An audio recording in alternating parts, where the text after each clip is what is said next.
53 hours. All right. Welcome back, folks. It is our 10th session with Clair Obscur. It's been a couple days. Had a bunch of other stuff to do, right? We're at the tail end. The last thing we did last time was to basically secure all the little Easter eggs and went on a scavenger hunt, right? And we also saw Clea, which Clea is part of the canon, right?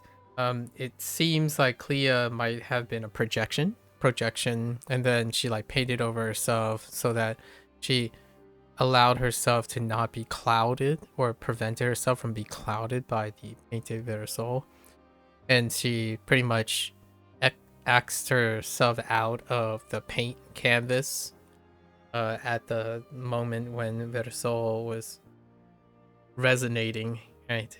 She was the one that painted all the Nevrons, it seems. A lot of the Nevrons. The Nevrons in the canvas. Had a funny mechanic, had a very long attrition mechanic where she like self-heals and constantly summon the different Nevrons. So you pretty much know a combination of all those things, so she summons all of them and they do like particular attack variances of all the ones exist. So that was kind of a neat way to summarize all the characters, but it ended anticlimactically because I got a roulette on 200% and we basically one-shotted her with like 1% left over. It's okay. New game pluses. Speaking of which, we picked up while we were searching around some pictos that I missed along the way, especially the yellow harvest ones, right? And I thought there's more. We can make this jankier. Like I think hold up. I think we can make this jankier when I was brainstorming over the time. I think we can use one of our soul's weapons. Hold up.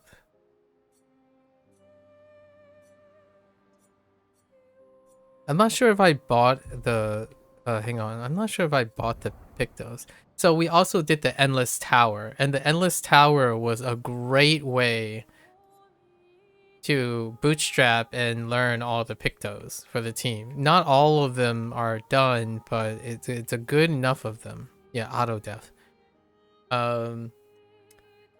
And that one was a little great Easter egg. You got a lot of fashion, and it looks like it was also Clea related. It was Clea's remnants was also there too. More of her projection in the form of a shadow, the shadow figure. And for entertainment purposes, right? It was quite fun. The last battle, I can't wait to do it in like New Game Plus on a higher scaling. I'm thinking we can do something crazy if I have... How do I sort this? Oh, there's no way, you know, maybe... No, because death would be second word, right? Yeah, so I'm thinking we gotta do like a death thing. Because death thing on death is very powerful.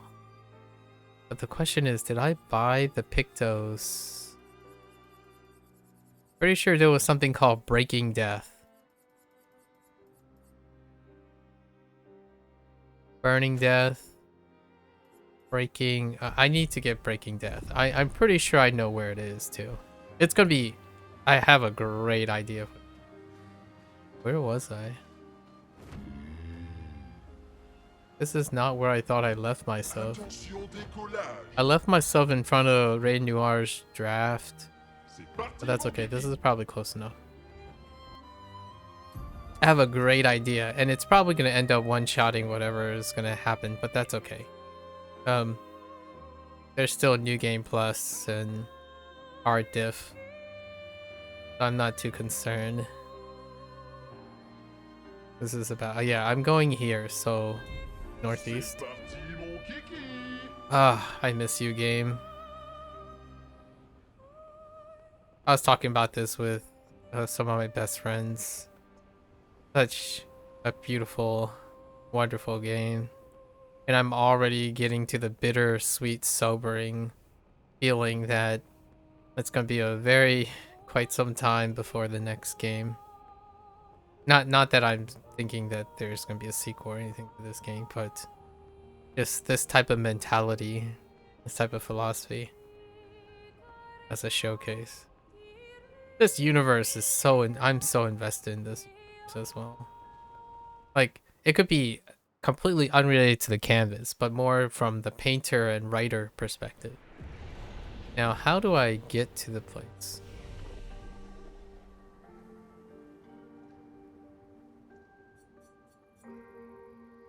I could have sworn there was something here, right? At the shop guy. Who do I have set up? Okay, we're just...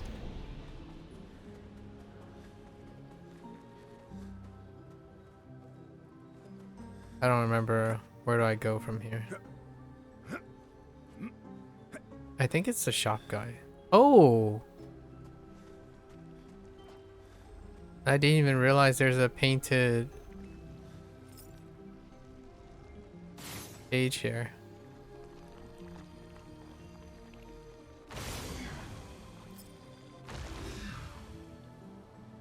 Oh wait, is this the one that I was missing the one time? No. Oh, maybe this was what I was thinking of. Oh, it is this one.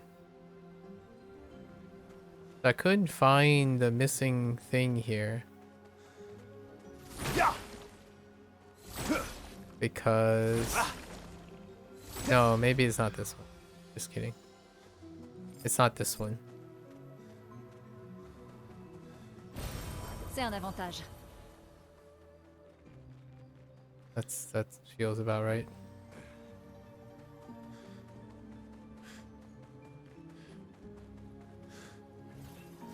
I want to do like a first turn death on death thing that as a prep, so you get like double prep on death, and then intervention into intervention, and then just have like Mayo interact 8 billion times over, and then also using the weapon that deals with break.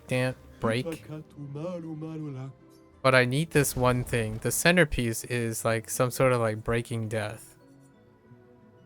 I don't know where it is. How much money do I have? I can buy these now though. Gain shuffle one turn. Okay.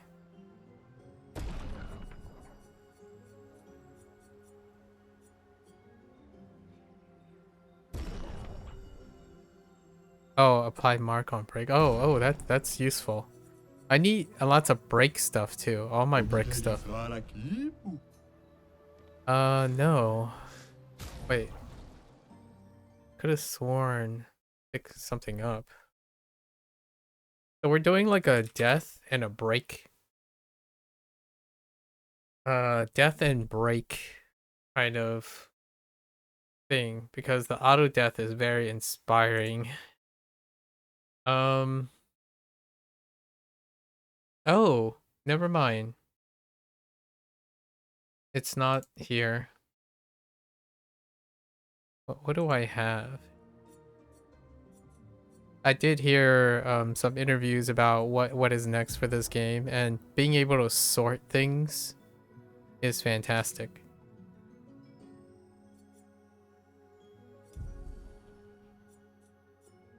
So let's just collect everything. I think he has what I want, which was...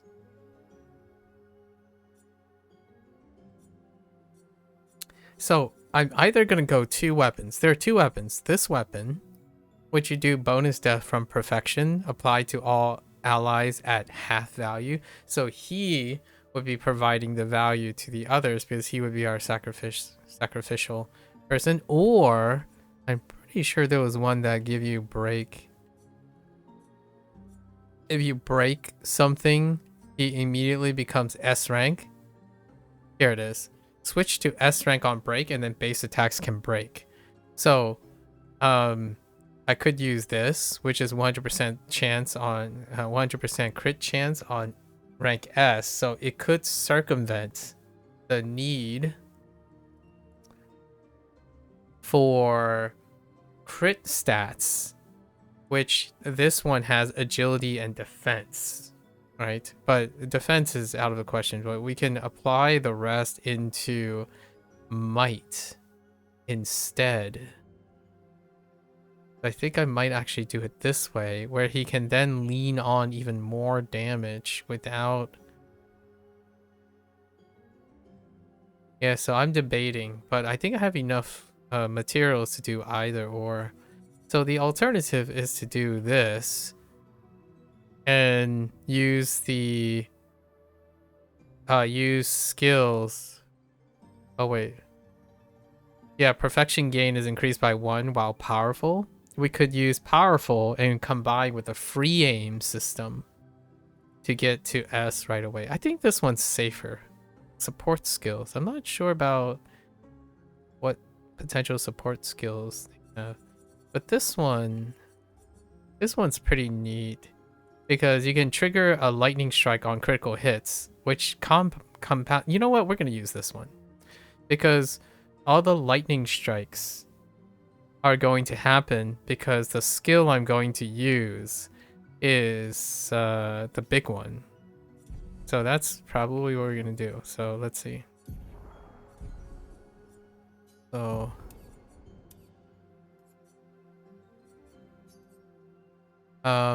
things like, let's do cost. Let's see what we have. So I think cheater works the same way as what I think, because he's gonna go if he dies, but he goes twice regardless, as long as his turn comes first, and someone else is gonna be on cheater. Oh, he has cheater. So we're going to move Momo out and place cheater. Whoops.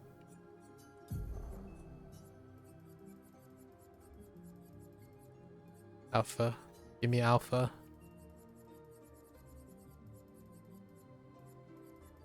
So we do need auto death to be learned first, but it costs so little. Yeah. So we take cheater. Right. How much energy would he have? That's the other question. I need it to be back to 6. Or within if he reses with 5, there's a way to do this. To get it back up to 9 while also being S ranked. Now the question is, I'm not entirely sure if it gets broken right away finding this thing, so we'll see. So he's gonna do second chance, so he'll be rezzed right away, right? This is the revive immediately, and then that costs way too much to do a double burn onto. Who has second chance on? No one's wearing second chance. I have so many things to think about. Like I practically, is this? I need more of this. Okay, and then the third slot is gonna have to be auto death because we haven't learned it yet. So, and then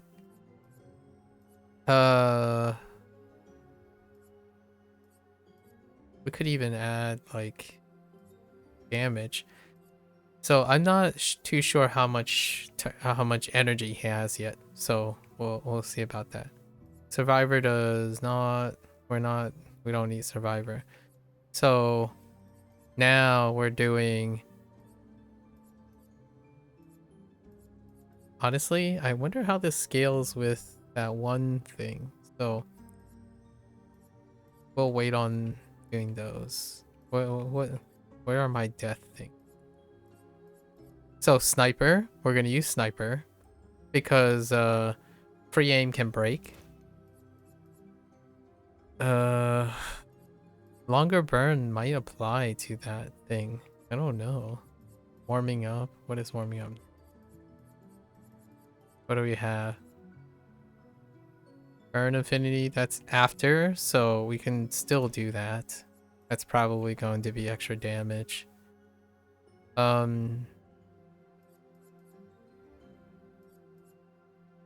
Charging critical.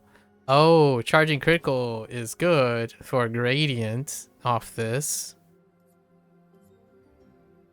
We're probably going to end up combo attacking as well because we're using base. Oh, no, no, no. We're going to use a skill. So skill is not going to... plus 20 gradient on hitting a marked target. He's going to end up marking the target as well. This is for an OTK. We're OTKing like smithereens, so it's not going to be as exciting other than pulling it off. Oh, energizing start, right? So we're going to be energizing shot. We're going to be gift 2 AP on applying rush. I'm not sure if that's going to come before or after getting taken out. On hitting a stun target with a skill, that's going to happen.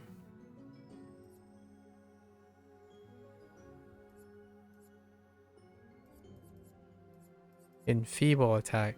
This is going to not happen. I was going to decide on whether I'm going to do a base attack to do all this, which could be an option for him.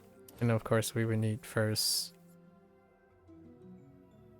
I don't think we need first strike because he's going to get his turn first.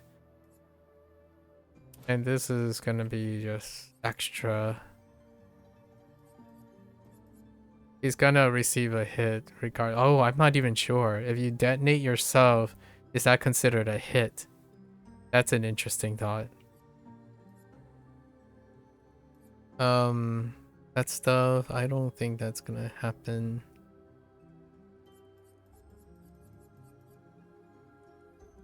On every damage shell, try to no. Rush on applying powerful. Oh, you could do. Oh, no, but you would lose it.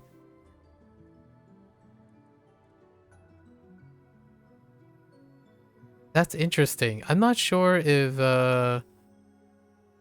oh, this could.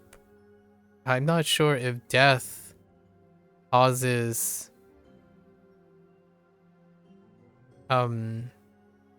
buffs to fall off.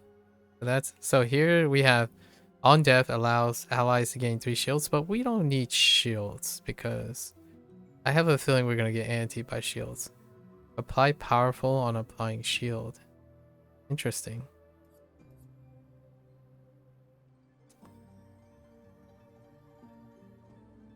Let's use no, that's fine. Stay marked. This could just be useful. That could be useful too. I'm already running out of points, so we're gonna have to cut some things. He's gonna be below. We're not using base attacks. First attack, no. He's gonna have to free aim most of the time. Increase breakdown, that's not gonna apply because it's gonna apply 3 burn on death. Weakness, that's not gonna apply too often. 25%. He's gonna have 100% crit because of the weapon. Critical moment, that's again 100% crit because of his weapon. Although, no, it's gonna be probably right away.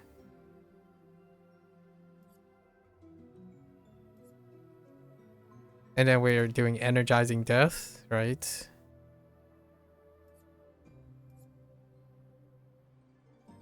Plus 3 AP to all allies when revived.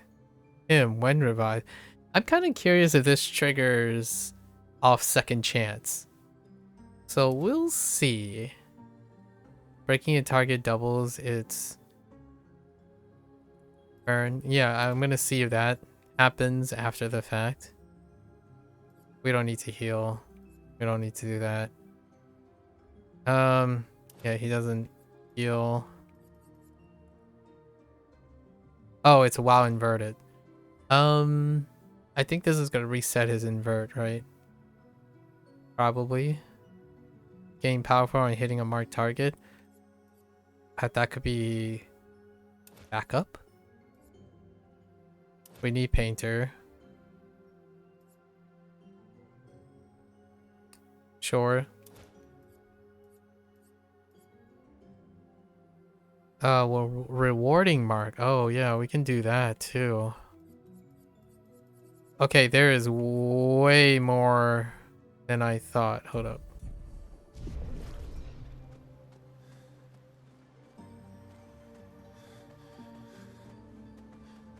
Oh, there's so much going on.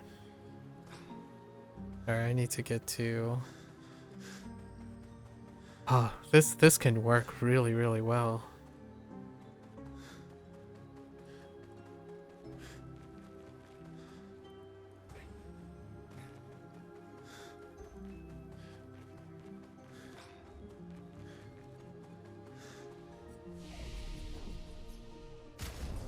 Let's add a few points. I haven't used Better Soul in a while. And I think his weapon is really neat. So let's go back down. No stagger. No. We don't need that. Nope. Nope. 50% no. Hit energy. No. Play again. Oh, here it is. Play again on breaking a target. So I'm not sure this overlaps, yeah, with cheater yet. So I need to figure that out. This is can be backup.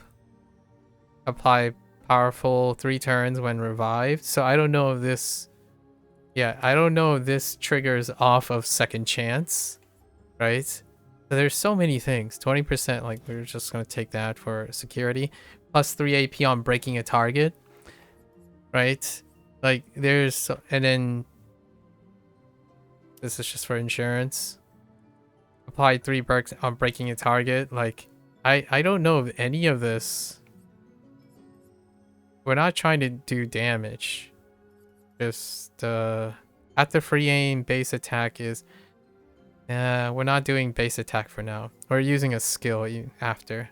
Immediately play when falling below. See, I don't know. This is true too. Oh, actually, when you get revived, I'm not sure how much HP you have now that I think about it. You can use the 1 in conjunction with this, because if you get taken out with the 1, when you revive, you actually am revived in a weird state. But I'm not sure about that. And so I'm not sure about shortcut either. But no, I don't think the shortcut is going to trigger.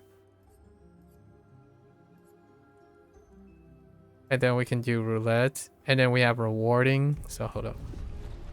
There's so much going on. And on death stuff is so cheap. Like on death things are so much cheaper than other ones. So it's absurd. Like we can liberate so many points immediately, but I need to find them. So like roulette, and then rewarding because it's gonna get marked. I don't think inverted affinity works. There's also stuff up here that I skipped, like confidence fighter. I need 15.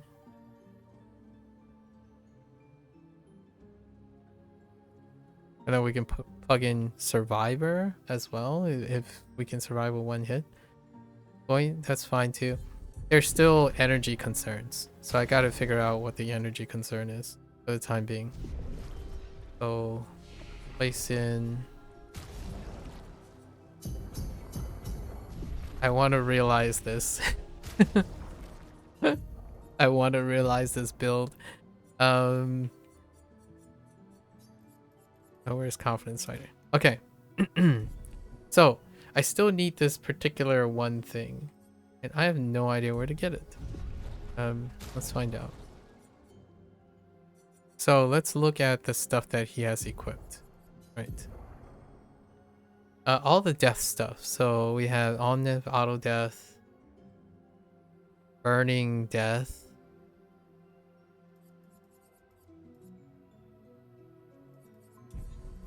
I swear I picked up death bomb or something like that.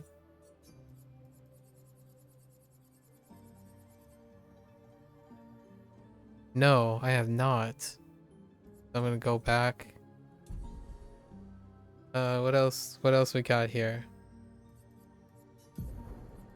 We have energizing death. We're skipping on healing death. It's irrelevant. We have protecting death. We have protecting death. I think shielding death is gonna be irrelevant. It's not irrelevant, but we're gonna turn it off and on. So we'll keep hold of shielding death. I need to find two things right now. So let's at this game though. The mechanics in this game are so unhinged.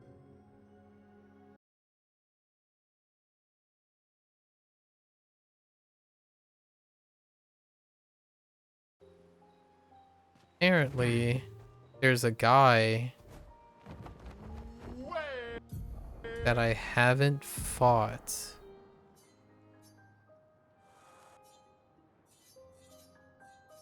So we're heading south.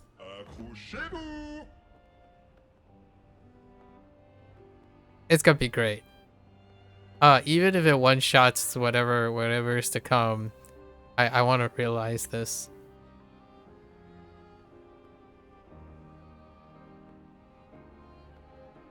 It tingles my my senses. I want to like use all the pictos or like archetypes that are clearly designed to be archetypes in the first place. Such a well thought out thing. It kind of reminds me of Final Fantasy VII's materia system, which I haven't played the modern FF7s yet, but I can only imagine how much fun that is too.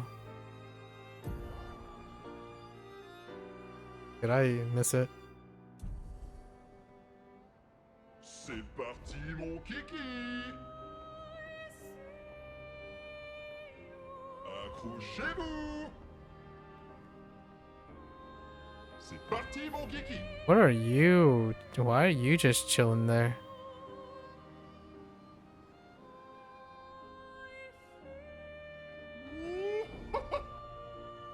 There you are.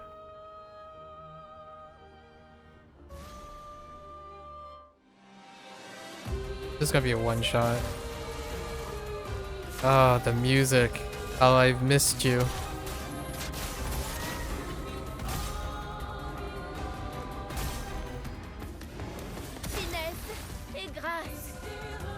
Oh. What did I change about that guy that... Oh, I took off cheater. That's right. That's fine.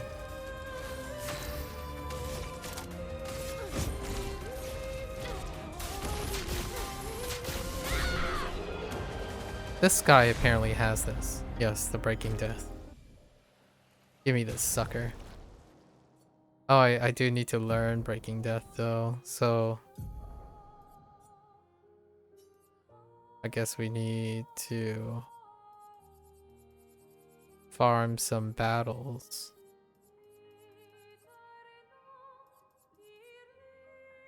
Yeah, this is what I'm looking for. So I don't know if this is... It says fully charge enemies break bar, but it doesn't say it stuns the enemy. So I can trigger the stun afterwards, which is what we're trying to do here. He needs more points. We need to get this man more points.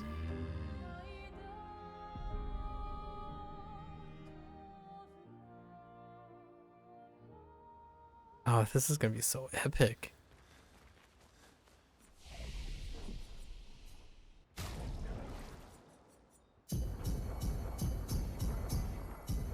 You have use for all these points. What a glorious time. Oh, it costs 40. That's a lot of points. Hmm.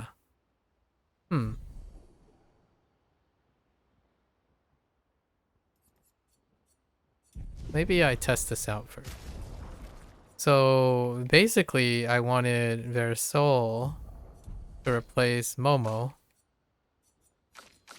And Versol is gonna go first. Then Mael, then Ciel. One thing I am unsure is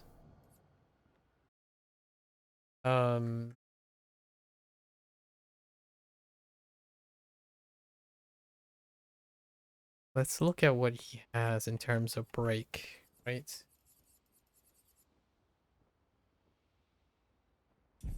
Oh, right. We need to put on some music since we're here. Yes. I haven't collected all the music yet.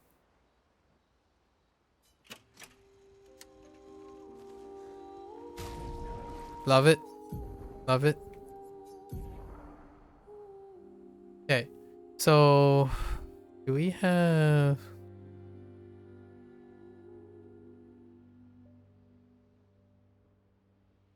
I don't need... Yeah, his weapon can break on base attack, right? I have sniper. Yep. So I have sniper on the first shot as well.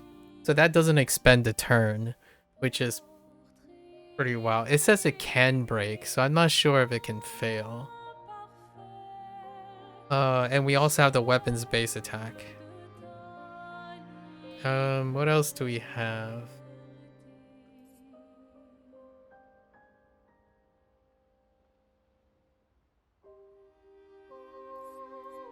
Can we slow him? No, we can't. Can we get him to apply slow somehow? No. We have breaking burn, right?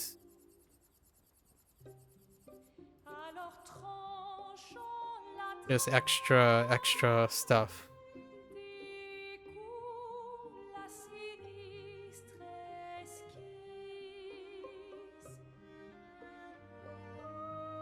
Empowering break. Did I already pick up empowering break? Empowering break would be helpful here. Which you gain powerful based on after breaking a target, which helps. Applied to exposing break? Do I have exposing break? I don't have exposing break either. Oh, there's so many. Fueling break? Oh, I do have fueling break. And we have, do we have gradient? We don't have gradient break either. All this stuff is cool.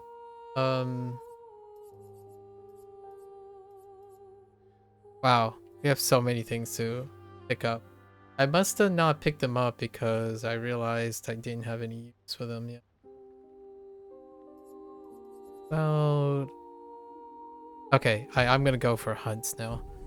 First, though, I'm gonna put him in to see if it works the way I think it does.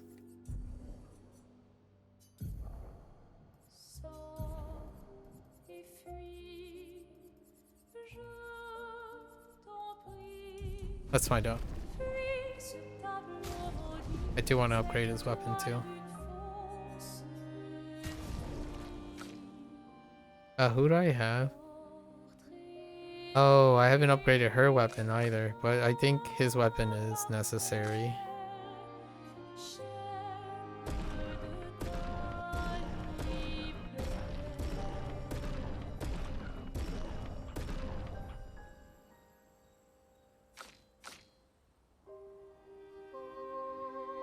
And I like her weapon too, this one. Rip. Not enough stuff. And all he really needs is agility. He doesn't need luck anymore. Does this increase attack? It does. And then the rest goes into might. Oh yes. This is what I'm talking about right now. Okay. The song, man. Okay. So I need to go on some hunting things.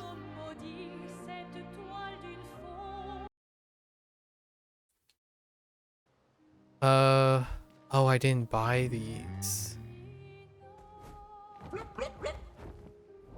Oh. C'est ce qu'on appelle... Where was the flying manor?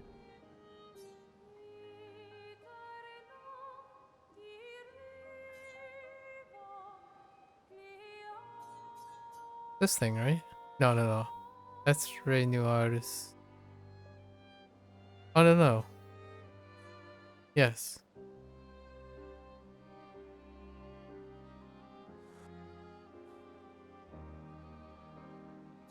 No, no, no, no. That might be it. Okay. Défendre le ciel. No, that's the flying manor.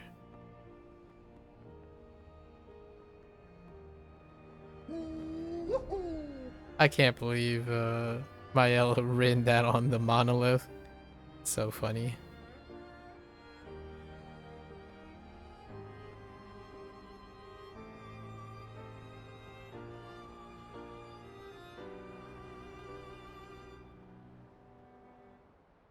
Okay. Oh, and I can also test out. Pretty sure they don't break it. I don't want them to break. That's probably.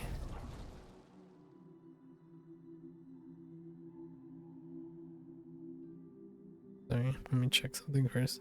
Okay.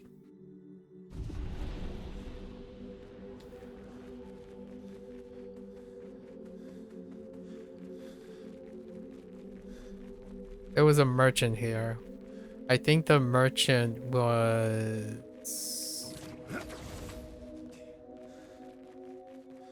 that way, going up.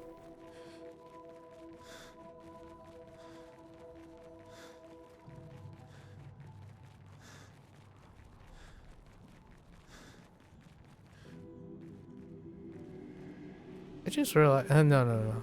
Yeah. Oh no, no, wait. It's that one right there.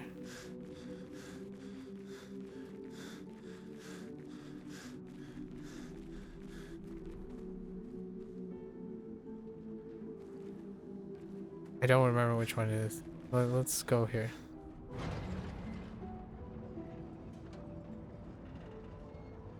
Yeah, I think it's up here. Oh, yes, yes. It is to it's to the east.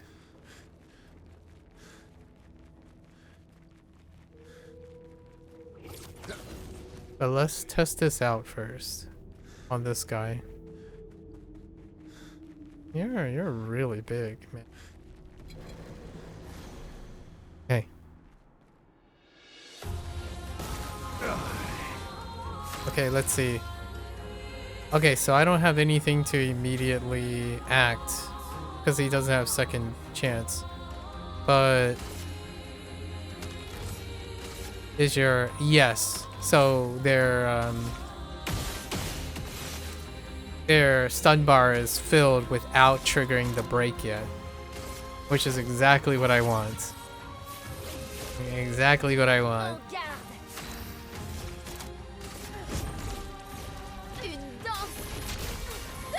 I just realized there are two other. Oh, does it À moi de jouer. happen to all of them? Oh, it does. Quelle chance. This is absurd. That's À ton tour de briller. that's not fair. L'âme affûtée.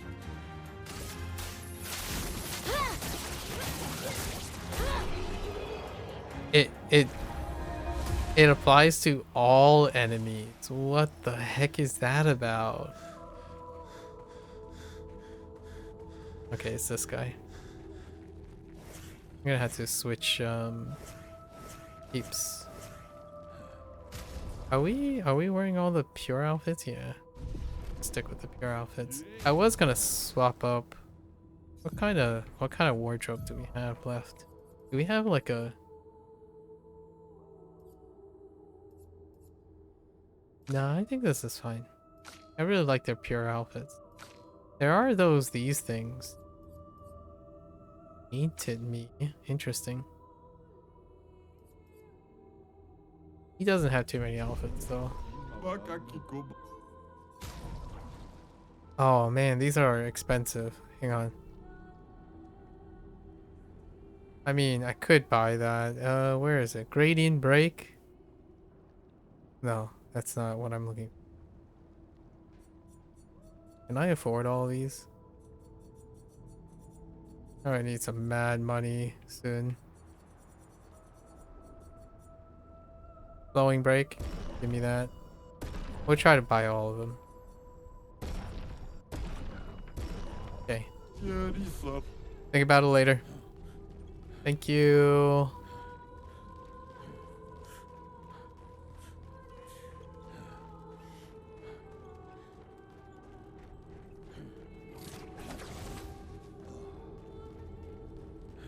I've got to learn all of these as well.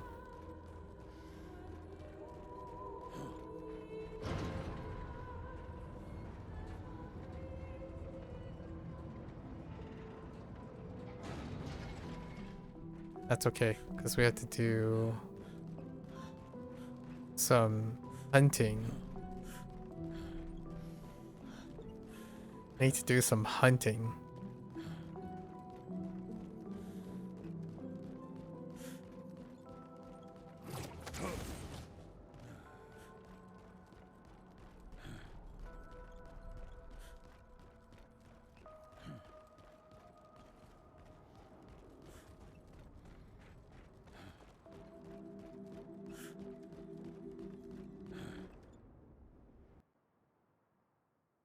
Okay. Uh,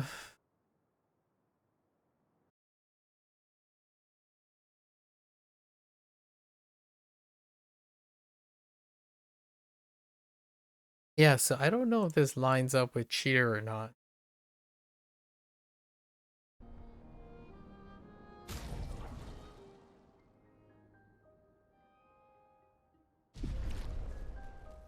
How do I not have this? Don't I have a quick break? Yeah, right? Yeah, so we have quick break. So I'm not sure if this is gonna interfere with needing cheater or not. So I have to test that too. So when you break something, right, you're supposed to meet, oh wait, I had cheater on, but he didn't get to go because, oh yeah, that's right, because he didn't have second chance. Okay, I need to give him second chance.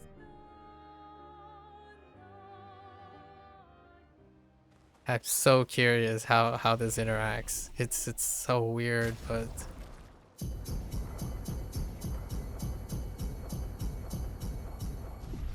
okay. How does this interact? So we get second chance. If I had to guess, this is gonna override cheater. So you can only have 2 turns, max.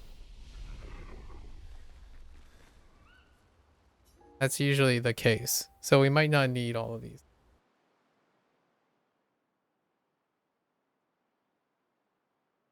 Unless the bomb is considered something different. And then the trigger for the break is something different. Then he's gonna go. Then he's just gonna have 3 turns in a row. He should have 3 turns in a row. Go find out.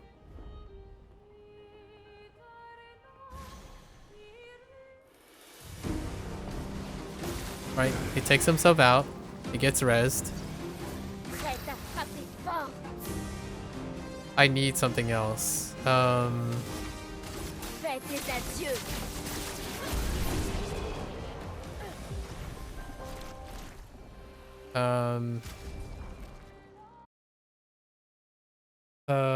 What is it that I need?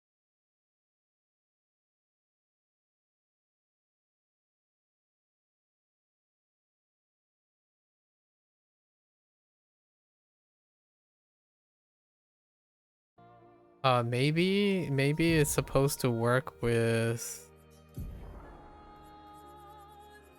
shortcut.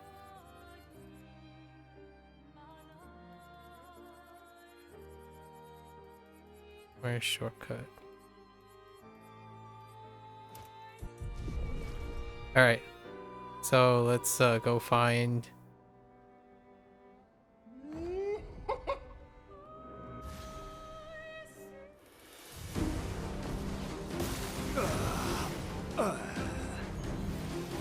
Allez, finissons-en. It does work with shortcut. Okay, so now if I bop this person, right, this should break. That means he gets to go again. Oh wait, but if I break, I should break with a...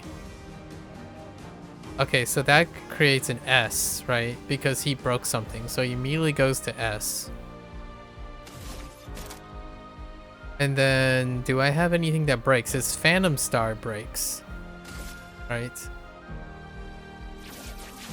Étoile spectrale. Oh wait, the things are dead already. Okay, so shortcut triggers death.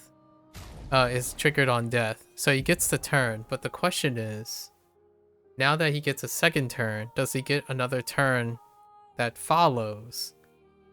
And then does he get another turn if you break, but you use cheater instead? Like, if cheater procs and then you break something after cheater, does he get another turn? Which probably not. I think that's a little crazy. So we have Phantom Star and then we can we can try overload, which does not trigger shortcut anymore. The shortcut is once per battle, right? But to get himself into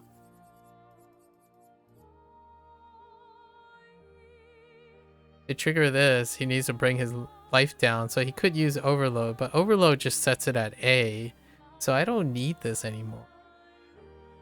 Unless I want to restore all of his AP, which doesn't work.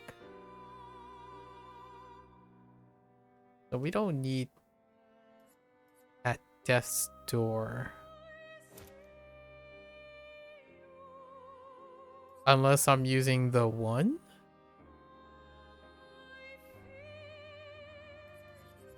No, I think this is fine.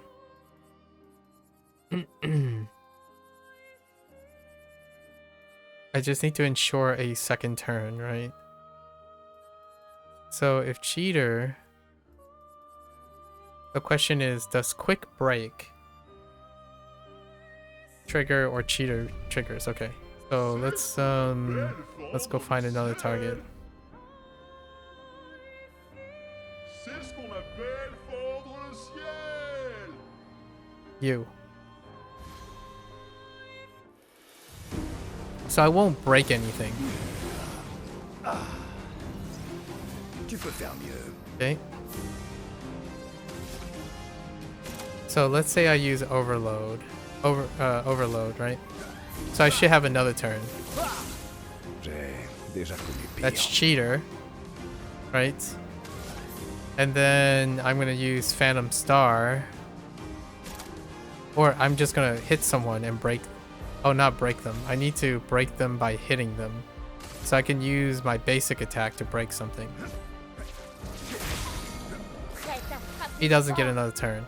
So I don't need cheater. Yeah, I don't need cheater in this case then.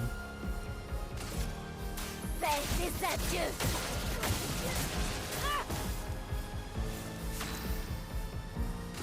That's pretty good. It would have been really, really broken if I can do it in that way and give him more than 2 turns back to back. La danse commence.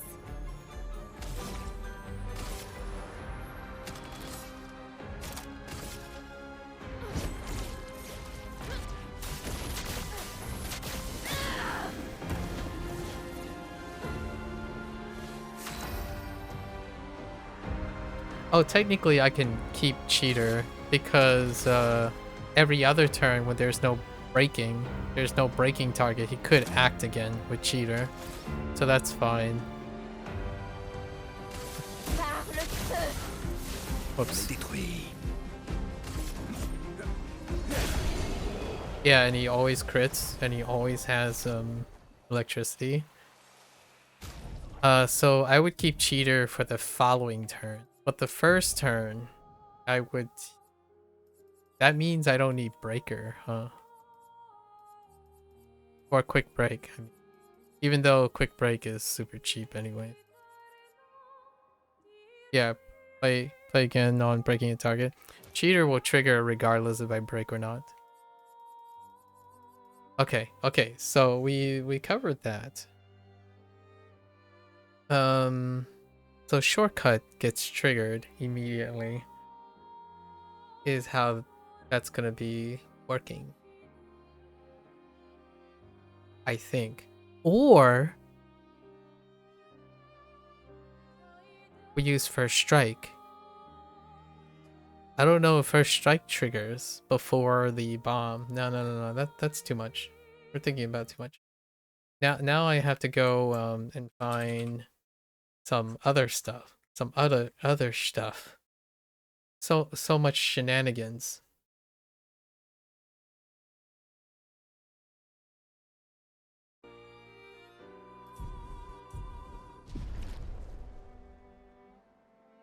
Wait, there are more than one. Okay, there are more than one. There are more than one vendor in the Endless Sanctuary that I missed. I need money. Oh, my brain. My brain right now. I do need this one though. This one's gonna be interesting.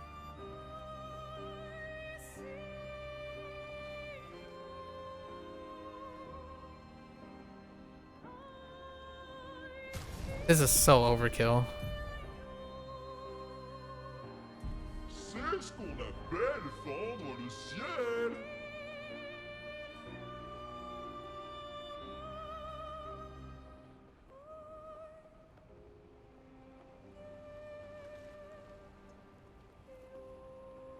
It's basically having 3 actions, right?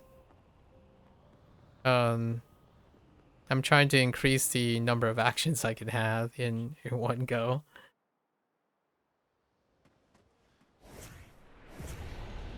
Alright,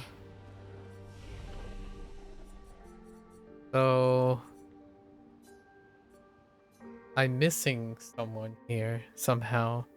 I didn't fully explore this place, apparently.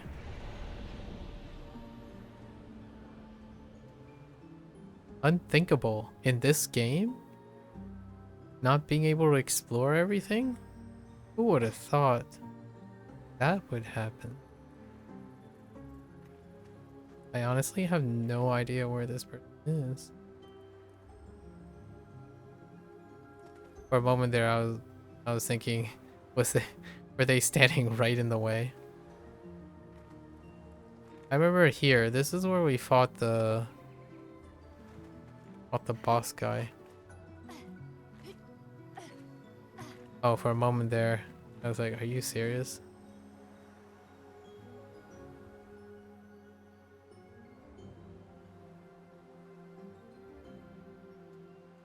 Oh, maybe this is the person I was thinking of. Oh, no, no.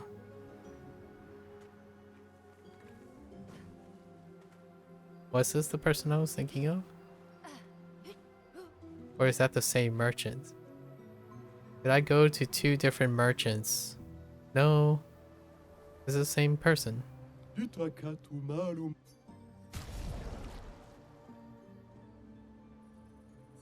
Oh, I already bought it. I just didn't equip it yet. Alright, so I need you to learn these things, like write meow. So let's go and bop someone.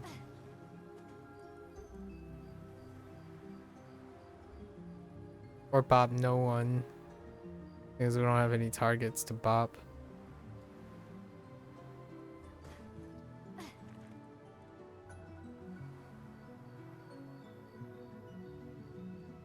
So the revive puts him at full health. At least that's what I saw.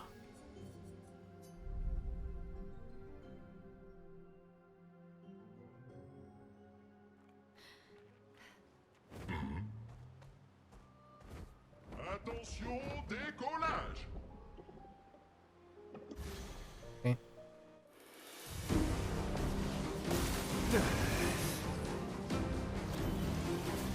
Me voilà de retour à la vie. Yeah, so we just shoot one person. He gets S. And then he just used Phantom Star.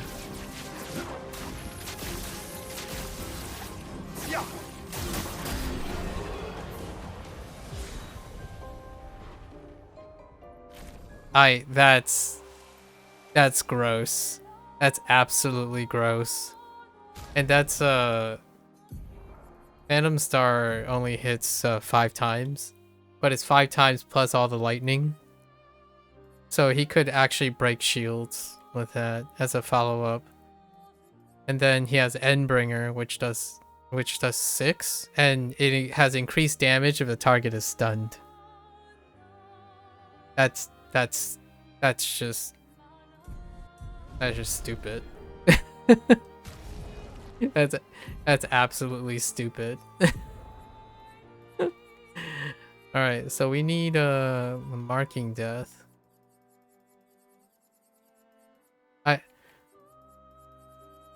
I'm pretty convinced that the developers already knew that, like they knew they set this up permanent, like it was with conscious decision that they made this a thing.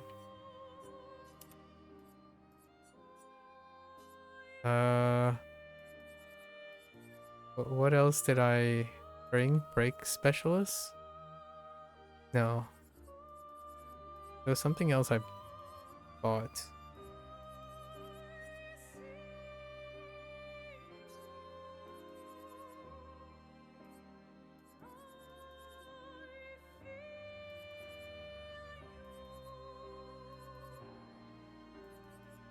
I was waiting like 2 days. 2 days looking at the rest of the things that I may or may not have missed. And immediately I'm like, this weapon is pretty cool.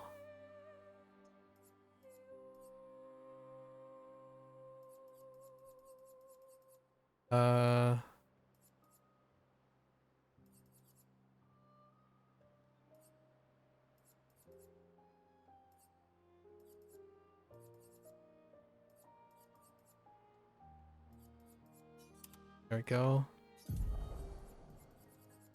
Then we pick up auto death and breaking death. They're so cheap. Okay. While I'm doing that, I want to find the other stuff.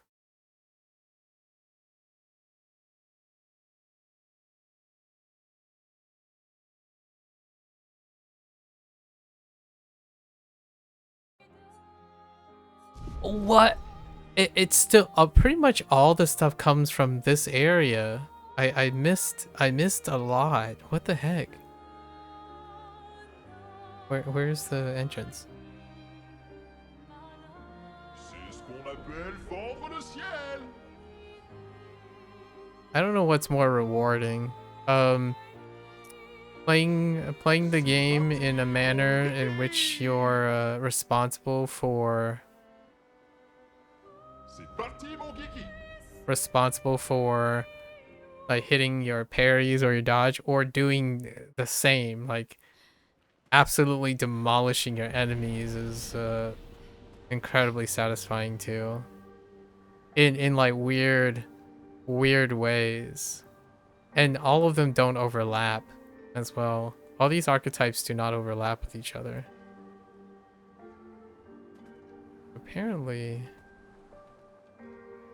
And then the exploring and the... Wait. We'll just take these guys out to learn the skills. This is one of my favorite tracks in the game. Finissons-en. So good. Can I break through shields? I wonder. You can stun through shields.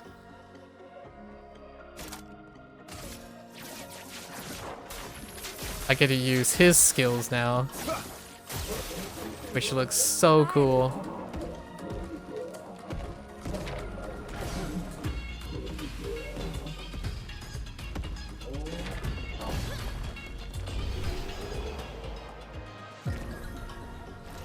Now Versol is the star. It's right here. So somehow I missed something here. That kind of makes sense.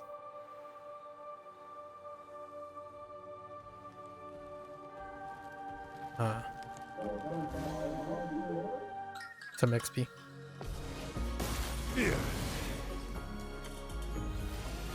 Allez, on y retourne.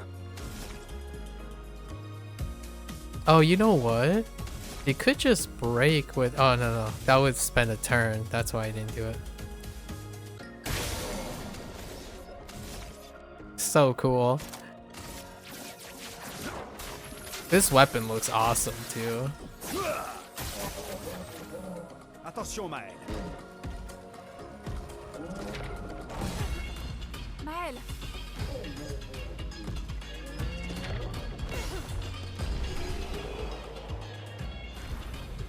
I don't know who's stronger. I think it's a close competition.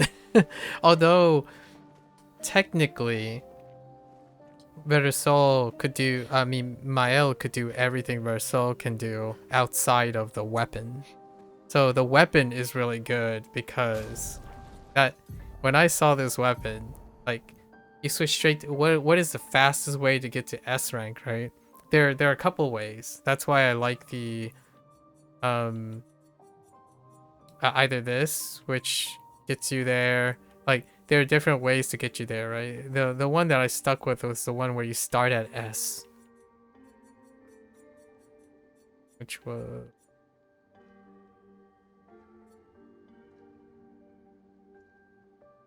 I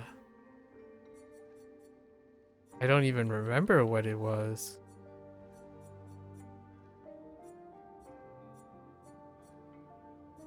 The heck? Was it that long? Oh yeah, this one, the Chevelem. But it has like a long setup, right? Like, oh, you get rush, that's great. Right, so you immediately get rush and then you get 20% increased damage as you consecutively. But this one gets you S, and then you have a follow-up from it immediately because you have crit chance at 100%, and he has follow-up damage. So, and also it's agility without the need for using luck. So then you can place all the stats into might as opposed to luck. Although I imagine luck also scales with the power. I think this one has a higher base, possibly a higher base power, but it's the crit chance that I'm using to get more gradients. You can trigger more gradient stuff and more things on stun. So it works in that way, and you have ways to break other than using your skills. But it's a mix. You can either do most of the weapons are going to work with this. So Mael can technically do all this without necessarily. Oh, is this it? Oh. There it is. Yeah, 50% gradient charge on breaking a target. Like, what is this game? This game's just plain silly. Like, what do you even do?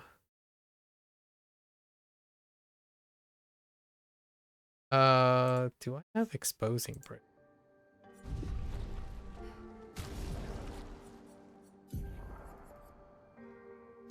Oh yeah, now that I think about it, I could use these peeps to learn the rest.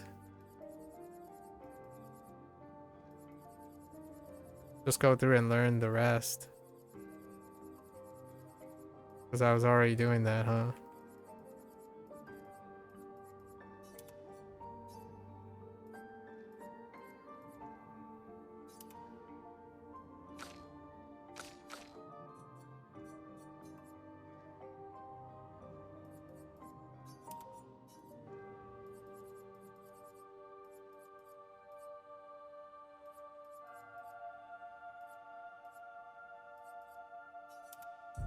Okay.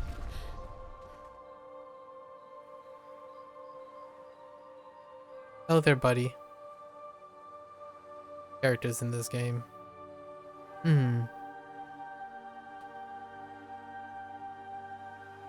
Casually finding money. Sympa.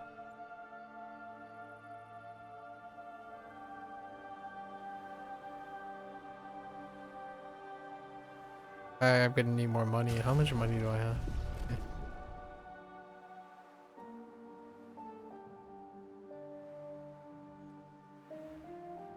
I have to go back to yet another area.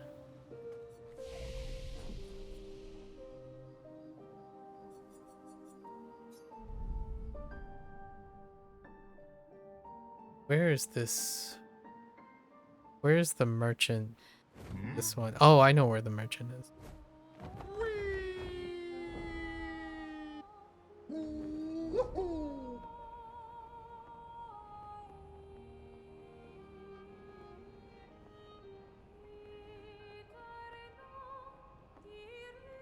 We're squeezing every ounce of this game's mechanics.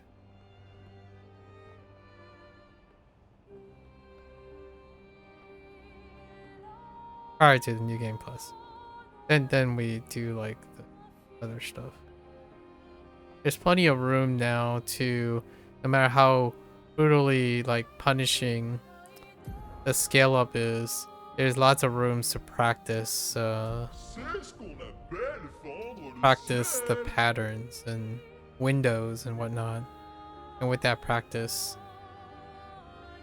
we can parry it, do like counter builds and whatnot. That would be kind of fun too. As much as this is probably one of the few games, much like all the games that stand out, you can't help but feel a little bit sad nor disappointed if they just decide not to follow up on the game. Kind of like how a Super Giant Cave to making a Hades 2, breaking the long cycle of no sequels. Or maybe even Final Fantasy X is a great example too, actually. Final Fantasy X too. I think it's the mountain area. I'm not sure if there are more than one merchant, but I clearly remember there's a merchant over here. Oh wait, that's not where I thought this was going to take me.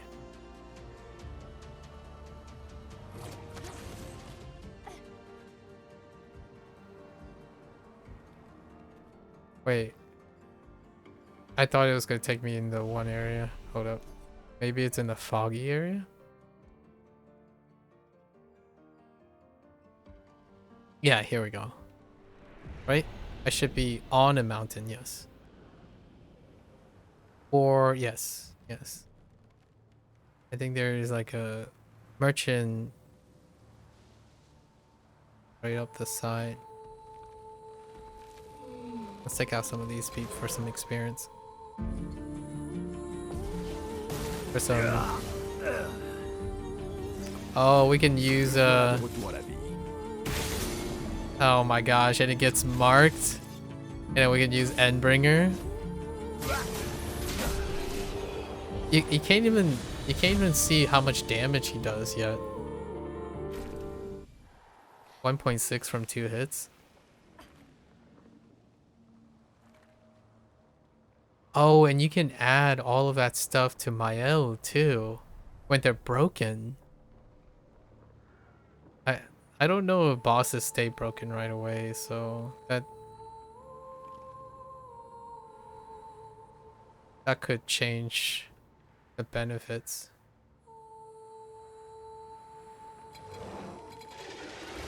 I could have sworn the merchant was here on the left side near the cliff. C'est reparti.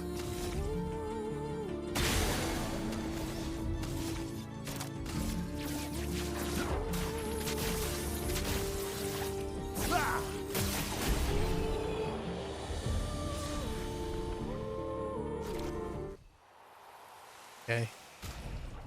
So edgy. Glitter Soul is such an edge lord. Spinning around like a ballerina. Alright. So, I guess we're gonna go into filling out all our Picto again.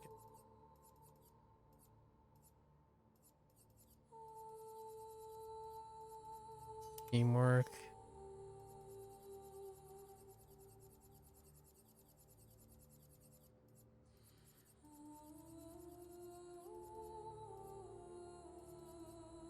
Protecting heal.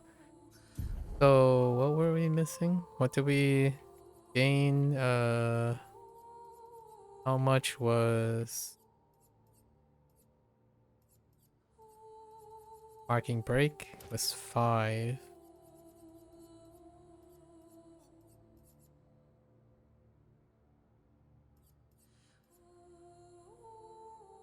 Slowing break is 5. Okay. I think stay marked. Oh no, that's 50-50. That's actually pretty nice. I think we can find. Oh no, that doesn't work. So I don't need this with the current weapon that I have.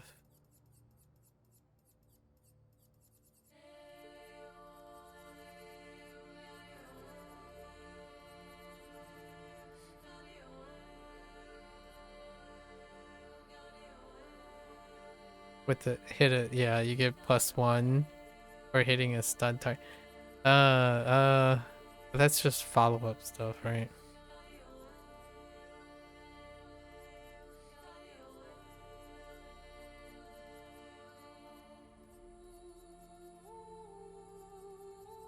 I don't think I'm gonna need marking shot. That's too many actions. Okay.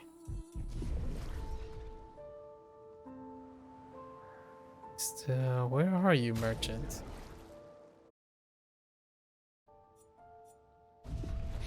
You're here somewhere. Oh, it could be. The guy was definitely alongside the cliff.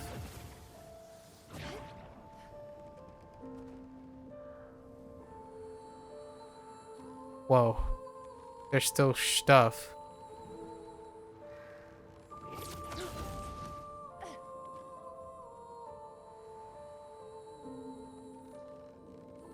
Where is this guy?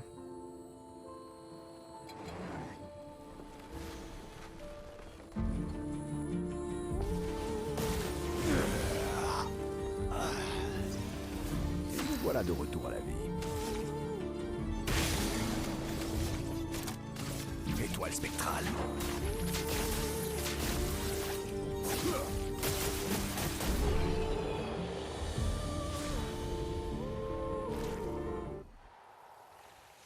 He's kinda close to the on scale.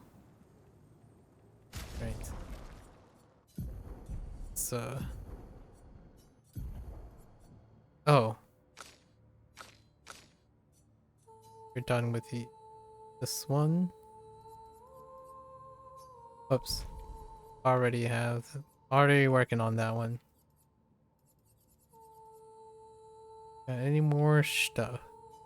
Oh, he's working on that.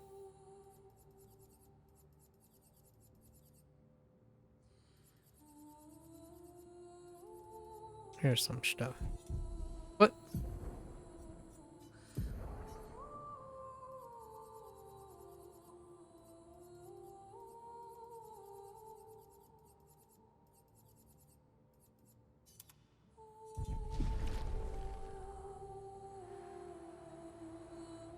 No. Nope, I missed the guy. This guy is here somewhere. I know it.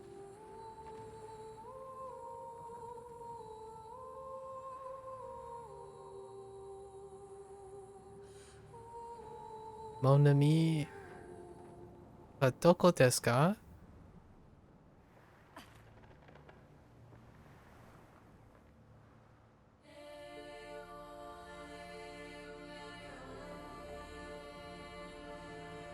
Hmm.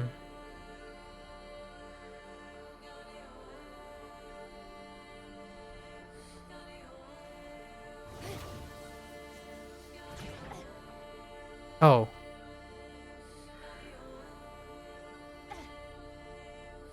It's so high. That's what this person says. Yeah. Anti-blight. There's exposing break. Apply defenseless on break. Like what is this, you know? 15% increased damage for each status effect on self. That's not something I can take advantage of.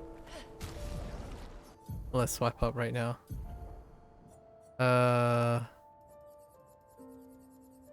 I can apply defenseless for 1 turn.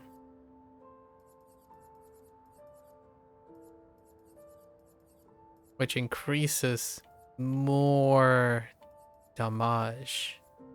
Then you can do greater defenseless on top of that. You can apply anything on top of that.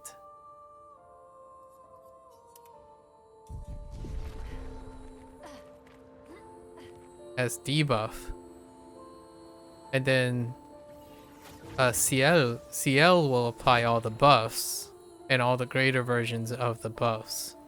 So then you have all the greater versions of debuff and all the greater versions of the buffs on top of Mael as a follow-up. And that is absolutely disgusting.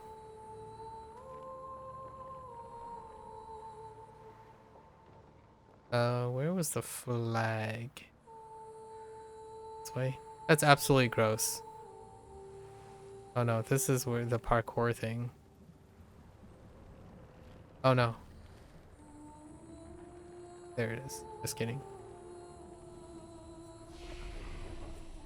So you can apply all the debuffs and all the buffs.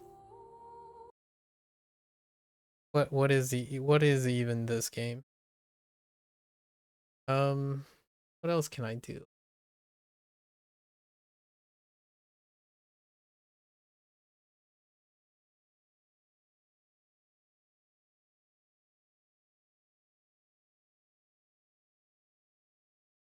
So we got that.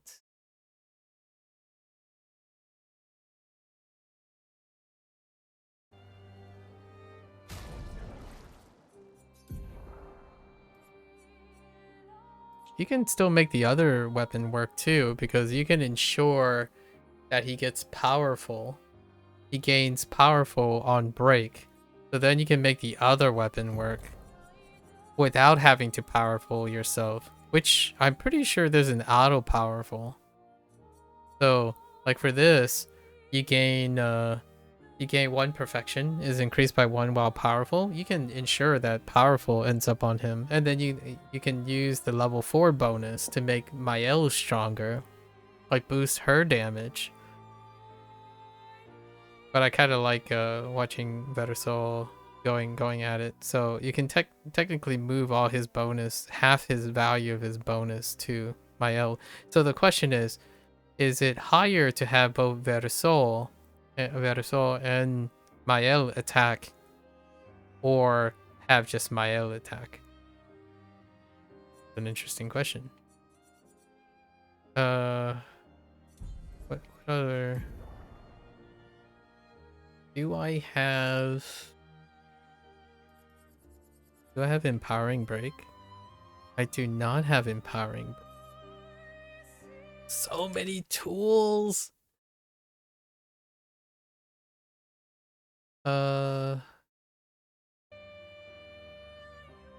What? Ain't no way I missed this. Soleil, voilà. It's the last areas. Almost all the last areas. I apparently missed some loot. I've been visiting like what? The Nameless Sanctuary. They're not really, but like Flying Manor, Nameless Sanctuary, and the Reacher. Somehow I missed like a ton of things. So good. So good. This is why you hunt for things.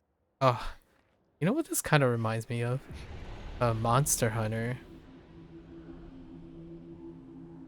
Like the satisfying nature of hunting for the things, and then you just have them all click together and you're just chucking damage.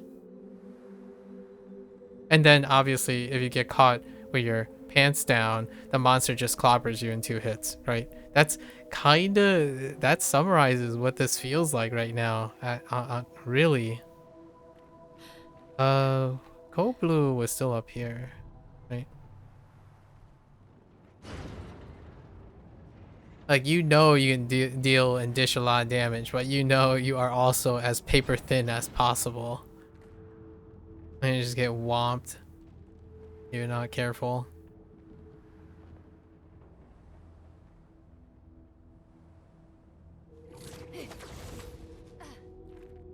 So somehow I missed another thing at the same location.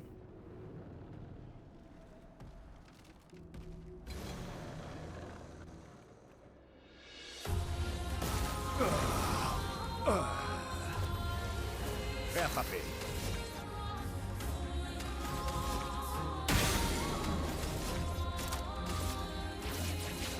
Étoile spectrale. That EI slash though, it's basically an EI slash. It's just, you know, one slash. EI slash. Too much of an edgelord. Okay.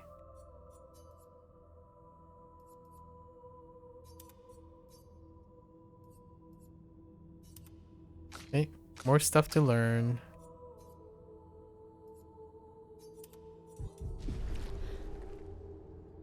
I think you have to go through here and swing.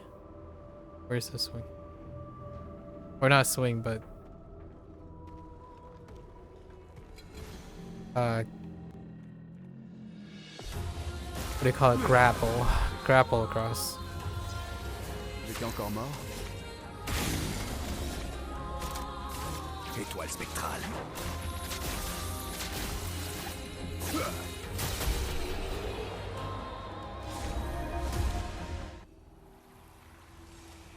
So heckin' fast and satisfying.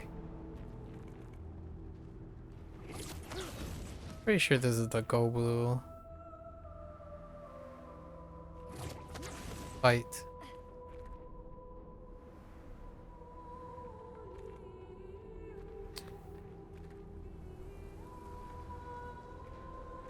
So I somehow missed something here.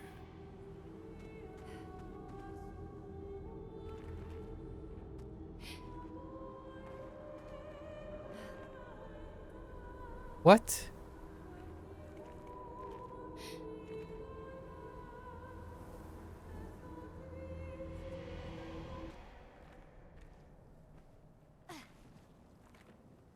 The music subsided is because it's the guy.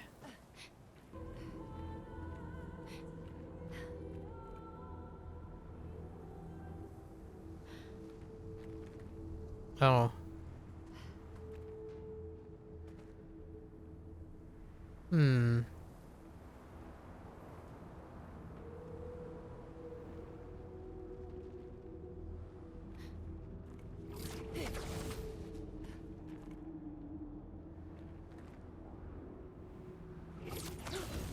I don't see any.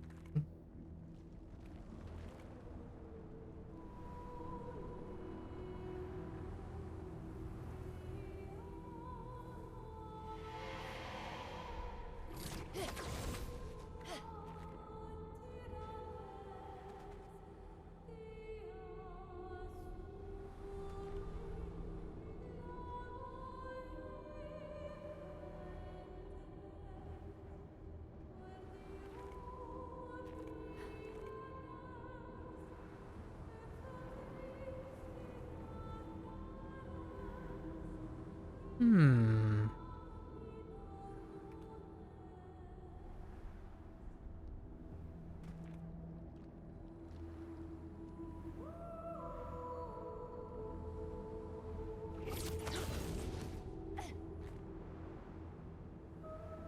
Uh-huh.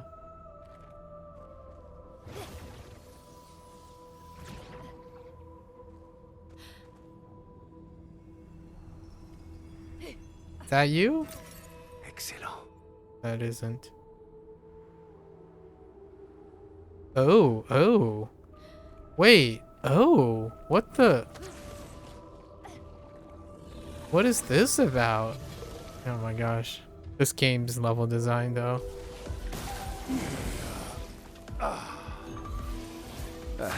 J'étais encore mort.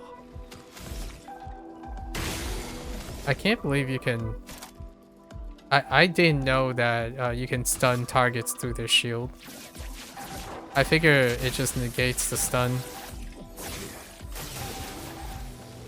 Oh, right. Oh yeah, and then he has cheater, so he can do something again. Oh, he can just shoot pew pew. He's actually good at pew pewing too.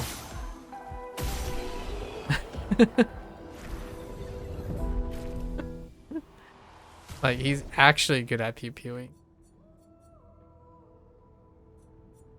That's something he does.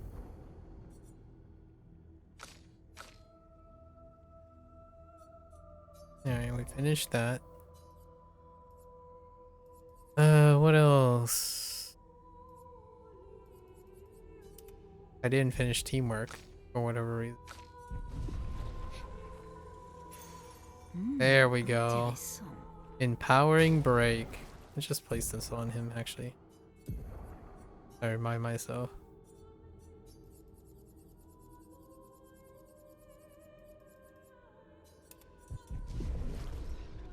Alright.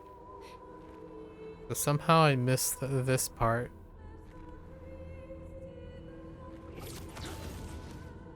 Just constantly always peeping. Like, what's up here? What is this? It's a mime! Whoa, that hair though. I missed the entire mime. Et c'est reparti. Oh, and I already burned the target. Interesting. Oh, and he's already full broken. Oh my gosh. This is so stupid. Oh my gosh. Mimes are trivialized by this build. Because you can instantly break them. Oh, that means I can get the bold fashion for everyone. Oops. That's funny.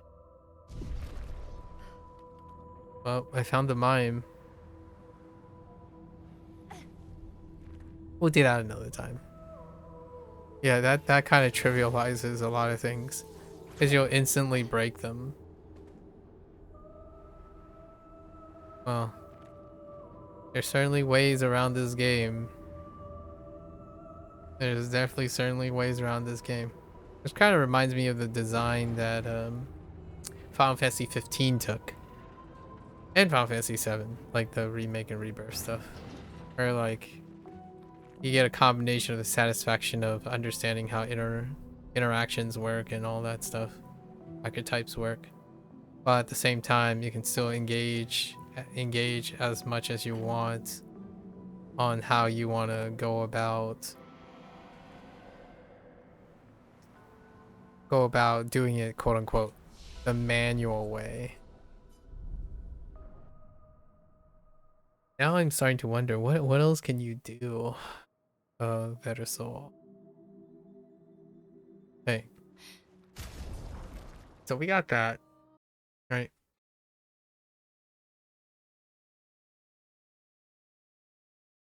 Uh,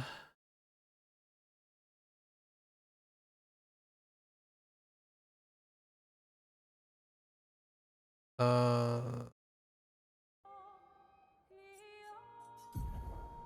well, we picked up empowering.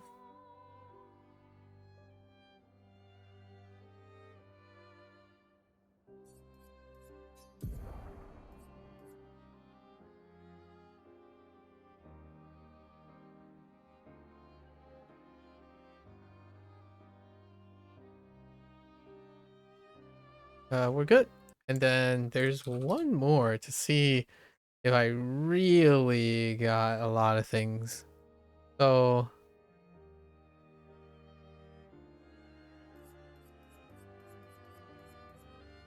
there's also Burning Mark. Can add a bit more burn, I suppose. And this is on hitting a marked enemy. So the question is, does all his hit combos consider as one hit? If it's not, separate hits should stack burn. And then you could actually double burn on top of that if you want it. So then, oh.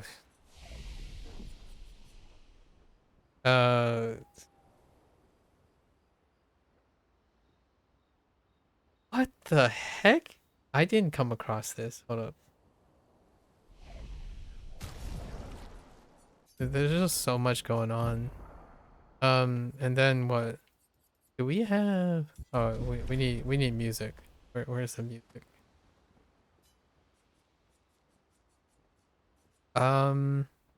Yes.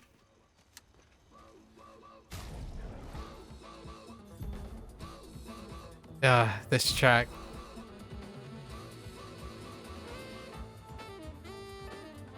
Right, we have charging mark.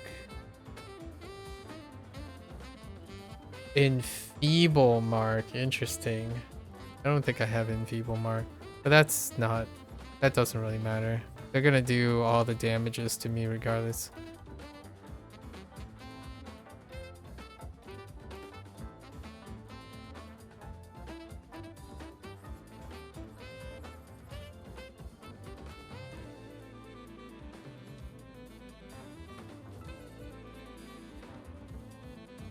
Yeah, we have that. Okay. There's also double mark.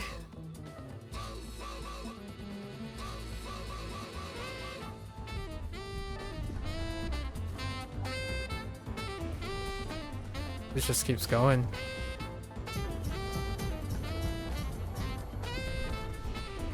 I think the other characters, I don't even know. Like, you could do all of the same things with the other characters on top of each other. Do you even need to play the game? like if you apply burn on hitting a marked enemy, right? And you have a high combo thing, like for example, Ciel. If Ciel hits something, does it count every mark? So if it's every mark, immediately when they're marked, you can do double burn. You can do double burn, and on applying on a burn stack, it applies the second one. Right? So you could do that too. And I never picked up double mark. Where the heck is double? Oh. Oh yeah, that's right. That's right.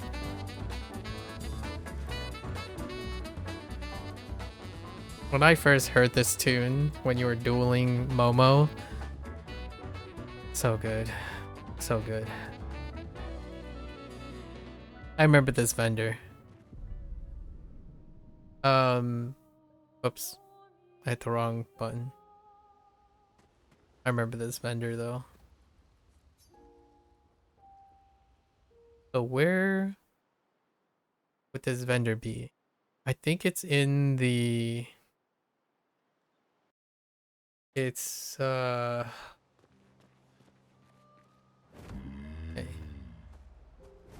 Attention, décollage.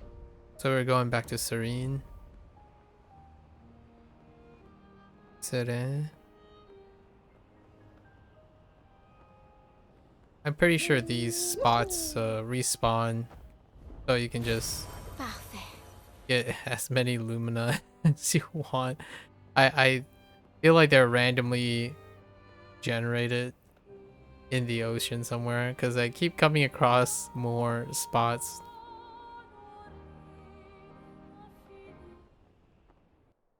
Oh, this place's music is fantastic. I mean, the whole game's music is fantastic, but this place is a fantastic music too.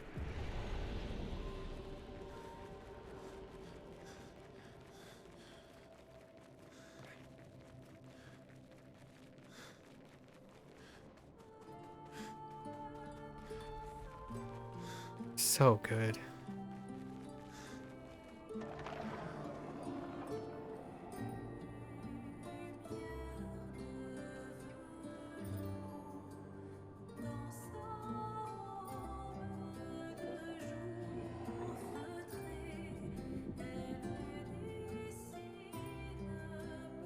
I'm so sad that I'm at the end of the game. Like, story-wise. Story-wise. There's such a bittersweet moment. We caressed like 60 hours, I think. Soon. Today would be like crossing 60 hours. I'm very, very accustomed to playing solo games that are like 200 plus hours, so I'm not a stranger to high lengths. I think it's here. And he's in like the room with lots of ribbons and cloth stuff, yeah.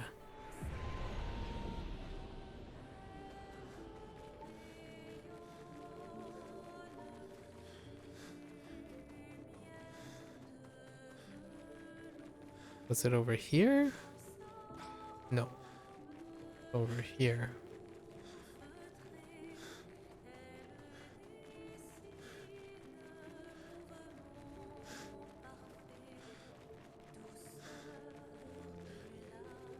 Extra money. Not a paltry amount. Wait, is that a Patank? Wait, hold up. Is that a Patank? How the heck did I miss the Patank?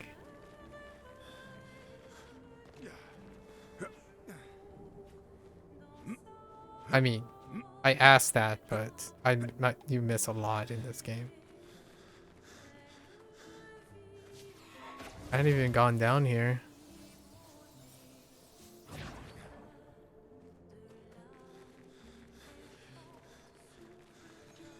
Where's your home, little guy? It's probably that direction. No, I want you to go up the stairs. My guy, please. Oh, can you not go up the stairs? Maybe your home's back here? No, your home is definitely up the stairs.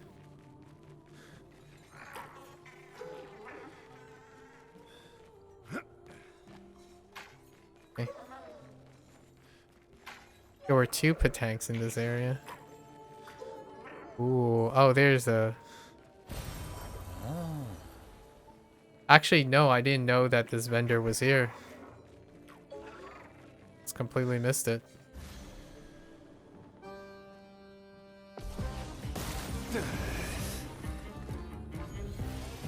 L'expédition désastreuse, hein?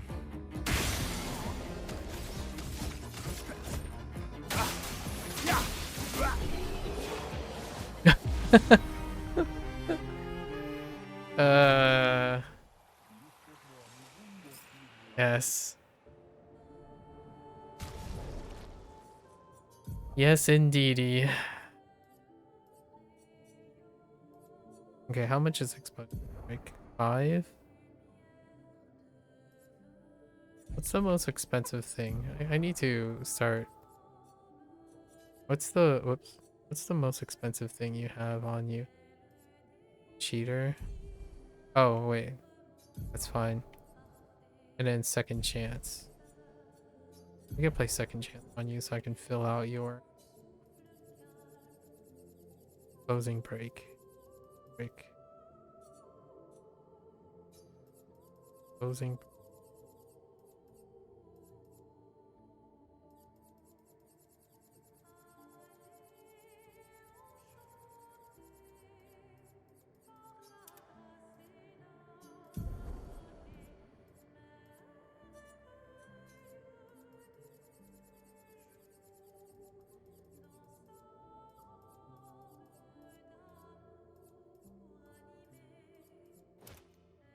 Doesn't even need the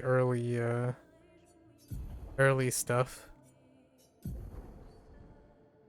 And they're pivoting still. These 2 are still pivoting.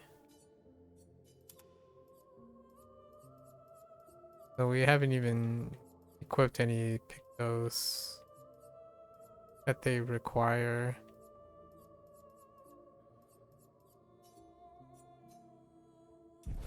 Oh, he has empowered break on.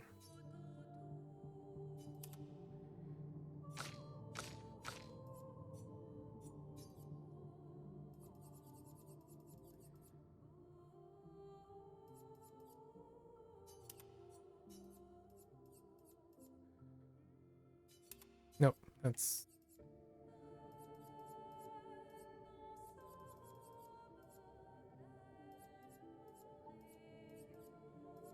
I can pro retreat. Such a troll thing. Alright, what do you have? Ooh. Okay. Do I have enough money? Oh, greater powerful. Nice. Yeah, you can like combo. You can combo attack, but that would take up a turn to do base attack. Alright, I guess we'll just use this works too. It just straight up takes a nap. Tu ne t'en tireras pas.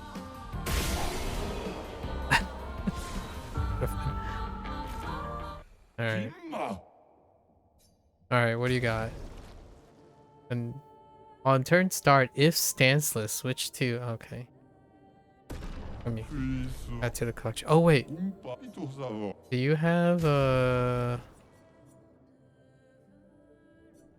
No, you don't. Okay. Alright, mission accomplished.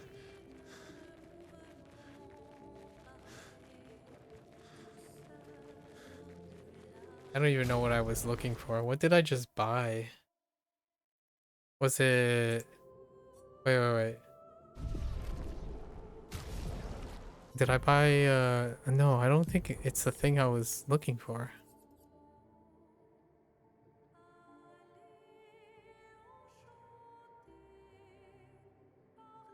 I don't think it's this guy.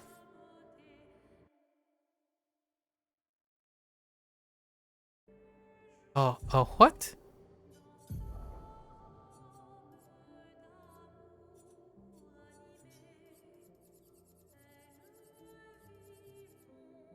Oh yeah, I did buy it. Double mark.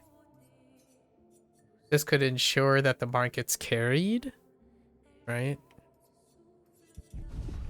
Absurd. I tell you, absurd. And I think we're good. Yeah, we're good. I don't want to do anymore. But we also need to find all the music records because that is necessary. We need to find all the music records or else it would not be poetic. I think the last two journals are in place we're about to go, right? I think so. And I can't do the Neveron thing anymore because apparently I was supposed to do something I'm not. Maybe I can. I'll see. I could test that. Yeah, now it's supposed to spare the one guy apparently. But that's still completing. There's a lot of mixed messages about one achievement.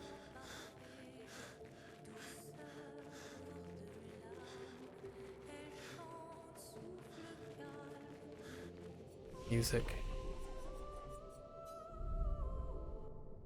This boss battle is beautiful. It's haunting, mesmerizing music. Excuse me. Sorry.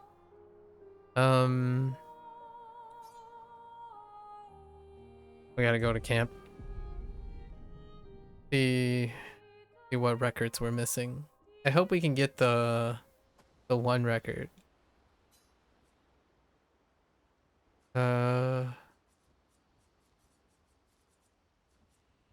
Oh, these are in alphabetical order, and these aren't.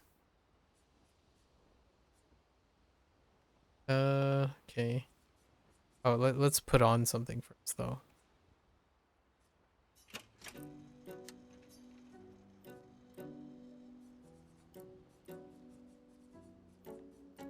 Mm-hmm.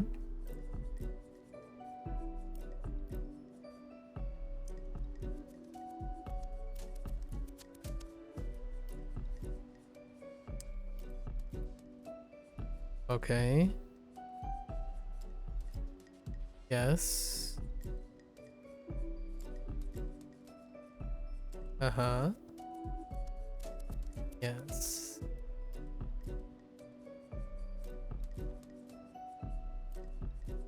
Mm-hmm.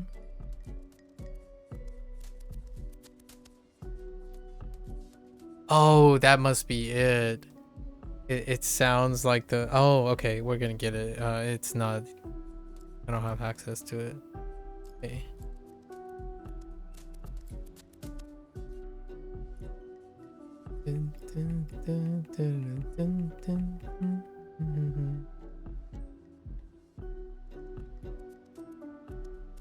I'm missing one. Okay. Surprisingly, I have a lot of them. Oh, that's two. Okay, let's work on these. Most of these are pretty...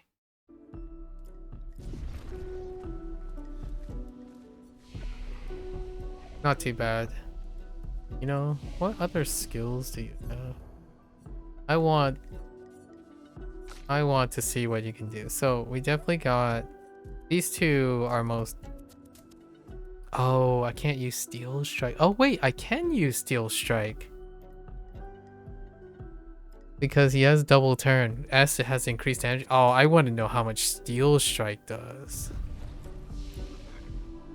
I didn't even use Steel Strike. What else you got? Storm.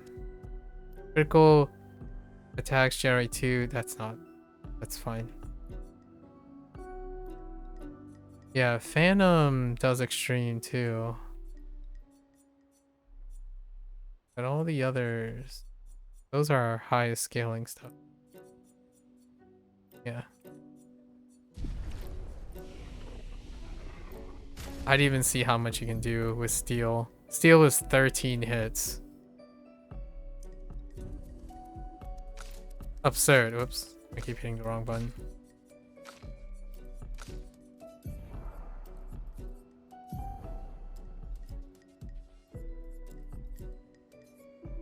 And we're basically using Phantom Star in this.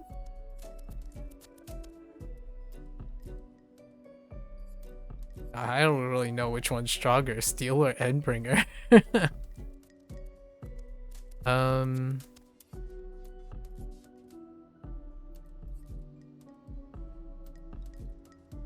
that's pretty much it.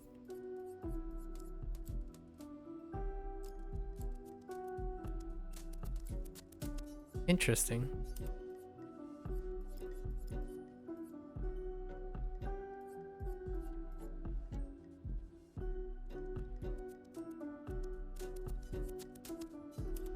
Intriguing. Okay. Alright. So, I have to go find... I can go find some stuff before we hit the last area. Or what I think is the last area, because I think I've covered almost all the area. If not, New Game Plus last time. Plop, plop, plop. Accrochez-vous. Which direction am I going?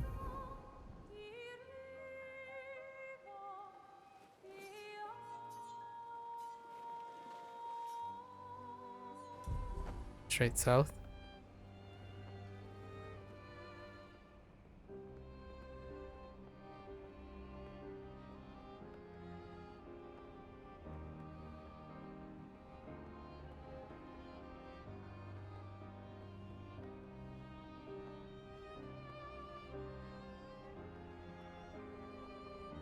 A long way.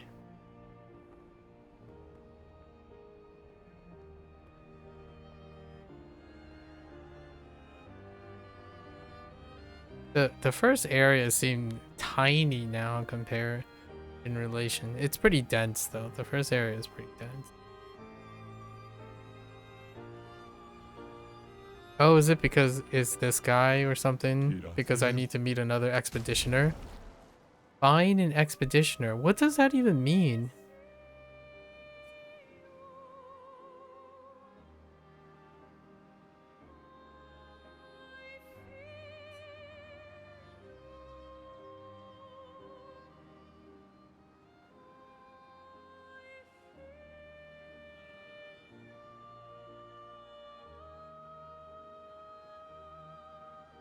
What? I still don't know. Voilà qui devrait aider. Oh, there's energizing start 1. I didn't even pick that up.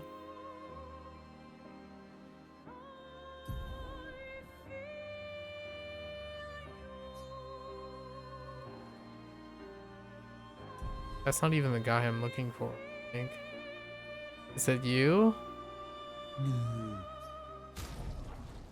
What do you mean find an expeditioner? What does that...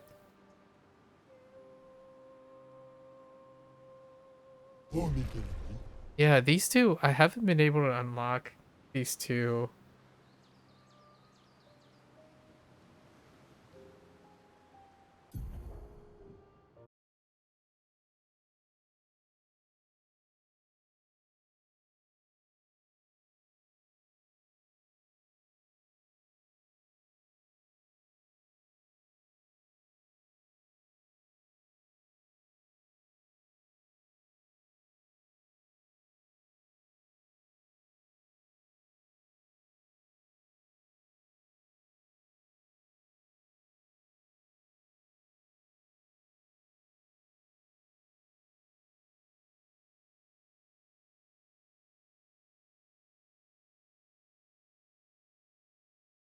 Oh. Oh, this... Wait. But this is not what I'm looking for. That's probably referring to Gustav, but... I could have sworn that those were still locked. I could have sworn these things were locked when Gustav was around.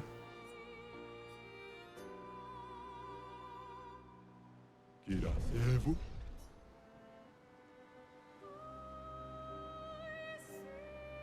Oh, it's not the guy I'm looking for though. Maybe I already bought those. Just we'll check. Wait, in New Game Plus. Hmm.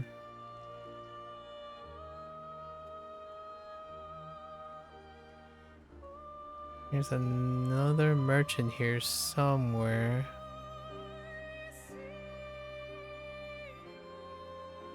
How did I not see you? Oh, here we go. Oh. Oh. Oh. Give me. Alright.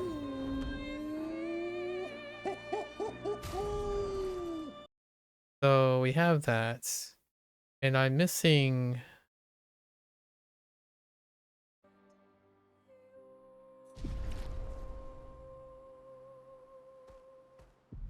Gotta see what I'm missing.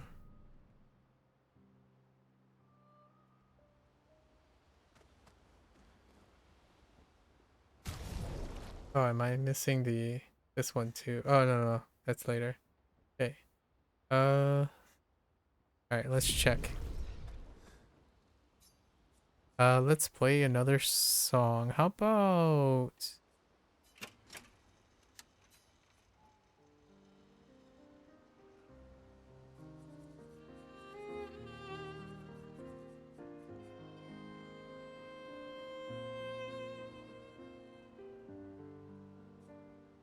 Lui, étincelle, fragment essentiel. no, I don't have that. I'm missing so many. Okay. Okay. Mm-hmm.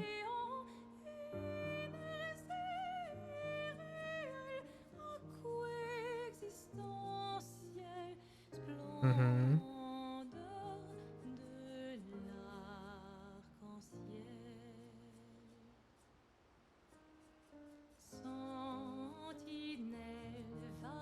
Mm-hmm.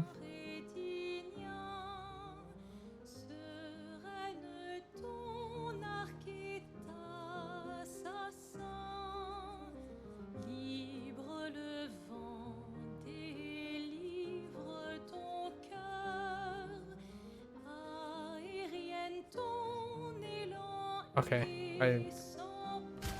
So many.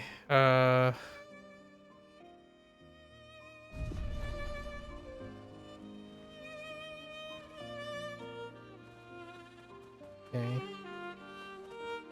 This one's really good. Ton chagrin annuel t'ôte l'éternel. Okay. I visited these places already and I missed them.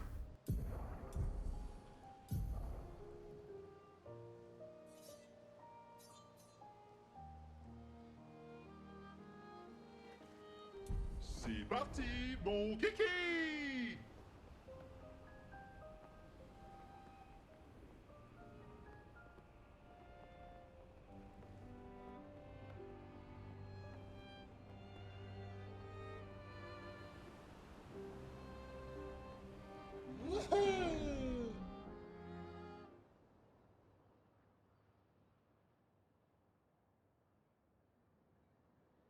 Somehow.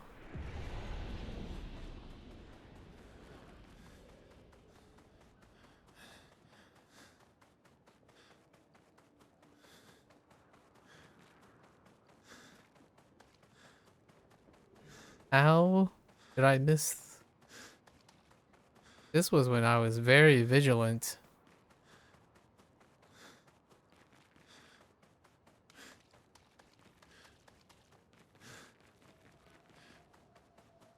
Oh, wait.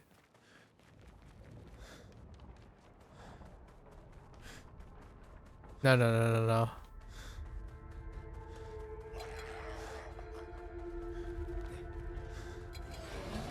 I made a mistake. Wrong direction.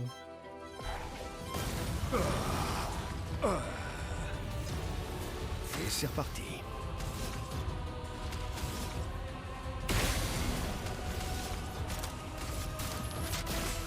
Oh, that is not how you. That is not the move, man. I moved it around. I forgot.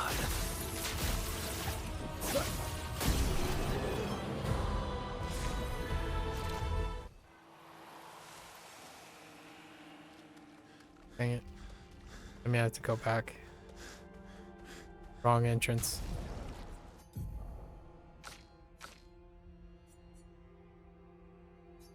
How much is empowering break? It's 3.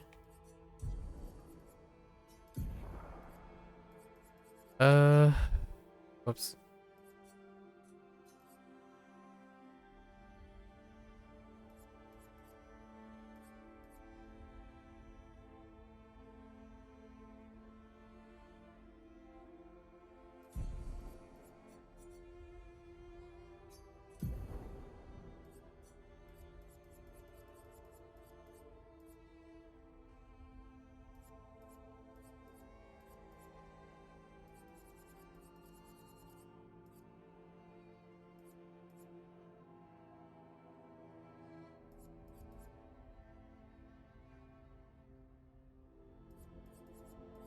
Trying to use something that is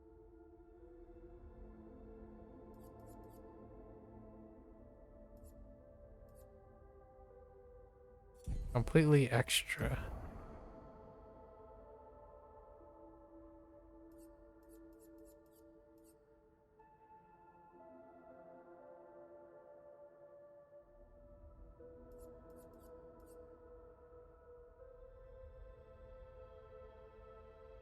Greater defenseless.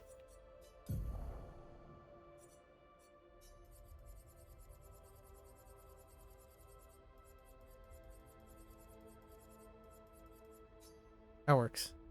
And then we're just gonna leave him be, right? He's capped on. Oh, right. I didn't do the other stuff yet. That's fine. We'll pivot.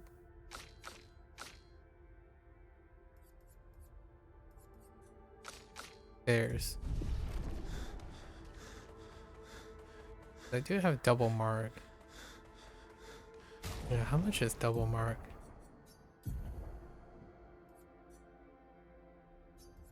Oh, I didn't even replace it.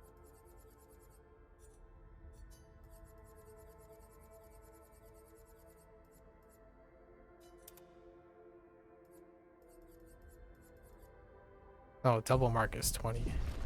Okay.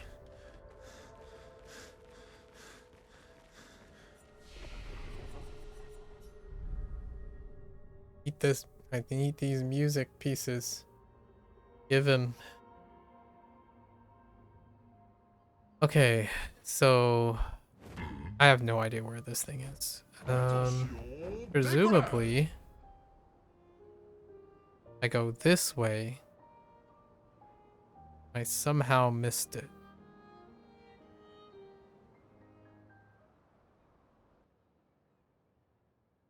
Oh, there is a lady that just straight up. Oh, Clea just straight up ignores me. Wait. You telling me it ends up setting me back to this front side?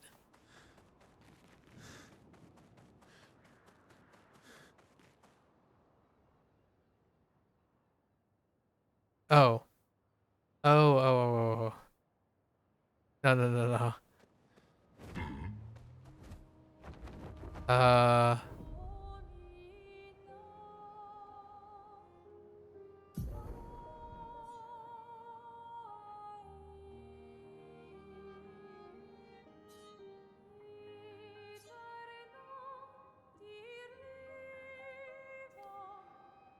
C'est ce qu'on appelle fendre le ciel.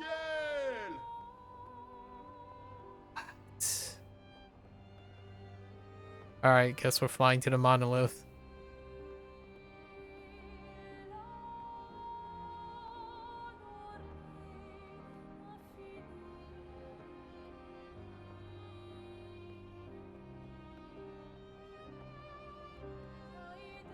The treasure hunt begins. Or the treasure hunt continues.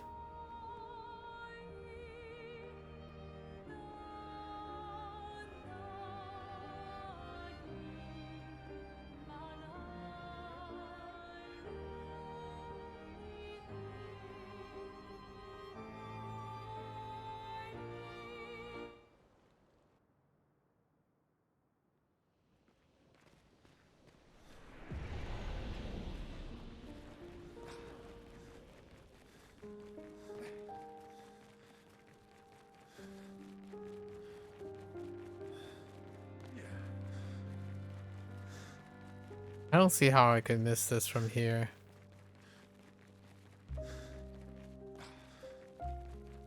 I have legitimately no idea.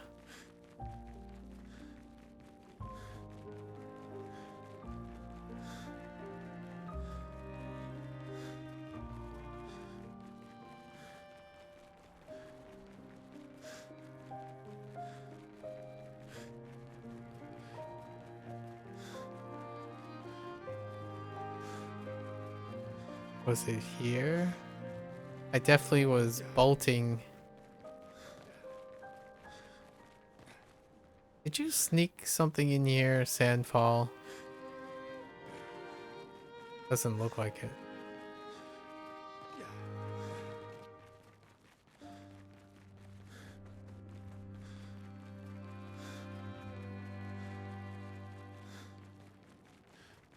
Wait. No way. Oh, no, no. No, just kidding.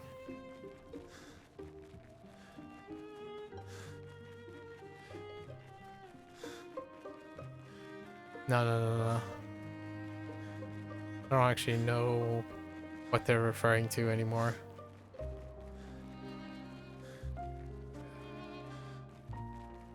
Let's walk in here.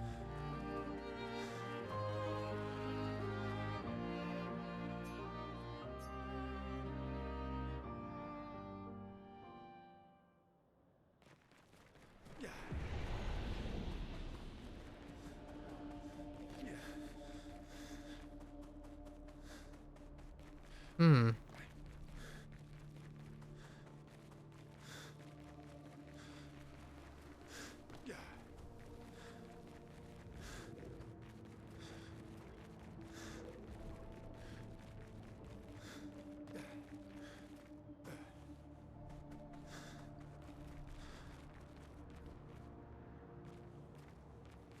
I genuinely have no idea what this is referring to.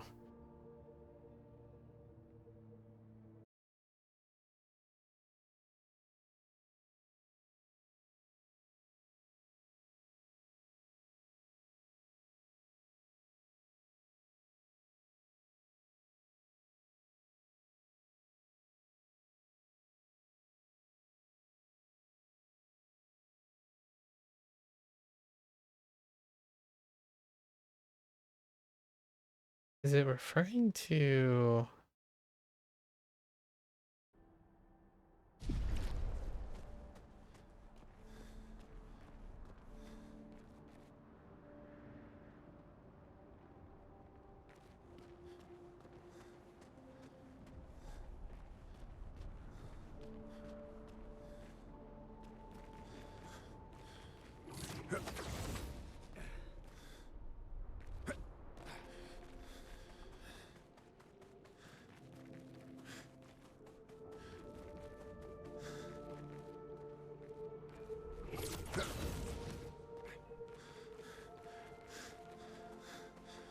This description is...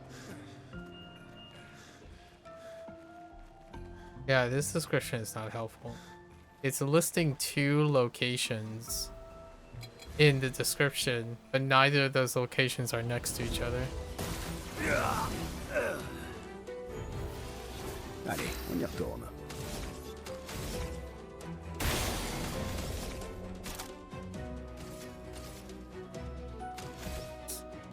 Okay.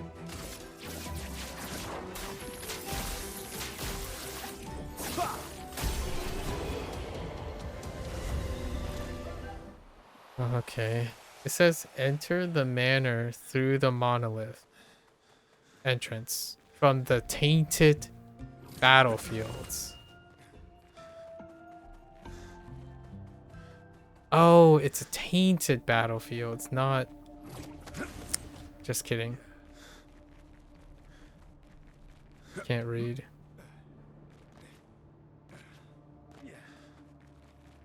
I'm not sure if this is tainted battlefield.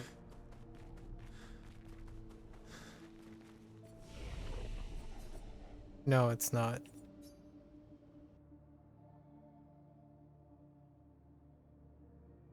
Did I miss this? Is it because... Oh, yeah, I would totally... Yes. I could totally miss this. This place was very confusing. Sprawly, even.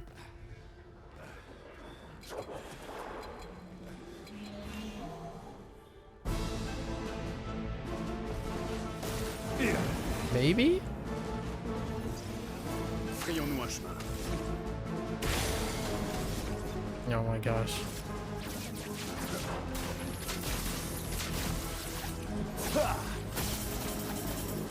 Nullified. Oh, is it light damage? Is it...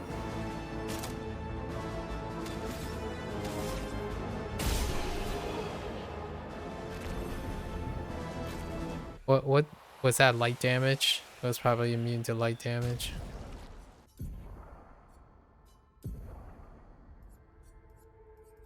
Okay, we need to work. Greater powerless in the... Is it here?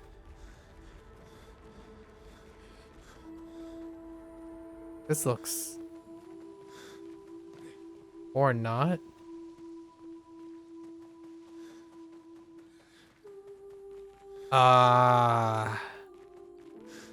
I totally missed that. I went right. Because there was a cutscene here. Nice.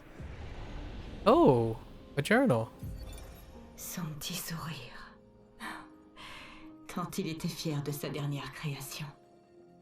Mais au moins il me reste ses souvenirs. Le plus douloureux, ce sont ceux qui n'ont jamais existé. Les conversations que nous n'aurons jamais. Le temps que nous ne pourrons pas passer ensemble. Je voudrais que la rage me consume tout entière. Tout plutôt que ce vide que je ressens.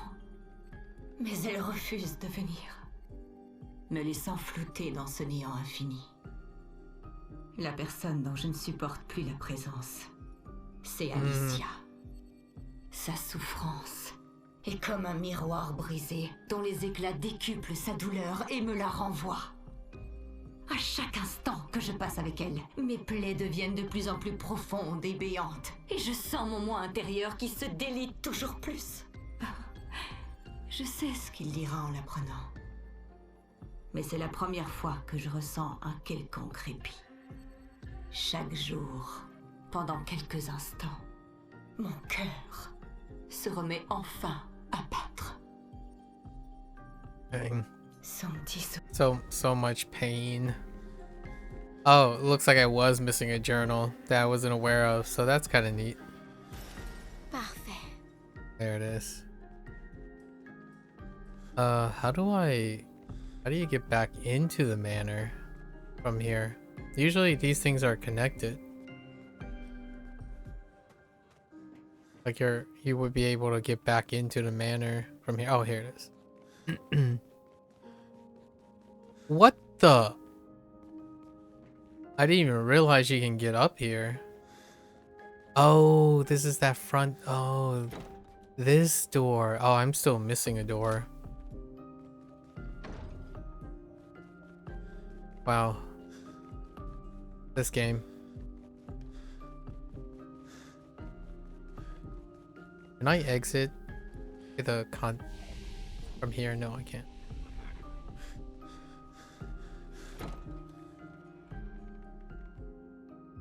Okay. This game.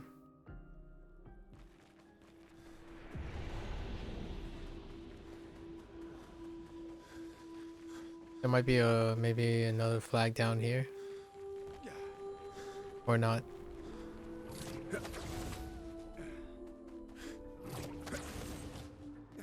Might as well roam around. Momo station. Oh, there it is.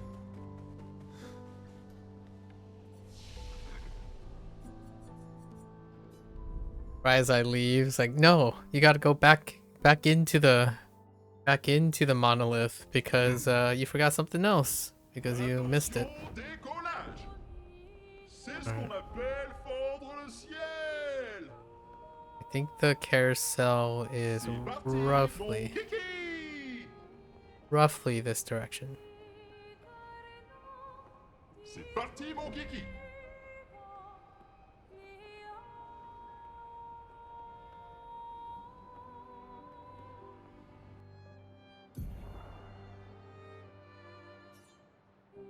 I overshot it.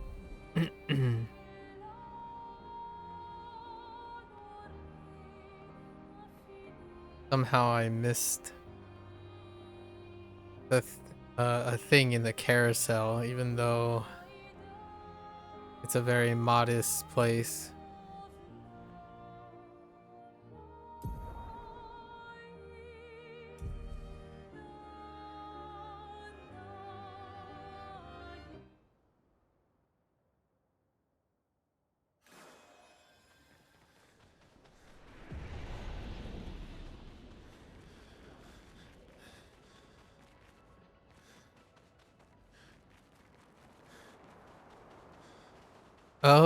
Oh my goodness. Come on. Come on. Well, that's kind of embarrassing.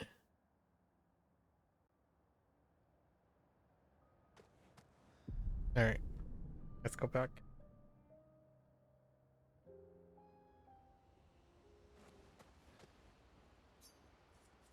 Let's play the one that came from...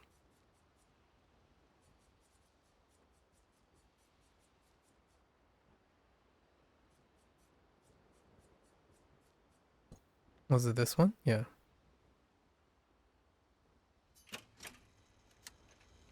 I think. Oh, that from the carousel?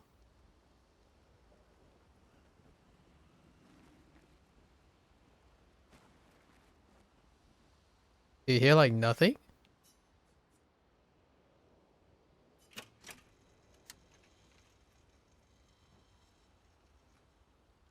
Is it just me or nothing is playing?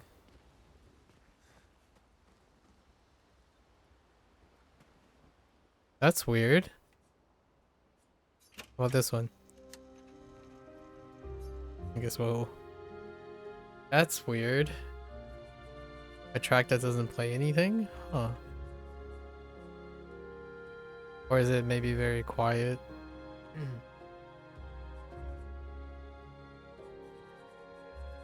Okay.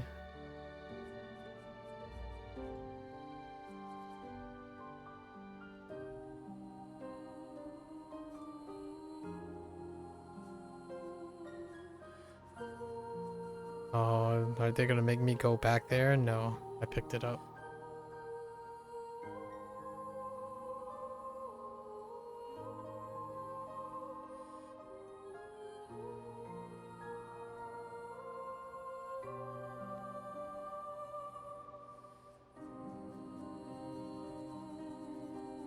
I have to go back to the manor. All right.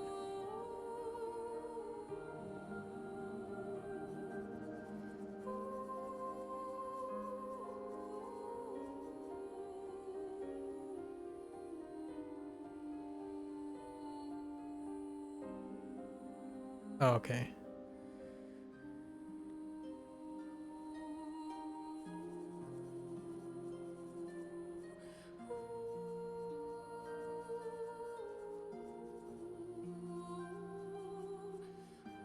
What? Oh.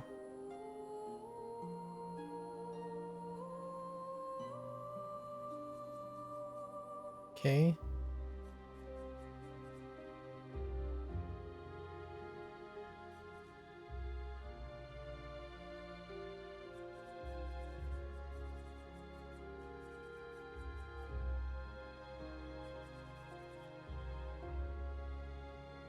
Hmm. Okay.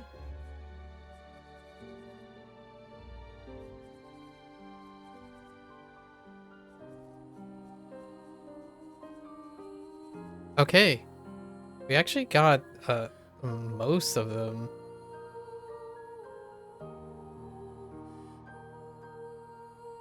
I did miss one in the mansion, but yeah, we got like 95% of them. They head back to the manor to get one.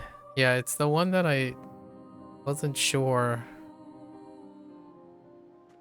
And it turns out it's the fireplace. Of course, it's the fireplace. Fastest way to get into the manor. But there's an entrance. Oh, wait, no. There's still one here.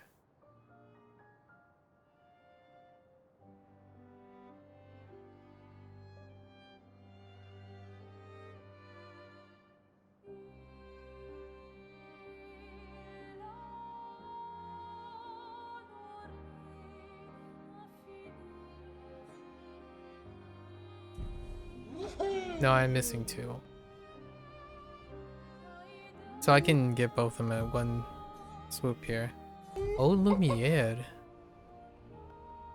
Could have sworn I entered this. I sound like a broken record at this point. Oh yeah, I did go there, or I did go. And of course I didn't, kind of thing.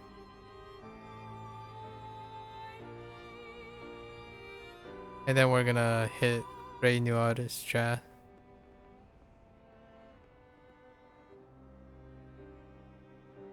Oh, what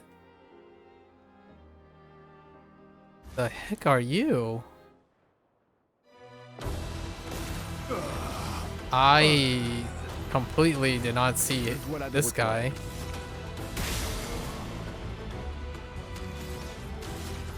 Alright, we're gonna do steel and see how much this hits.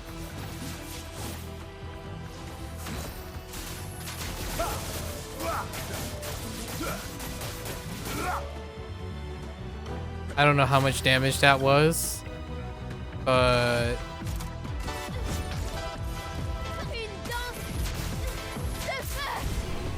hang on, how much was it total? 12.8 mil? I don't think that was off Mael. Oh no, it might have been off Mael actually. So she already did 12.8 and steel takes 2 turns and did like the 8 mil. Either one of them did 8 mil. 8 mil, but whoops. It wasn't as much as I thought it was. And it takes 2 turns. Do I have roulette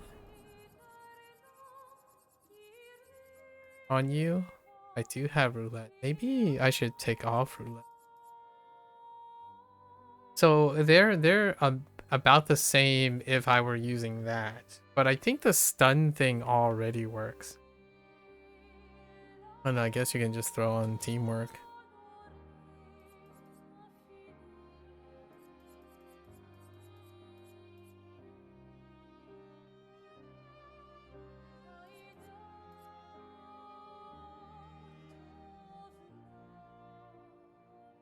And warm up.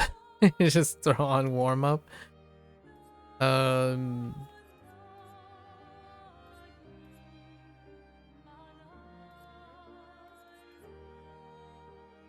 Chill on rush.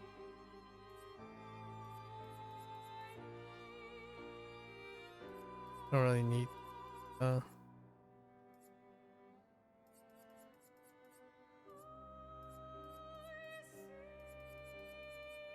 longer burn is fine too, because he's already burning things. I don't know if inverted works. So I'll check if he's inverted after the fact. If the other thing goes off, oh. And if immaculate works as well.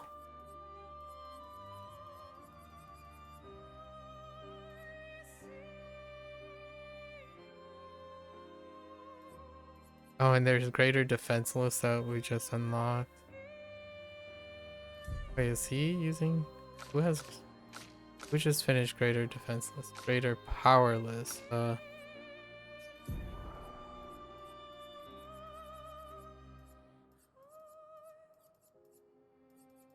Got so much going. We're not gonna end up doing.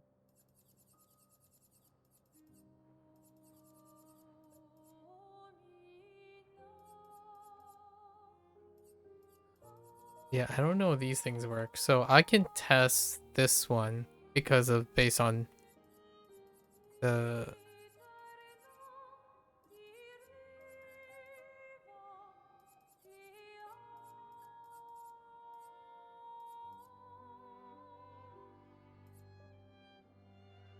yeah, and she can boost her damage too if the stun lasts till her turn, which might not be true for bosses.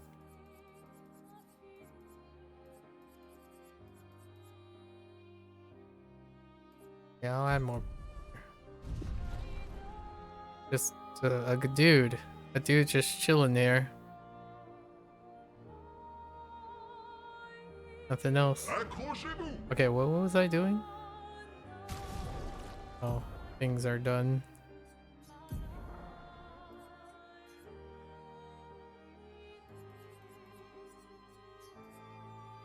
Anything else?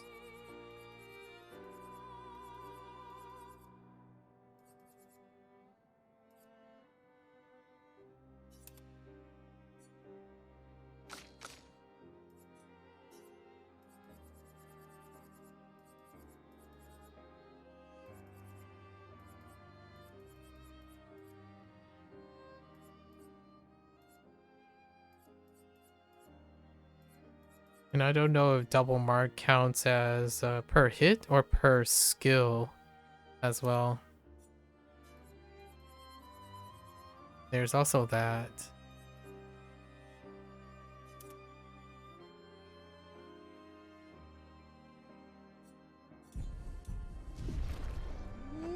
Alright. Where were we going? C'est ce qu'on appelle fendre le ciel.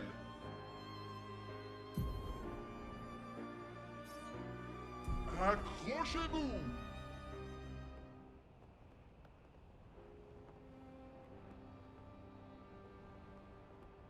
Maybe there's a manor entrance over here.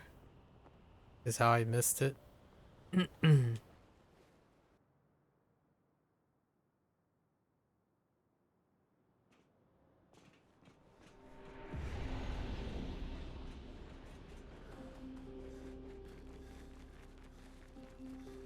Oh, right.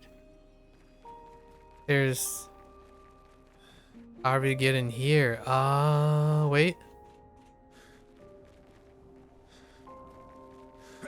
That's not how that works. Uh-oh. I don't think that was intended.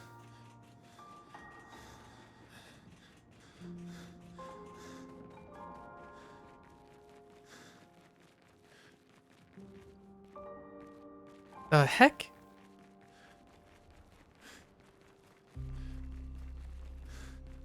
Oh.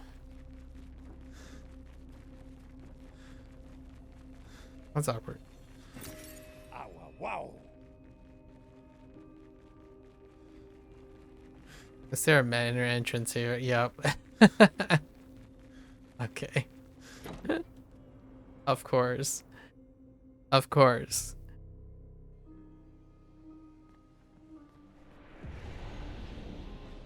Give me my music. Qu'est-ce qu'on a là? Oh, okay. Which door is this? This is still not the door I'm missing. I'm still missing a door. Wait, there are more journal entries? Comment est-ce possible? Avec quelqu'un qui refuse de parler. Même notre deuil ne nous unit plus. Elle a choisi son chemin et moi le mien. Je n'existe plus à ses yeux. Et les enfants non plus. Elle nous a abandonnés, nous laissant sombrer seuls, afin de pouvoir se noyer, elle aussi, de son côté.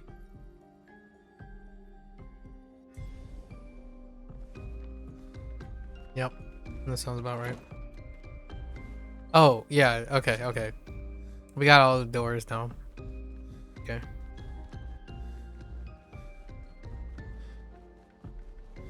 So that's where his room was. Oh, I need to go back.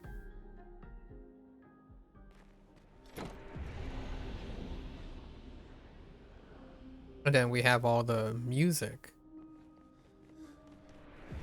Wow, their manor was an incredible place. Like, look at this place. This place was.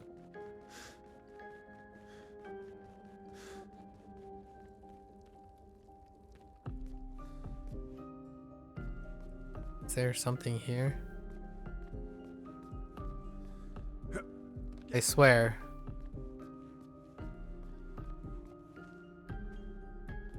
Yeah, like.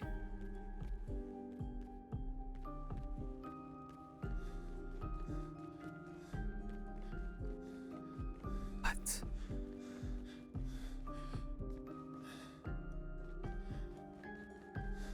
Am I supposed to like?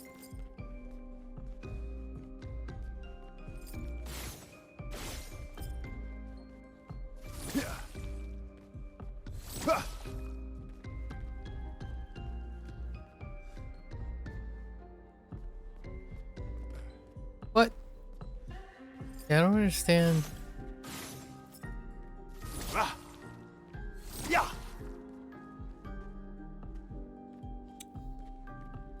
Oh.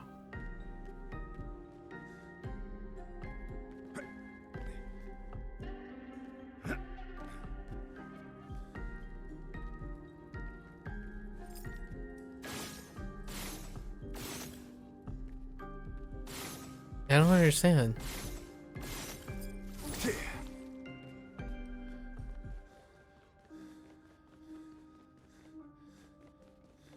Like, I've hit all these. One.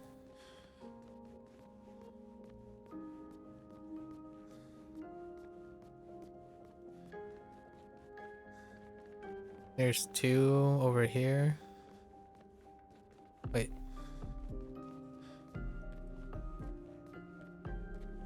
That's one. Two.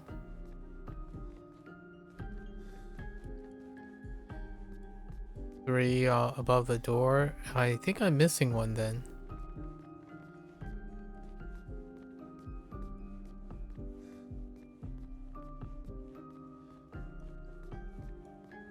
Right, one.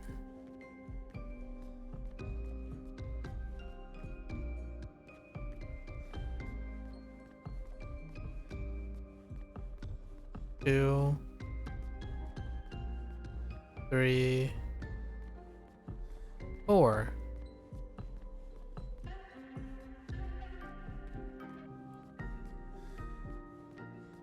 Yeah, four is above there. I don't understand why this is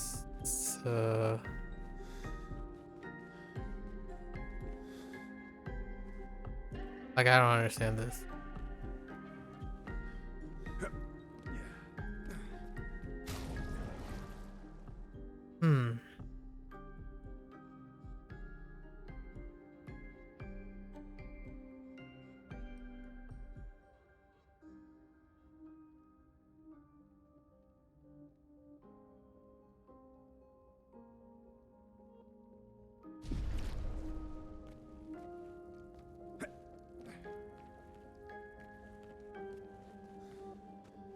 I feel like this might...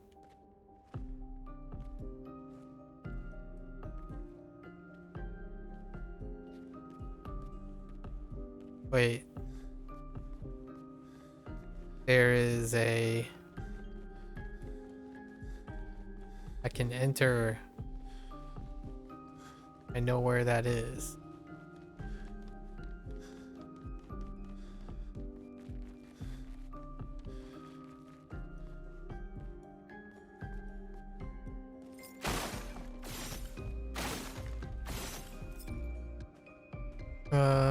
Maybe.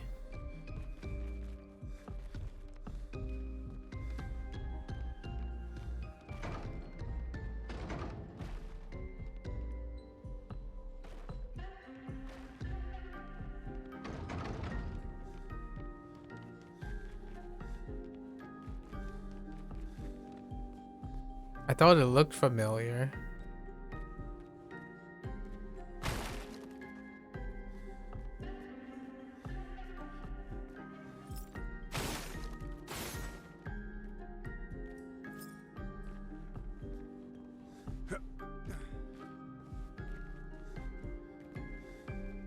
Hmm.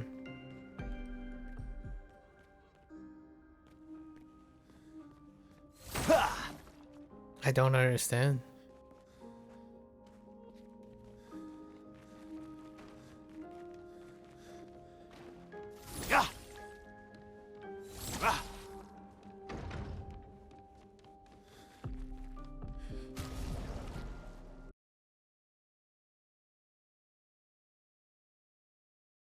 Yeah, I'm not sure if this is a bug or not. Either that or I'm way...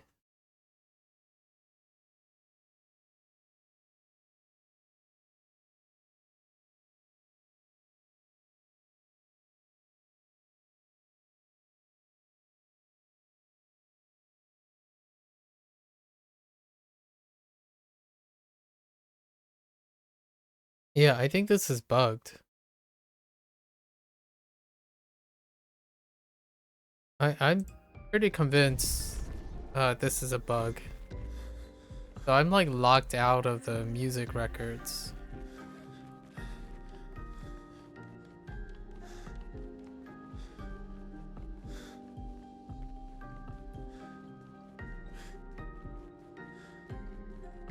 Um,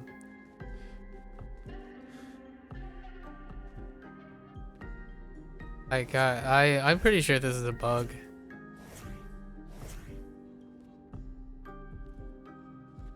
This is where the thing is.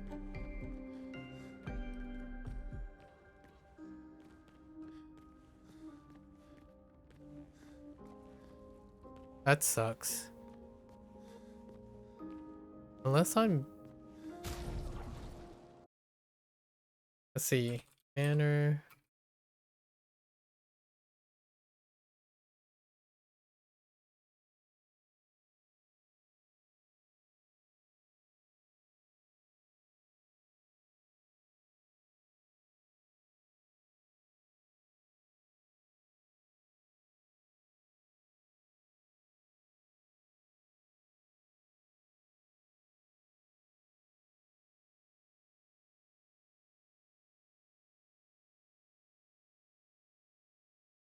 Yeah, it's a bug.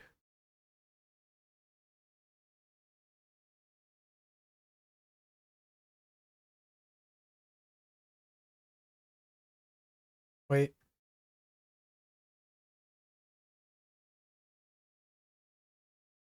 Yeah, I don't know what it is, but I'm pretty confident this is bugged. I'm just kind of screwed. Unless somehow I can like...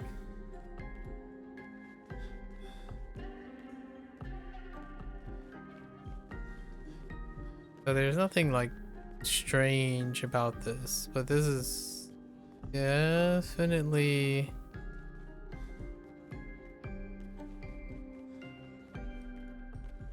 Like I can't just like re-interact with it.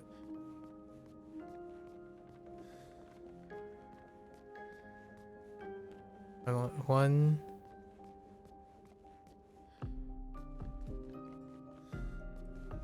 Oh no, just kidding. It's not bugged. I did interact with the one thing that I thought it was already interacted with. It's fine. We're fine. I'm like, unless I didn't interact with all the switches. That's my only. That was my only reasoning. It didn't look like it was interacted, so we're fine.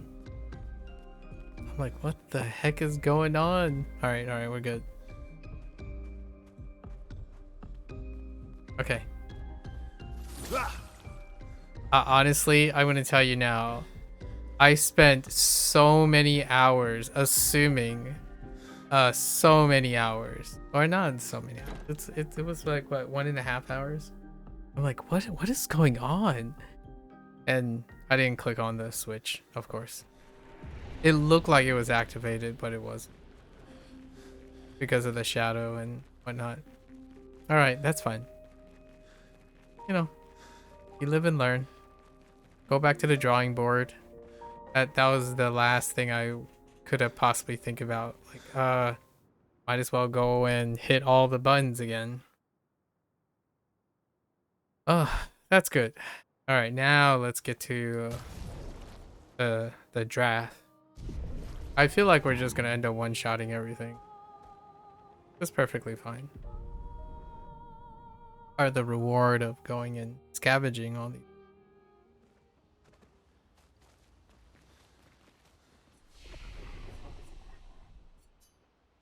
We're not even level 99 yet, huh?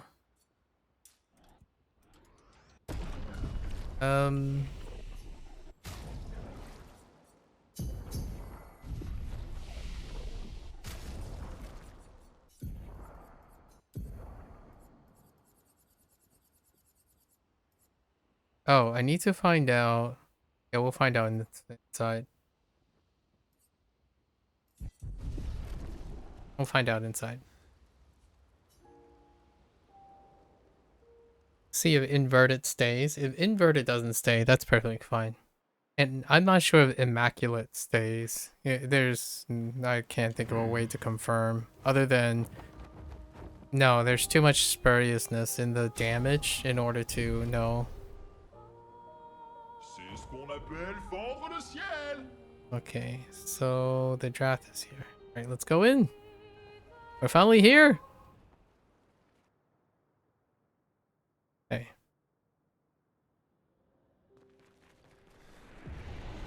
Oh, I wasn't expecting like. Du monolithe, là où il est emprisonné. Attention. You almost got an Urtree vibe all of a sudden. It's gigantic. Okay. Alright, I want to keep an eye on the inverted.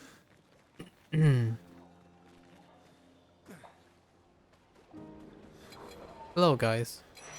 I need to use you as test subjects.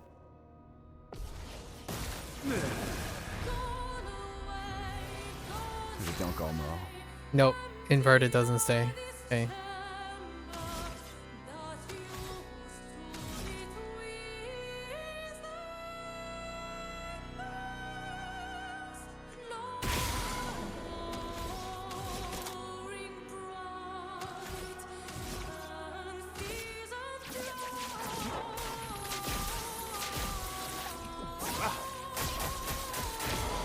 Amusons-nous un peu.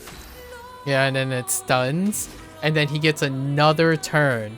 He gets double the turns on S. Like, what is this nonsense? C'est fini pour toi. Like, what is that nonsense? Like, she needs to spend a turn to reset up. He gets double, so that's close.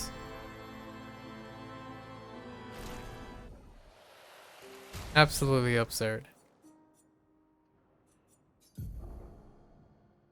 Inexcusable power. Absolutely inexcusable power. Shortcut. Oh, okay. What face? Those are some what faces.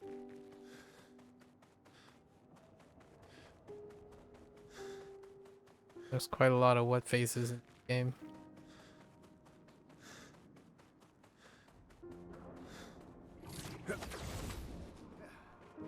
Whoa.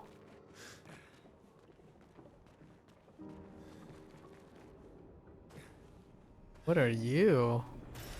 Excellent. Nice.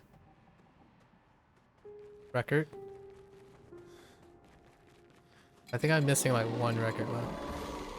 Oh, creepy eyes.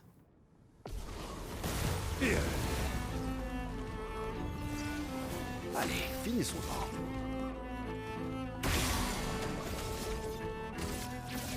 Look at that list.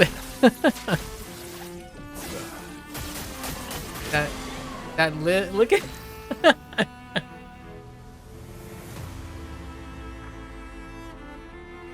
it's so stupid. And now we have double mark.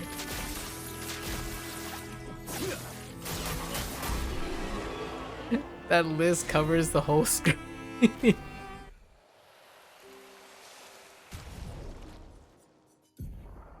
Oh yeah, that's right. Oh, so the double mark is different colored. I see. The double mark is... what other things? I could add double burn to it. No. We're fine. So the mark is like a different color now. Super. Quick break. Okay. I see. That means it's a duplicate. It's a duplicate, so it just levels up. I was expecting a manor entrance. No.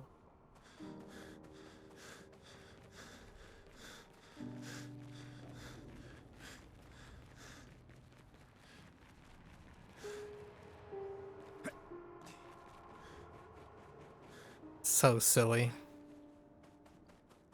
It was so silly. I would not be surprised. Like, if I am gonna encounter a boss that doesn't get OTK'd, that would be interesting. Probably like a double phase boss. And I would like have to figure out not to do like too much damage or something. Tu t'en tireras pas.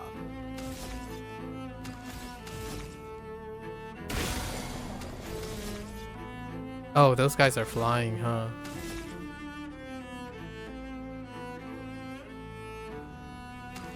These guys are probably considered flying. Let's test them out. Étoile spectrale.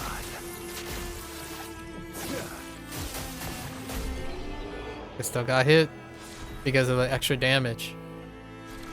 All the lightning attacks are probably separate rollers. So you can still hit because he's technically hitting twice the number of attacks. Which I don't know if that combos with double burn. So we might as well just throw double burn on to him and see if it double burns. Like he's done with that, right? The double mark. So double burn costs more. I remember. And then we can use the 20. Oh no, we have to liberate 20 for double mark.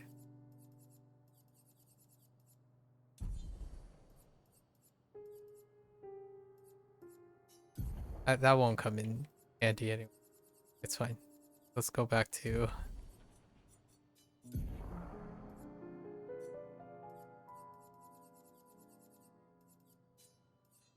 Oops. Absolutely absurd. Which way? I got myself turned around. Go this way. I see something purple. Hello, guys. Prêt à frapper.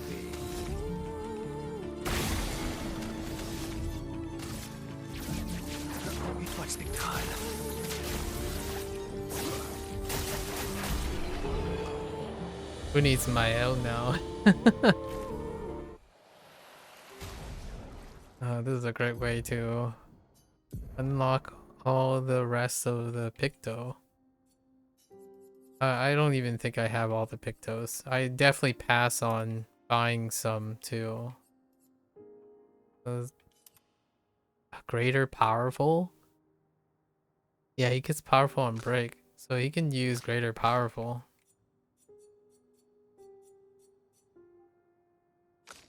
Pretty sure that's on the applier, right? I can kind of see some hitching from all the Pictos.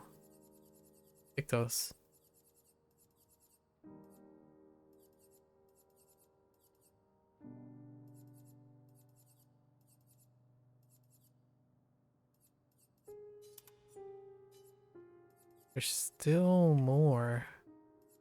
I think I got them all. Yep, I got them all. We'll hold off on finishing.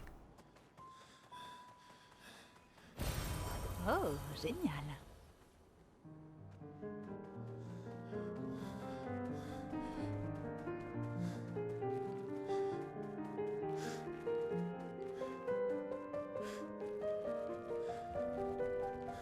We're going up here, right? Holy right. Ooh. Aline and I, we used to understand each other. Both of us lived for process of creation, more so than the product. Capturing the essence of an idea, half-formed, nebulous, feathering on the edge of existence, shaping it into being. But she's changed. She no longer cares for the act of painting. Only what her painting can achieve. And she will drive herself mad trying to paint what is unpaintable. Judging by these paintings, some might say the same of you. It is the process that moves me. Being able to shape and mold a composition helps me to understand and create order, to tame the chaos, and create something unique to me.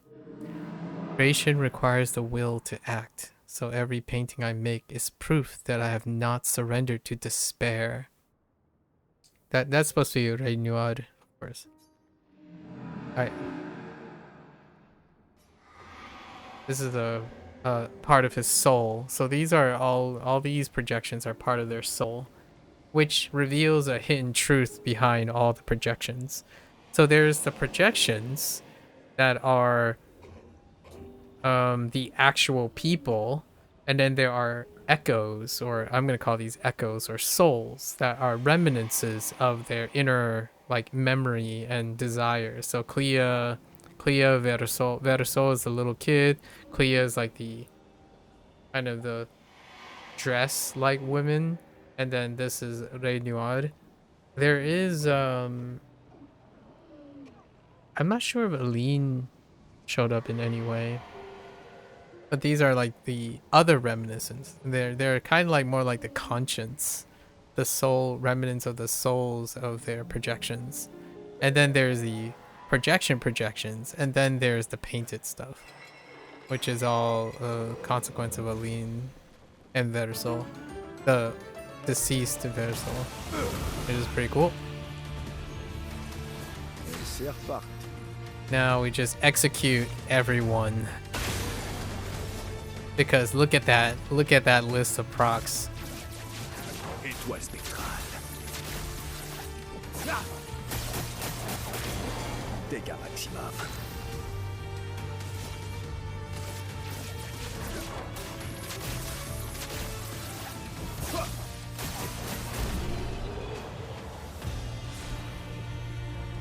Absurd.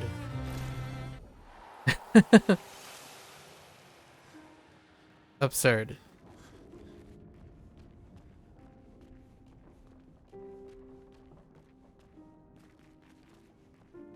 Interesting.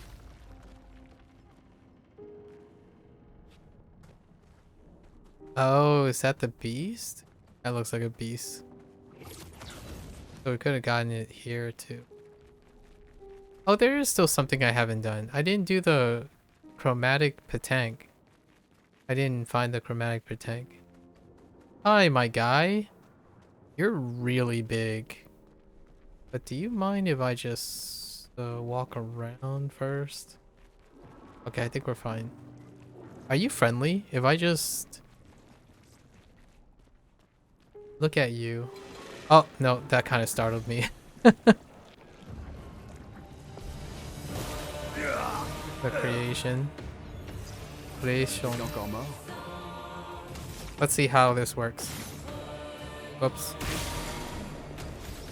It still works. So you just do Endbringer twice.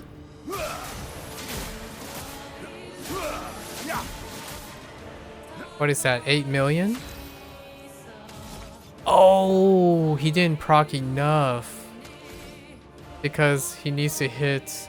So you need energizing turn to get enough for a double on a boss. Okay.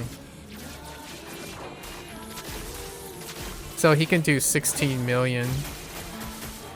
Je suis prête. And then she can follow up. Une danse de feu. How much does she do? It's like 10? She does 15 mil with a setup. So that means she can only do 15 mil in one go. And I don't even know if that's a high roll. But in terms of Better Soul, he can do 16 mil in 2 goes with like roulettes and burns and etc. But she can also do the same if you make her sacrificially. So you can make your entire team just explode on in like there's so much you can work with in this game. Absurd. The only the inspiration for this is probably because I noticed how effective energizing like shielding death was that one. So then you're like, oh well, and then I didn't realize you had a Pictos that you can have way early in the game too. Like Yellow Harvest was accessible way early, so you could auto battle your way to victory. Pretty absurd. Of course, this weapon. This is the weapon. This weapon makes it, in my opinion, because of the 100% crit. So you have 2 people who have 100% crit Excellent. without investing in any luck whatsoever. Absurd.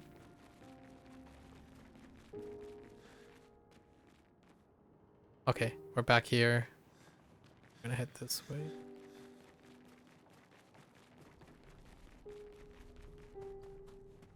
Or you head up there.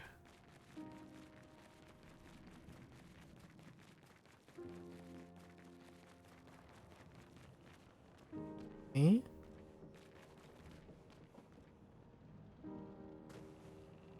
Nice. Appréciable. I do need a few more of these because I haven't upgraded my weapons yet. Completely.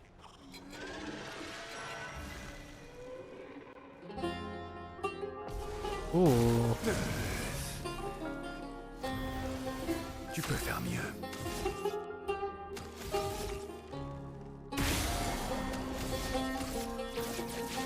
Étoile spectrale.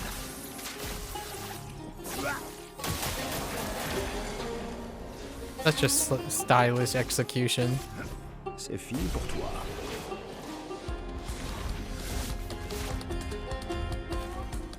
That music is so loud, so much louder. Okay. Alright. So is that it? I think we've gotten everything. Pretty much everything. So what can we offset for her? Point cost. Cheater is already being used and second chance. Survivor.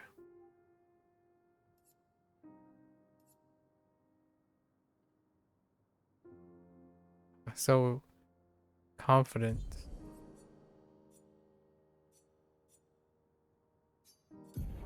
I just realized all 3 of her slots are actually open.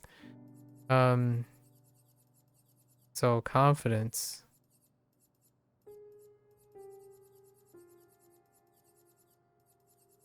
Oh, I didn't check if her AP is high enough for her turn. Oh no, she has enough.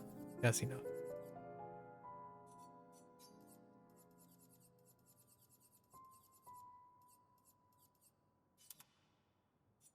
Alleviate some points. What else we got? Burning affinity. She's buffing too, so she could take on the buffers. The buffer I would use is greater power.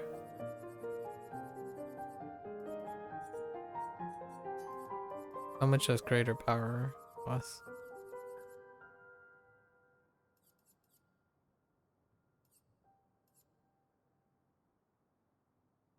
Oh, does is does she have no? Oh, you have greater powerful on already. How much is this? 10? That's fine. And greater shell. These already had greater rush. Due to her weapon, once I trigger it. Greater shell. Where are you, greater shell? Not that that's a big deal. Just padding out her things.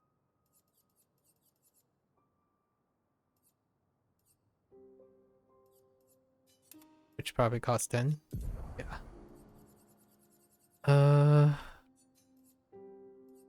What can she use? Energy Master.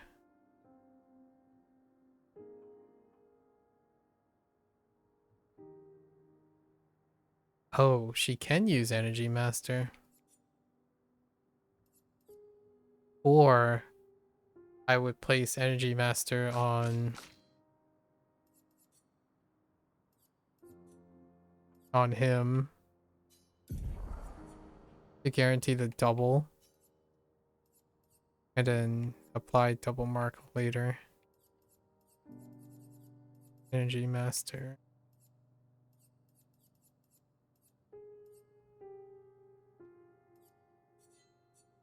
Or no, that costs so much. Energy Master. Where's Energy Master?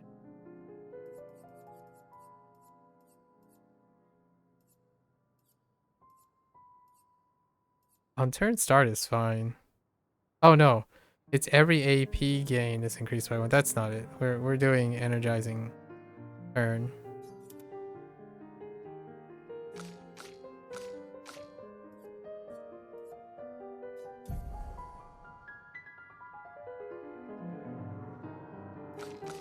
And I need to restore double mark later. What else?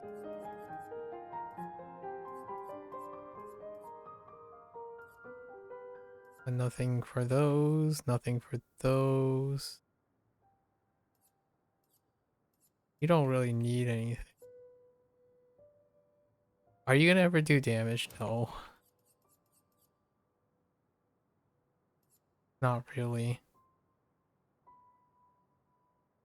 Strike.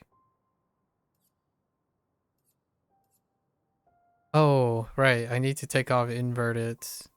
And I don't know if immaculate applies to him. Longer shell and longer powerful. These are good.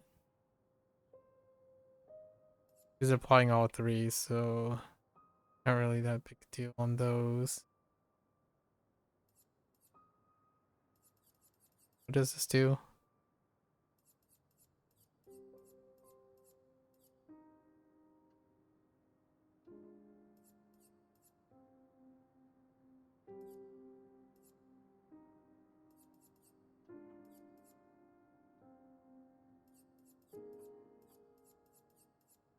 Oh, we can do like all the other stuff. Oh, that's what are all the other stuff?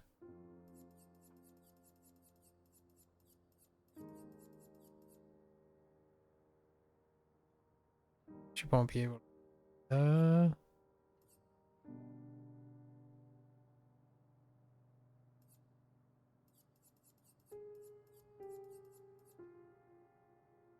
Nope. No, this is fine. Yeah, she's really efficient. And then, oops.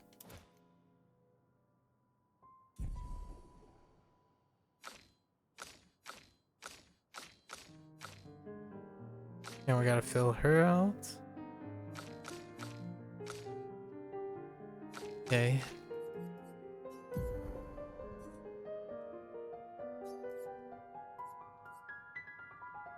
Yes, cheater.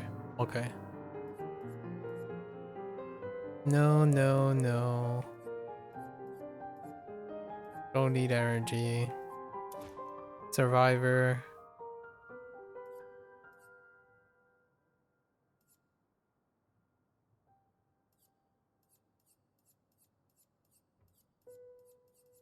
Always burn if any damage, yes. First strike, glass cannon. Augmented, right? Inverted, painted, roulette. Teamwork. Teamwork's pretty good. I have to grab that. Yeah, oh. That's fine. Teamwork.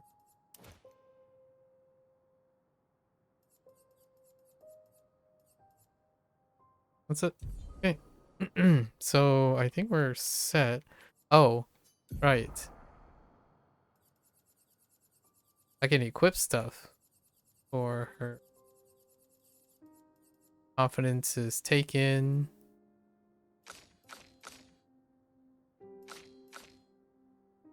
Survivor is not.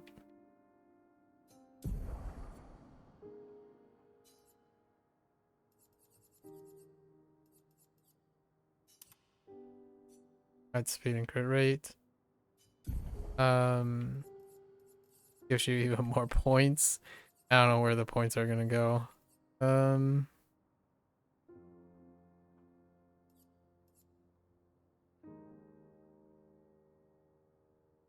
Interesting. No, no, no. It's always gonna be that low.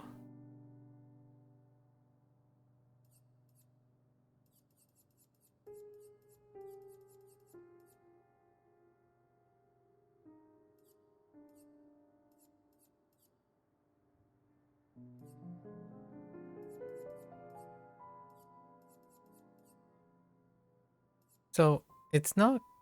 Oh, it's not quite clear if this actually works when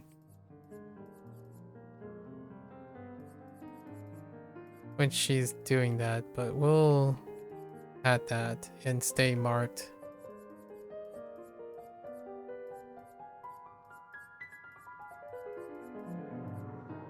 And she still has another thing she could use, like burn affinity.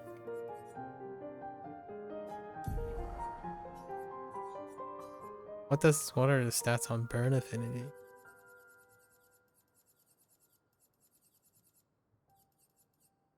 Oh yes, give me that.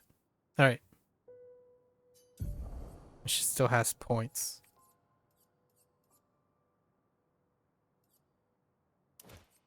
Would I do anything? I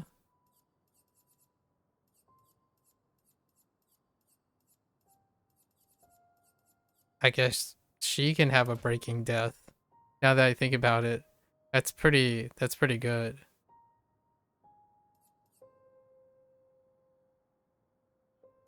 In fact, that's so good that we might as well put breaking death. Sounds so broken. It's so broken.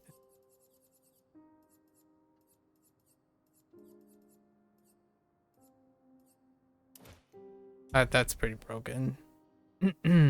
Actually, that also means I would need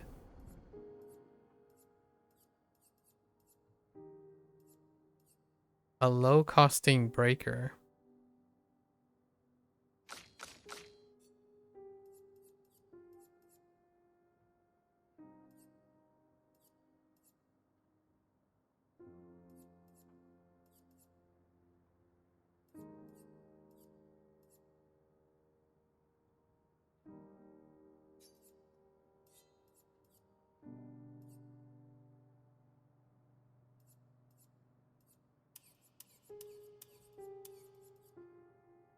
Okay.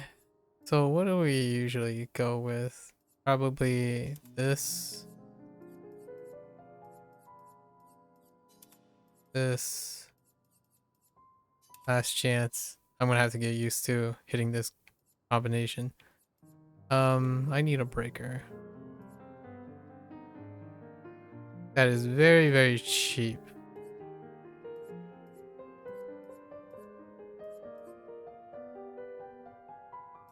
There's no way revenge is the cheapest, but we might as well.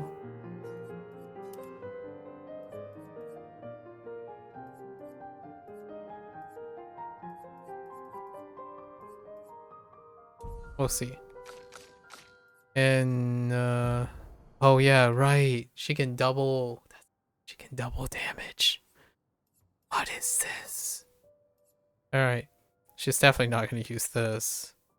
I don't think she's gonna even use Twilight. Do you have a breaker? I know you do. Okay. That'll be sufficient for now.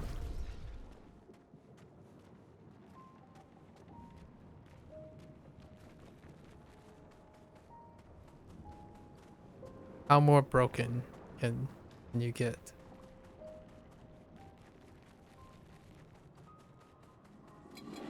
I don't know what you guys are guarding. Oh, it's the path forward.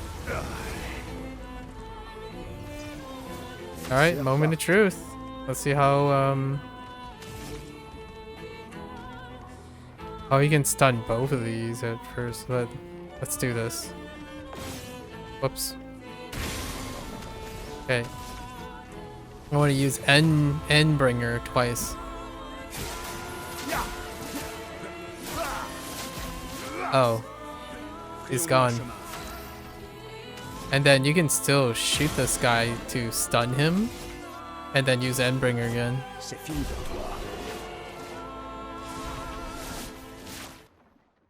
I don't know. I don't know. I don't know what to tell you. Like, this is a shrug moment. Like there was all this, you know, hubbub about Mael and her or is it Stendhal or something? I keep forgetting the name of the move. Stendhal. And like the weapon, but plenty more ways of how unhinged this game is. What's up here?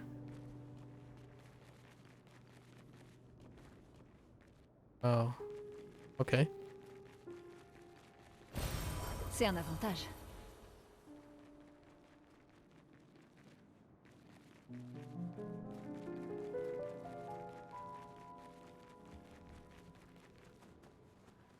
They'd even try to do an almighty build as well. Like, there is a way I could, you can do double almighty, and do double almighty attacks while giving everyone else AP too on Ono, but that takes a while, and I don't know how great the one thing scales.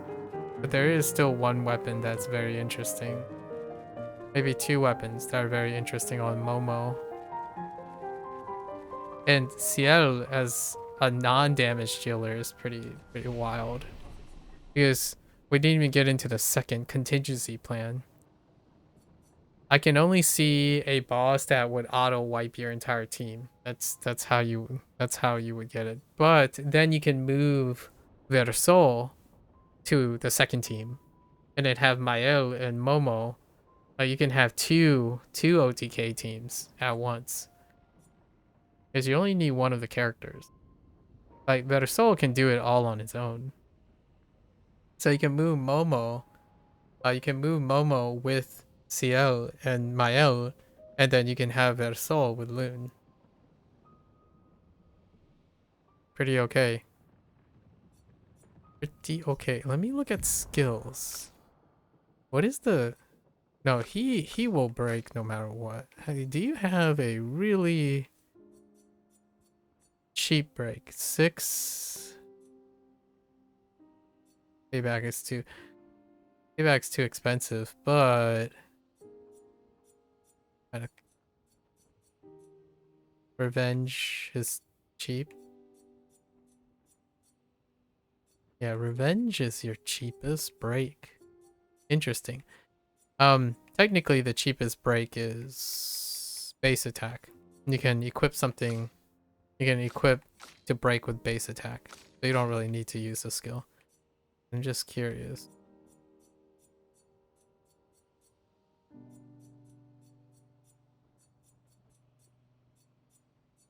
Yeah, it's Phantom Blade.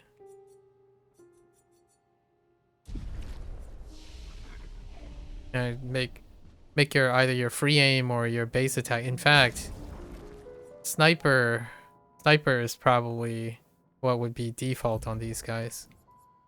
If they have enough just throw this on here.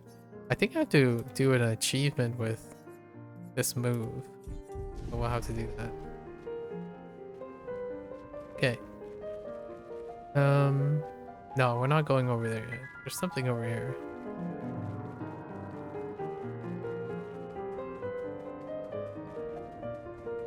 Hello, buttheads. I still need to get to level 99. Double creation. Tu peux faire mieux. Oop.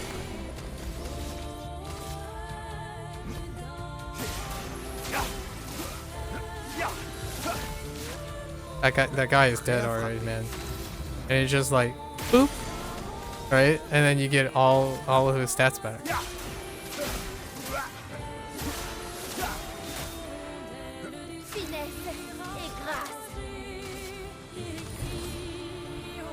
Whoops. I remember.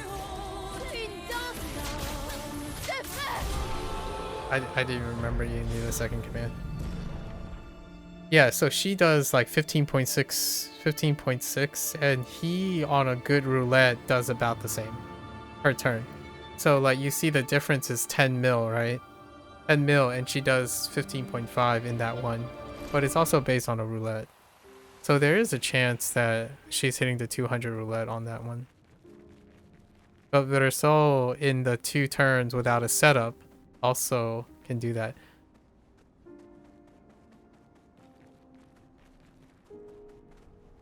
Okay, we're good. Wait. Are we good?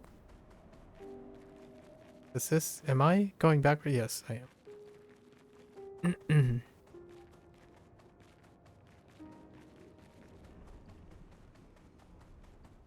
And this is not to mention when CL buffs, but Verso is buffed up when he attacks. Mael is not buffed up.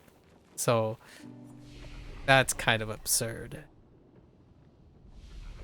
Yeah, he has powerful on him. Greater powerful at that, I'm pretty sure. There's something back here. Intriguing. Never underestimate going behind things. Man. Oh, that must be something. Ooh. Actually, I don't even know if he has greater power on. It's probably missing all of those too. Oh, he has enough for greater powerful. Oh, and I'm not sure. Inverted doesn't work. That's right. I'm not sure if Immaculate works right now.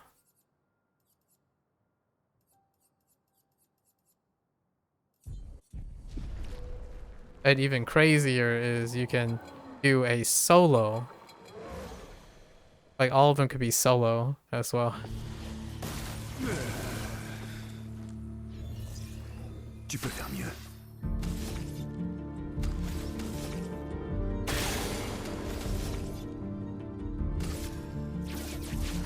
Étoile spectrale. On en finit. Yeah. And he has a stronger AoE. I think Phantom Star is stronger than Phantom Strike from Kyle, I think. Hard to tell, but with the weapon that he currently has, it's definitely higher, I think. He has more synergy with applying things. C'est un avantage. Special on power. Okay. Well, that was kind of disappointing. I thought it might have been something like pretty sweet, you know? Alright, let's go in. What is this? No name. The Abyss, you say? Is this where meeting the guy? It's already foretold that it's Simone. I'm gonna pronounce it Simone. But it's a foregone conclusion it's him. Because even the logs and journal, oh yeah. Even the log and journals would suggest it's him. Hello? Oh. Fixed camera angle. Wow, that really does give you that scope. That's nice. Using fixed camera angle to make Faudrait peut-être to show mieux faire them. demi-tour. Je sens quelque chose de puissant par ici. Allons-y. Oh. Oh. Oh, we're just falling. Okay. And we're still falling. We are still from soft style fallen.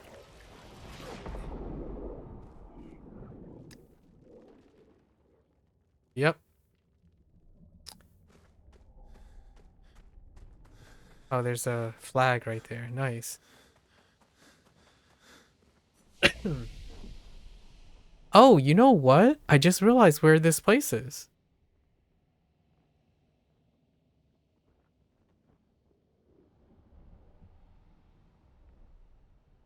And I just realized why this place is accessible, and I didn't see it before.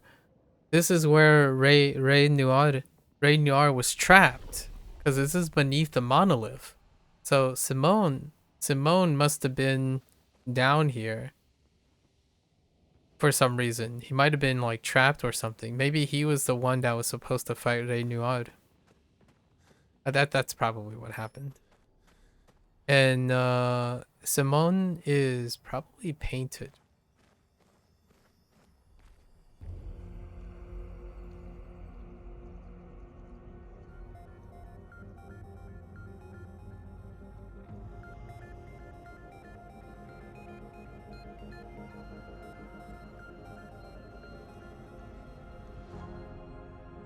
Ces épées.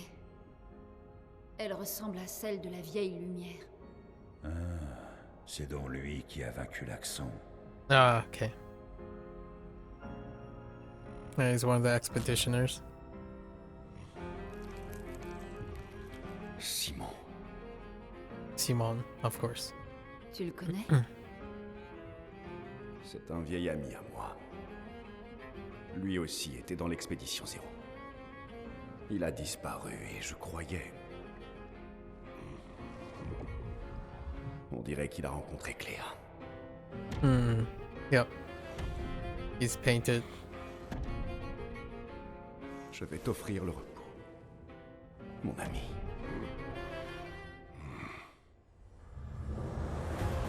I'm expecting my entire party to be wiped out. Somehow. Let's see. Does he have auto responses? He does not. And he is susceptible to break.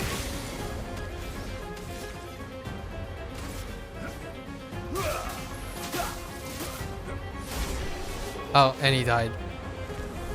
Wait. That's probably just the first phase. Right?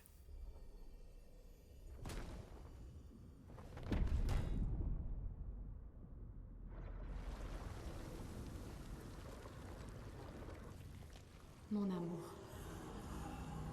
Ses adversaires sont indignes de toi. Toi, qui as affronté le ciel et la terre,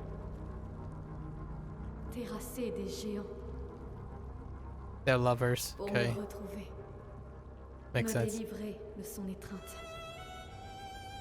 Tomberas-tu face à cette simple épreuve? Alors que ton serment n'a pas été respecté. Debout, tes ennemis t'attendent. So good.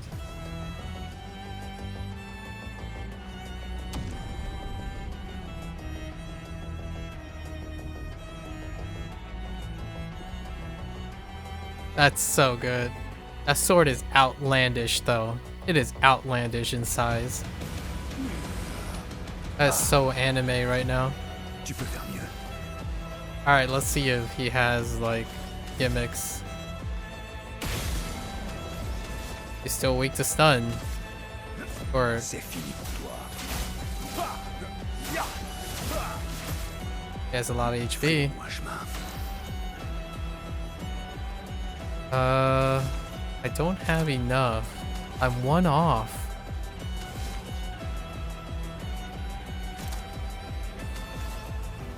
He's probably gonna phase unless I OTK him or something.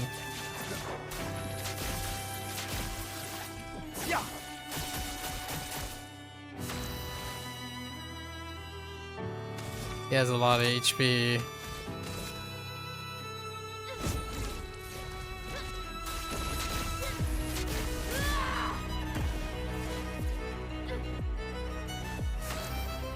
I'm scared.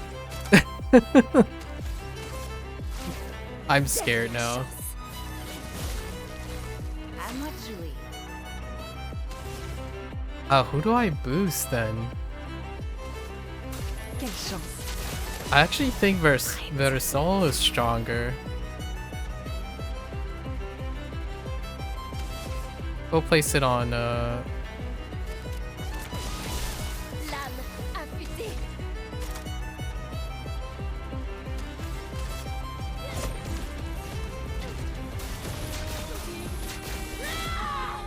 Oh! Finesse. Wait. Oh, yeah.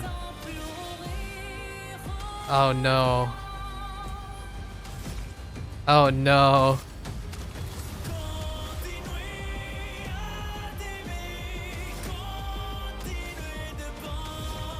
Let's see what he can do. He's probably gonna wipe out my entire team. Oh, steal all shields? Okay. That makes sense. Fais attention. Oh, okay, he... Oh, okay. He just straight up vanishes them. Okay. That makes sense. And then you have to... That makes sense. Unfortunately, these guys have nothing available to them, so... That's awkward.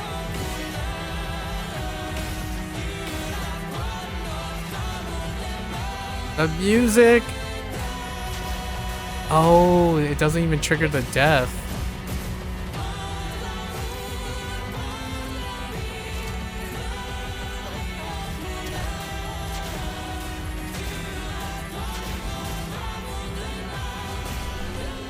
Alright. Too much damage.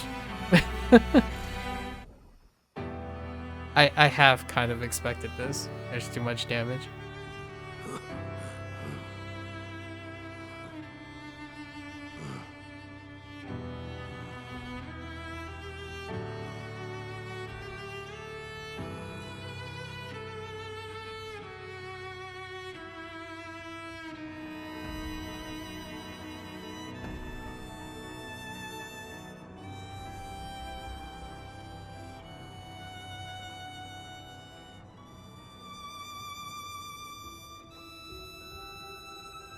That's cool. I would love to see the stories of these characters. So good. Like Clea, Simone, Julie, like ultimate betrayal. But sufficient. Oh man.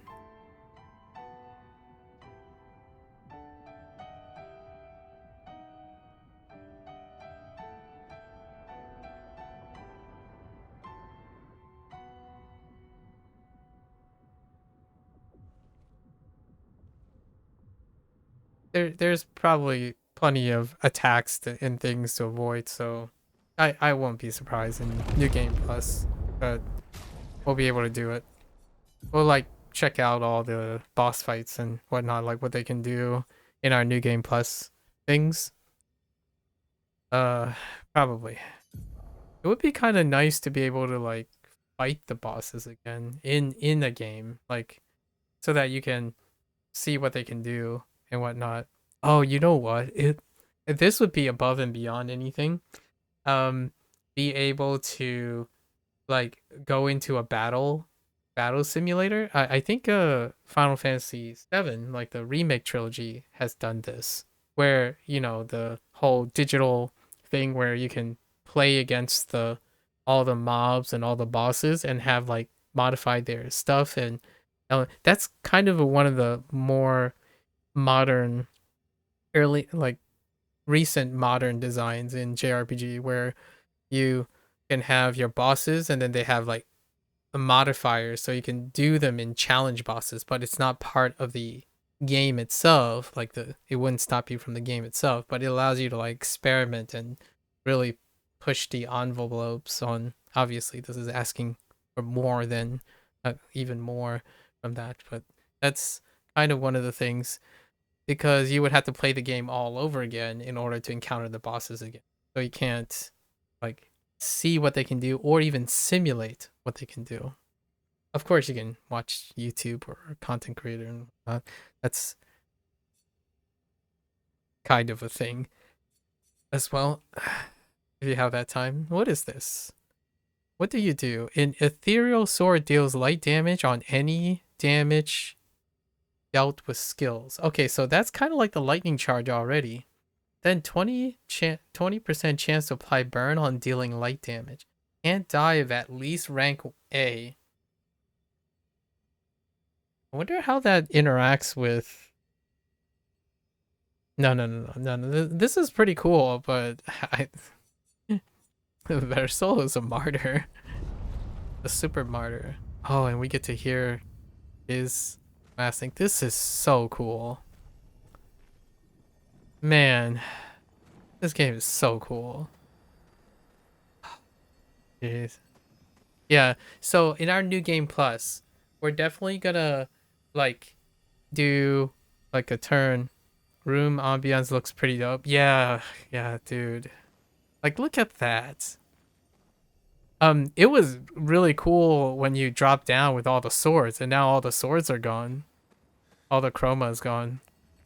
And then the eclipse fully eclipsed. No sound whatsoever. And now you're gonna hear his last recording. Simon, des pans entiers de mon esprit disparaissent peu à peu. Et je dois absolument coucher sur le papier ce dont je me souviens encore avant que tout m'échappe. Ma merveilleuse Cléa, que t'a-t-elle donc fait, cette peintresse? Elle a réussi à m'embobiner. Elle te ressemblait tellement que j'ai cru à ses bobards. Elle m'a conféré le pouvoir de vaincre les accents et d'entrer à l'intérieur du monolithe. Hélas, je n'ai compris que trop tard qu'elle m'avait embrouillé l'esprit, et qu'après t'avoir enlevé et enfermé en un lieu que je n'avais aucun espoir d'atteindre, elle m'avait fait prendre un chemin dont la finalité était la destruction de ton avenir. Et puis, j'ai rencontré Aline, qui m'a fait comprendre que je pouvais encore te sauver. Grâce à son aide, j'ai pu descendre jusqu'en bas du monolithe où elle l'a enfermé. Celui qui est la cause du gommage et qui menace toute notre existence. Mais il est extrêmement puissant. Et j'ai de plus en plus de mal à résister à son influence. Mon esprit se disloque. Je ne pense plus qu'à toi désormais. Et le désespoir m'envahit. Mais je sais qu'un jour, nos souffrances prendront fin. Et nous nous retrouverons dans cette existence ou dans une autre. My certificate? That's my PhD.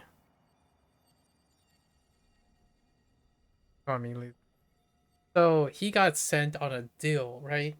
Actually, Clea, the projection Clea, that might actually be self-inflicted. I don't actually think Simone actually knows that the painting, in which subject? Biology. Biology. I don't think Simone. I think Simone actually got double-crossed by Clea. So I don't think Aline actually painted over her, but it could be. That could kind of make sense, but she definitely painted over herself because she was able to construct neurons, but it might be Aline try to paint over Clea, and Clea was managed to still defy her. But that's interesting. So they offered Simone a raw deal to try to take out Renoir, and he failed. Interesting. Intriguing. Oh, I didn't collect all the stuff yet. What? So that didn't trigger the journal achievement. I'm missing. Oh, Lumiere has stuff still. Lumiere has some stuff. Yep, too powerful. This game is so unhinged for builds. Way too OP.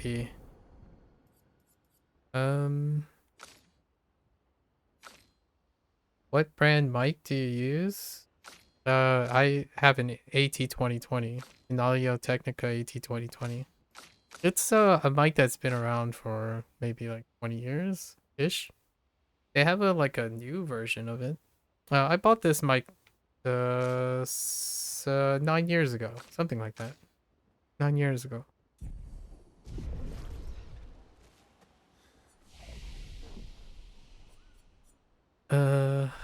Oh, we can make him stronger. I mean, her thing is maxed out, right? And hers is not, but his isn't even maxed out yet. Oh wait, it has been maxed out. Just kidding. And then there's really not that big of a reason to upgrade hers, but we'll do it anyways.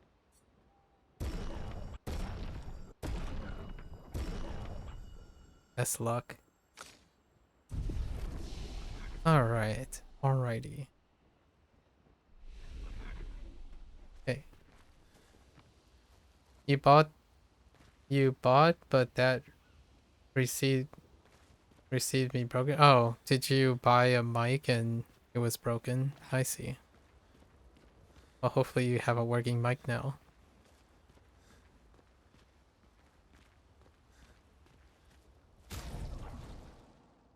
When they don't have any claim policy? Audio Technica has a claim policy. I'm not sure if you bought it third hand or second hand, but Audio Technica has one of the far more superior customer service. So if you bought a DOA, I would definitely, I find that highly suspect for Audio Technica. Totally wasted your money. I'm sorry to hear that, but whatever you're saying is it's very suspicious because it probably isn't Audio Technica. It's probably the vendor that you purchased it from.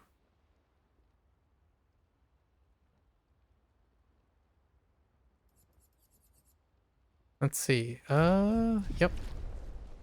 I guess we're gonna do Eau Lumiere. Yes, we have time. What was I gonna do for... You brought one for your brother? I see.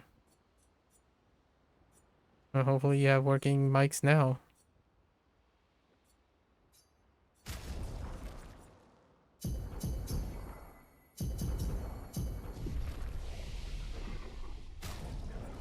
What was I gonna grab on you? I was gonna grab. He wanted to start his YouTube career? Good for him. Hope it's going well. How'd that turn out? How long ago was that?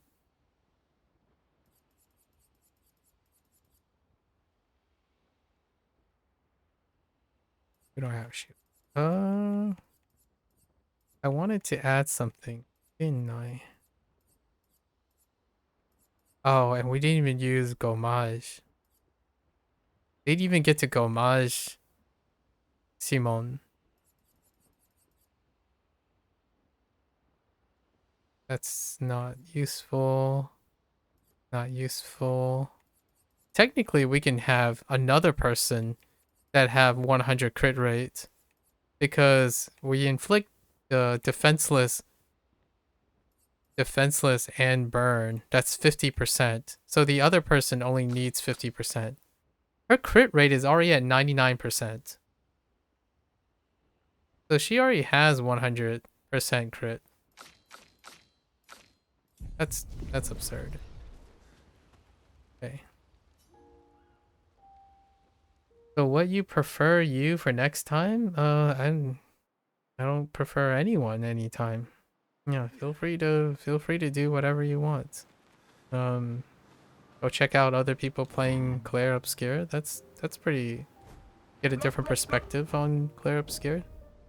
I typically spend my time language learning and studying, so if you're interested in another language like Japanese, Chinese, or Spanish, yeah, that's probably what you'll see most of the time. Accrochez-vous!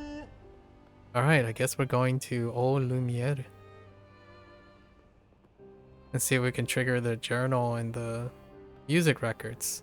And then set up for our new game plus. Accrochez-vous! Towards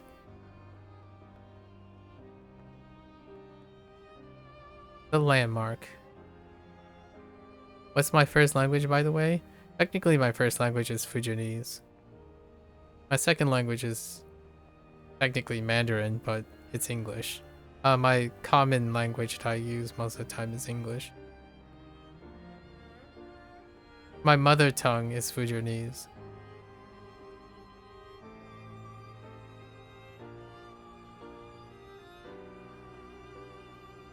I don't know French as well. Where am I from? I'm from the United States.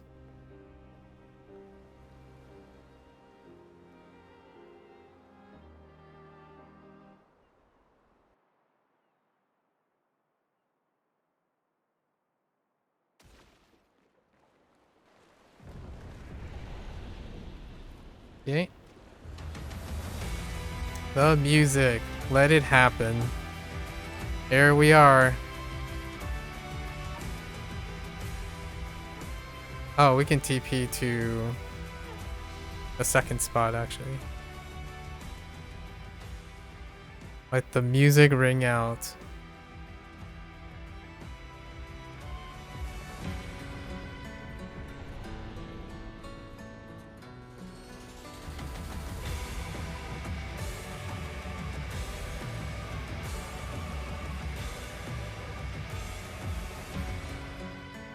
Not gonna lie, was here to ask what the story of this game is. With that, the spoiler-free version is that you play a group of people who there's a ruling entity or a goddess or some sort of ruling entity that every year she erases humans of a specific age, starting from 100. So at the time of this game, you start the game where she has been doing this for 67 years. So all of your characters that are alive are either 33 years of age or younger. And they're trying to stop this person from counting down. And that is the story of this game. Outside of that, this story, the whole premise of the story is part of the game's charm. So there's a lot of twists and turns. But the idea is pretty much nothing is what it seems. So every year they lose people. So in the world they live in, the universe that they live in, Only people who are younger than 33. 33 and younger exist. Yeah.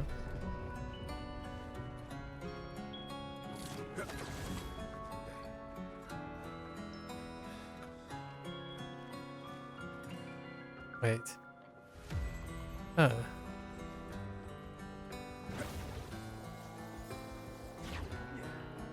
I'm at the end of the game, so if you might want to be careful.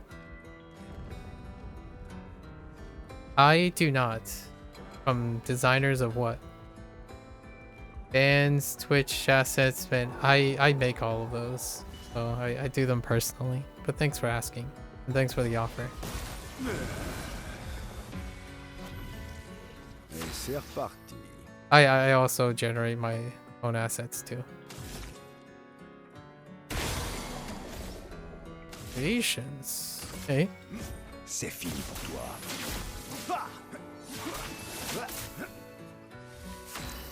Your brother? I mean, I imagine you were helping your brother, right? I'm sure your brother would appreciate that.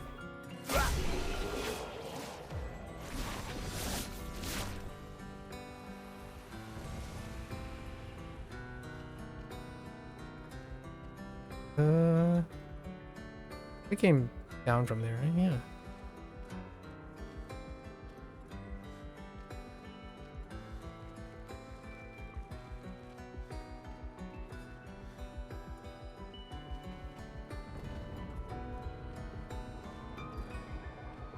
Slow walking. Hello, my friend. We're... Oh, wait. Did we go backwards? I think we went backwards. I think we might have gone backwards. You notice I don't have emotes? I do have emotes, but I don't have emotes for paid things. Because I don't like them being paid. Oh. Oh, so this must be on the way back.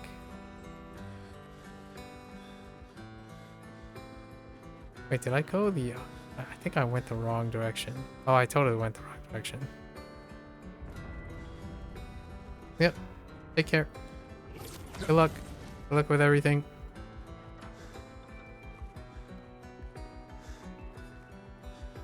Yeah, we're supposed to be heading this way.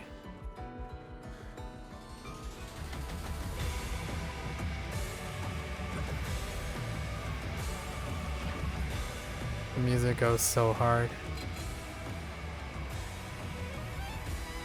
Alright, now we're looking for journals. Looking for a journal and possibly a record somewhere.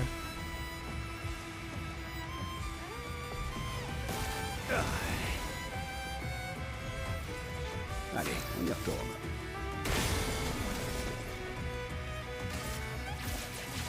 Étoile spectrale. So cool looking.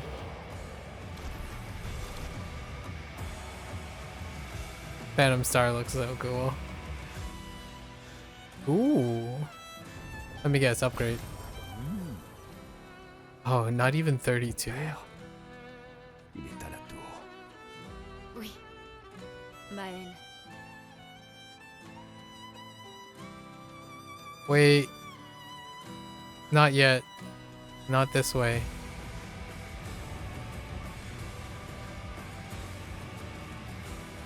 The lighting is so good.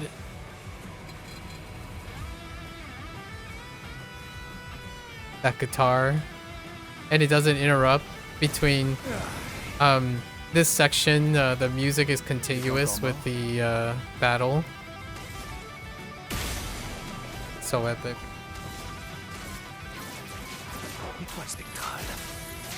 He doesn't have to spin like 8 billion times, but you know. So much flourish.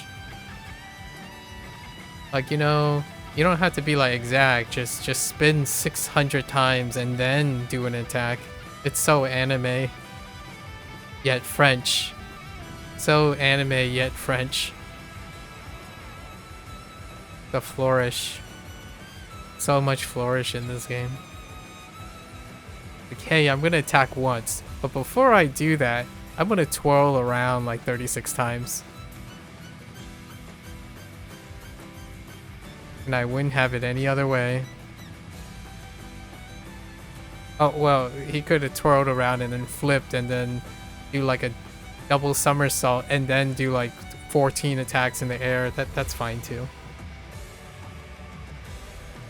I think when it comes to excess, I feel like the French and the Japanese entertainment industry would be like, yeah, more. Throw flowers around. Ooh. Their soul. Isn't it beautiful here? Her paintings are always astonishing. Yet, I wish she would understand. Understand what? Just what it means for me to paint. What do you mean? The boy has gone silent. Actually, we might not even know what the motivation of their soul for painting in the first place. It's not quite clear. Because he only painted one canvas, right? Presumably, he only painted one canvas and this is it. So, what was the motivation? It's not super clear. Neat. Very neat. Wait. Let's go this way first.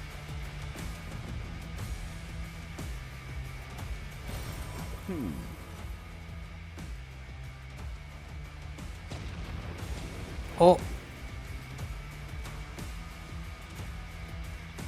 I'm still exploring. You look different. Oh, it might be the hair, like, lighting hair. Yeah, okay. Le voilà de retour à la vie. Oop. No hard feelings, guys. I have so many assets that trigger on one attack that it just climbs up the screen. This is straight up climbs up the screen. They were actually okay. This might sound like a skill issue, but it really isn't a skill issue. It's more like a thought issue. I've read a bunch of comments like about the game's diff and like gimmicks and stuff. Like, I don't really, this is a JRPG still through and through, so you still have all that other stuff, but man, if you understand, if people who play JRPGs will be at home, and then they would be able to like break into, you know, just framing and whatnot. It's a wonderful balance. Like, I wasn't ever concerned about any form of difficulty. In fact, I love the beginning when the damage was capped. You can just take off the painter's thing. That's what I'm gonna do in New Game Plus. Basically, the later stages, the bosses that I haven't played a lot of, you just take off painted power and see what the boss does. You can't possibly OTK them with painted power without painted power. Like, I can already see it now. Here's someone's like 12-hour marathon defeating Simone without painted power, or painted power less, you know, painted power less run of Clair Obscur. I think that's kind of absurd, but I could kind of see it using it as a novelty, like beating no something takedown of a particular boss, and that would be great, in my opinion, if the Clair Obscur team added the one killer feature, in my opinion, the killer feature of a JRPG, and that's the end game simulation room for bosses. So they can like paint it up, it looks really nice, and what happens is you can trigger any of the boss fights in the game, but with post end game modifiers, right? Any form. and it would be a showcase. Basically, people can do a boss rush, right? Because what's missing here is sort of a boss rush. There is a boss rush in this game in a way, but it's tied into the game. So it's like really cool because Clair is the closest thing to a boss rush. But JRPG endgames tend to have some sort of boss rush to showcase their bosses and how much you can push. So it could be a fun little additional content for Clair where they create one arena, which like Final Fantasy and others create that arena, and you can showcase all your bosses, all your builds and whatnot.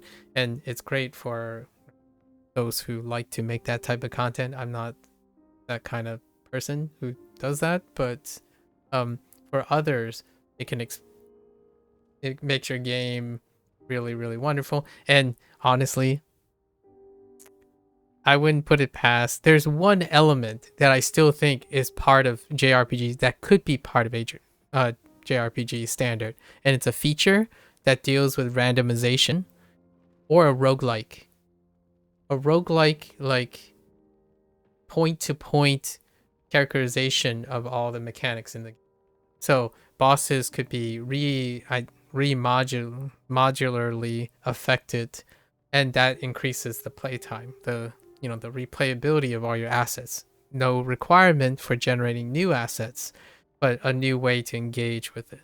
And personally, I think there is a reason they probably didn't do this, because it is a way to extend the life of the game, and that could go against how Clair Obscur is, where it's streamlined, it's completely neat, everything is unique, right?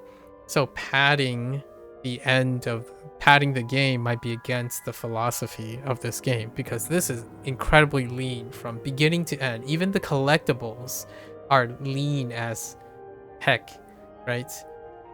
At the end of the day, though, I think one trend that supersedes that, like kind of breaks that mold but still is a welcome addition, is in post-game arena, like a post-game boss rush like thing, or things that have modular randomization, which they probably don't have to make at all. Like the official developers probably don't have to. The modders will probably inevitably do that, like change up the properties and then make the run more very different, and then you can run through the game differently. So it is one of those post-game things that you can see it in hindsight. Games like these will benefit, in my opinion, dramatically, because it pays way for content creation. It makes things modular in a way that people can record and share their like of the game. So that's probably one of the biggest things I would say. The developers and stuff got most of the trends, like many of the behavioral trends that I would say are pro-consumer forward. And it's so lean, and I'm sure they have already expended all their resources prior to this game. But there are a few features that are in common for many of the indie scenes and the high standard, like low budget small groups that really, really elevate stuff. And you can take your hats off to like Super Giants and Mega Crits and them, and that is to have some sort of randomizer, a run that gives you a replayability of all the things you like.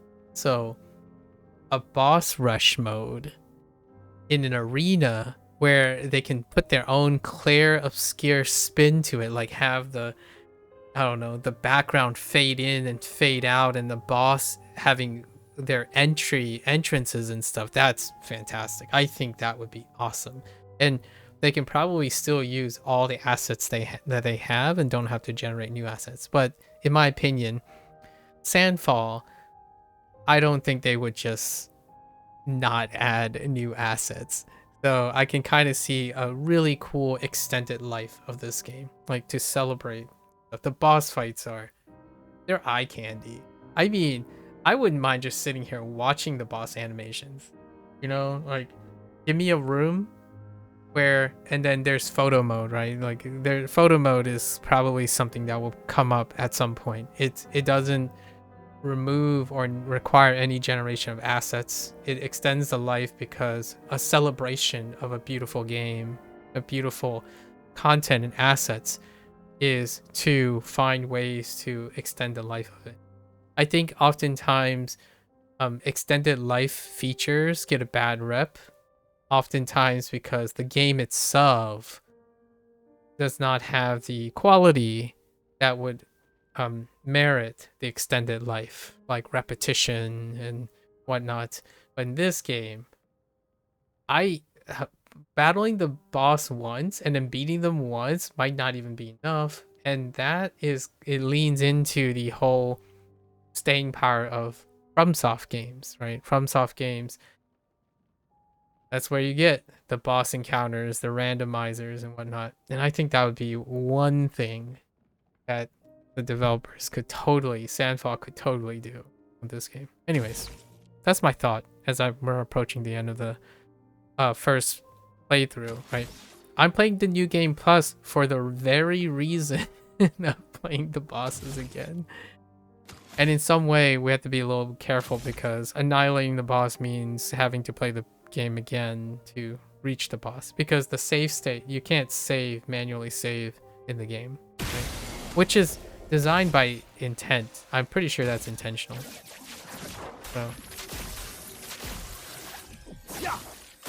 So I wanted to know if the builds were possible. So that's what I used the first. The first run is often as fun as possible, utilizing all the mechanics, maximizing the mechanics, like all those stuff. Because if you're gonna do it later down the road, it might get in the way of things. So that's why I chose to play it this way, the first run. It was a conscious decision on my part. I love theory crafting.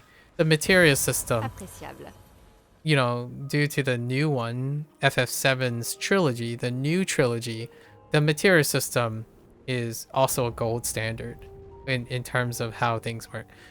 I still feel that this game gets closer to not necessarily the materia system. In the end game, it gets close to that. But I think during the game and whatnot, it feels more like capturing the magic of roguelike games. Because roguelike games have that brutal, okay, you might got to a point where you're just going to get your face slammed in, so just get good. And then at the same time, it's like, oh, what else can you do with your tools? And at some point, you know where all the tools are, and then it starts phasing into the materia system because all the tools are now always going to be available to you, as opposed to an opportunist perspective. And hear me out. All these Pictos, their next game, like this type of system, this can be randomized. As in, you can do boss to boss, and you can have the bosses drop random Pictos. And then you can arrange those Pictos as your run is going. This is what I mean by it feels like it sort of captures the refined small party, small team, development team peeps who make games like Hades 2, Supergiant Games, and have a incredible staying power while also weaving a narrative that is responsible for that. In this game, you can do that already because modularly, you could probably tier all these Pictos and then do a modular system where you're going through bosses and you can pick up Pictos, right? And even if you don't get your ideal Pictos, you can get good, which is what the roguelike games are like. If you're good enough, your build is to help you succeed or increase the consistency. But oftentimes in roguelike games, if you're really good at the roguelike game, you can still win on your tenacity and your manual input. And this game still has that. If you're good enough, any Pictos you pick up as a random roulette will likely aid your success. But in the end of the day, if you can parry and dodge most things, you're probably good. So I think this game really did capture two elements that are really fantastic, and that was iconic from the feel of FromSoft games, and also the indie scene's humongous demand, in my opinion, for roguelike games. And they get blurred so much. Like the roguelike game and like the FromSoft action adventure game, they get blurred so much now. And I particularly love this because it combines the essence of JRPGs on top of it. It's not the first time I played a JRPG that had this type of feel to it, but at the same time, it was executed so well. Like, I have a lot to say about this game, but we'll save that for after NG+. I'll probably continue to meander here and there as I'm trying to form my... It's gonna be like an 8-hour video on my thoughts about this game, largely because there's a lot to say, not necessarily in the way that a lot of people are gonna say. I feel there might be some journalists out there who might find it difficult to summarize this stuff because it's more like emergent. Clair Obscur is emergent. It blends all the things, the concept, the proof of concept. It's one of those statements like, we know, I'm not gonna try to speak for the devs, but what this game tells me, in my opinion, is they know what works for all the different aspects. So they put them all together in a very neat package, and that elevates all the standards. It's a high fidelity experience because it's everything raised up. All the standards are raised up. It's not like no one has ever done this product, like, because those are hit or misses. Like, oh, who is this for? Like, for example, Kojima, right? Death Stranding, that kind of thing. It's like, it's gonna knock your socks off, or you're gonna learn to love it. It creates a new trend, right? A new trend. This is more like, let's elevate all the standards. These are all the standards that work really well, but what if you have all of it in a singular game? What does that look like? It looks like this for a specific genre, right? We still haven't stretched, like, there's no puzzle solving standard in this game, or there's no twin stick shooter standard of this game. What it does elevate is truly the standards of the things that work. And I love games like this. They don't come by very often, largely because it often feels like they're doing too much. Like, games that try to attempt to do this, developers and publishers that try to do this, ends up, instead of hitting on all cylinders and having too much to write about to commend the game, you often get, okay, this game is doing a lot too much at the same time. You get like 20 different systems, and all the systems requires more cooking, right? It's half-baked, right? That's usually what happens for every one of these games. I would say, in not a bad or good or like a fatalist way, I actually really appreciate that there are still developers that constantly do this, and it sounds like it's a no-brainer when it's successful after the fact. Like, Clair Obscur is a resounding success after the fact, but in my opinion, it is just as lightly risky for any developer to try to say, we're gonna do all the things well at the same time. And I'm sure, in my opinion, most developers do that. They try to make a quality thing all around, right? Because of that, the standards have fallen quite a bit. The focus and the emergent, the final product end up getting detracted the more they expand. Like, the director is an ex-Ubisoft developer, so I'm sure there's not much to say about what happens when your focus gets so focused on so many properties of a game that it becomes unfocused. Ubisoft's recent games, right? But they're getting focus back again, like Assassin's Creed Shadows, right? They're getting the focus back again. So at some point, it becomes unwieldy. So that's kind of, I think that's what Clair Obscur stands for. Like the rare chance, the rare opportunity that it all gels together. For every one of these games, there's also the rare gem games that starts new trends. You know, Death Stranding, Balatro, Vampire Survivors, and things like that.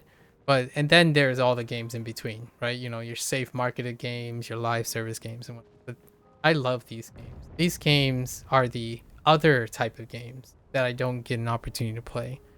This game raises the standard. It's an understanding of what works for things, and they're all collected in one place.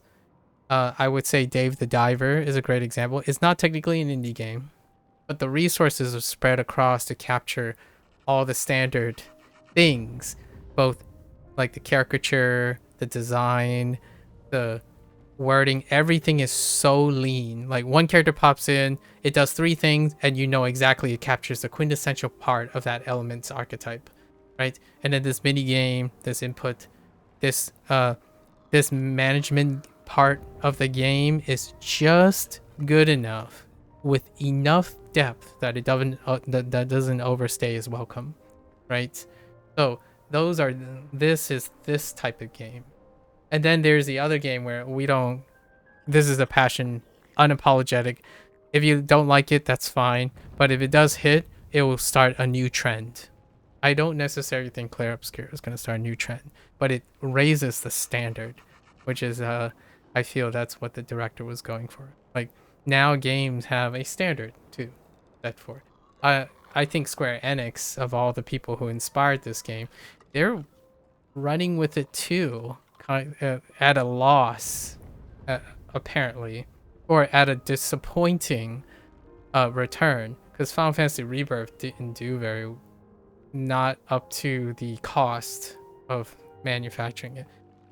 I hope in all my wildest dreams that this developer and the publisher was able to return on investment and then continue to do so, right? Just a little thought. I'm getting a little bit like bittersweet because the game is kind of coming to an end. Like for this playthrough. J'étais encore mort. I absolutely love this game.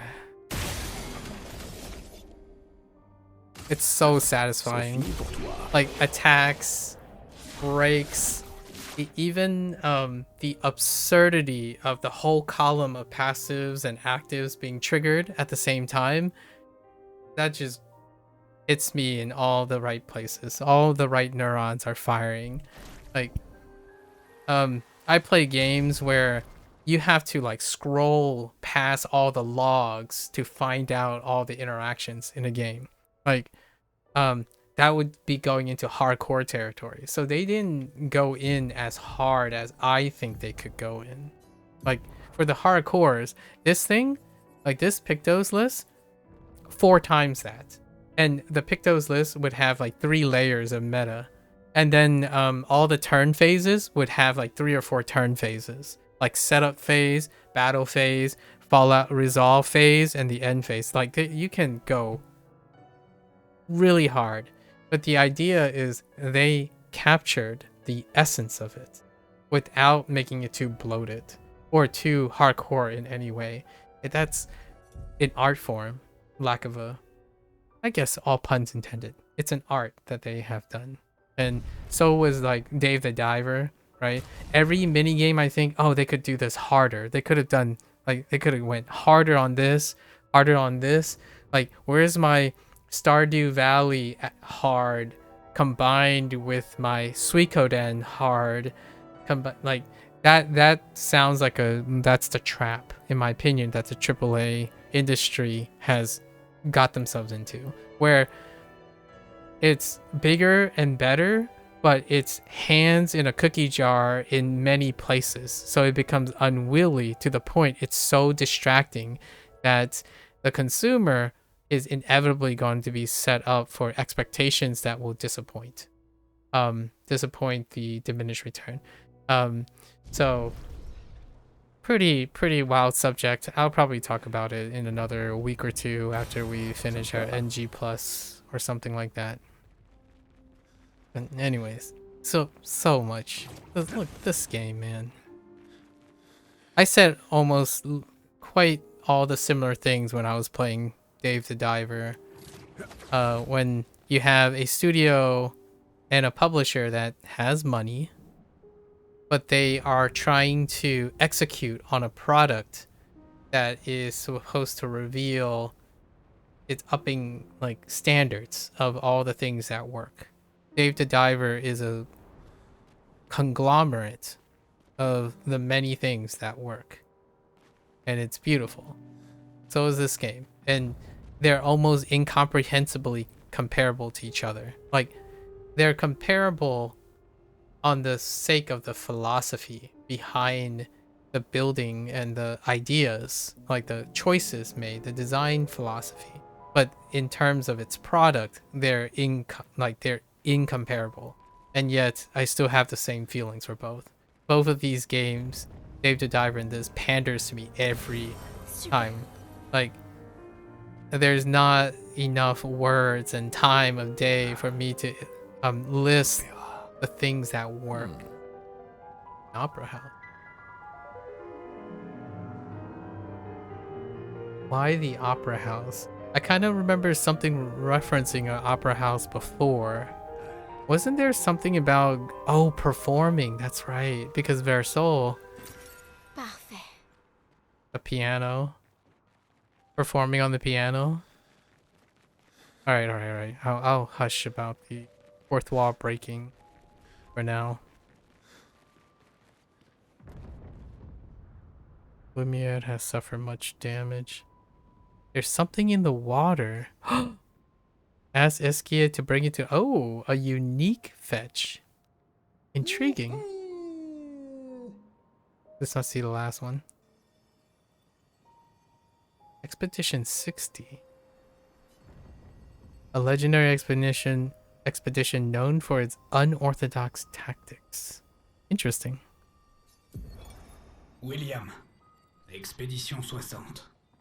Ils se sont bien moqués de nous quand nous avons affirmé que le corps humain était le plus fort de tous. Mais nous nous sommes entraînés encore et encore, jusqu'à atteindre une condition physique optimale pour des humains, ce qui nous permet d'écraser nos ennemis. Nous sommes tellement plus agiles et rapides sans cet uniforme lourd dans lequel nos muscles fabuleux étaient engoncés. Et grâce à l'incroyable programme d'entraînement de Leslie, nous sommes invincibles. C'est pour ça que nous avons réussi à traverser la barrière de gommage spectral et à atteindre la peintresse.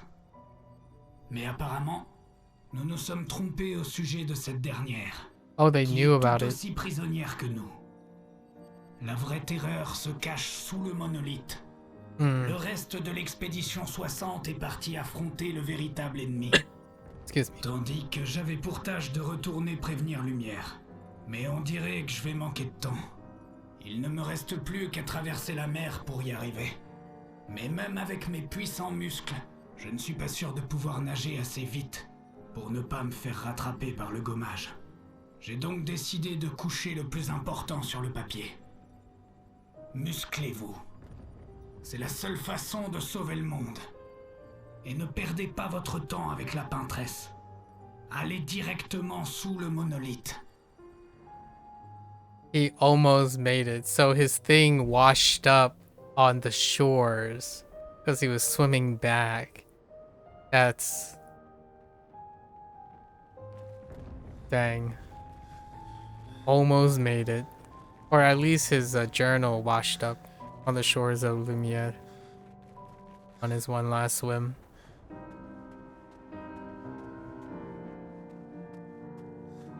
Here's another thing that's crazy about this game, in my opinion.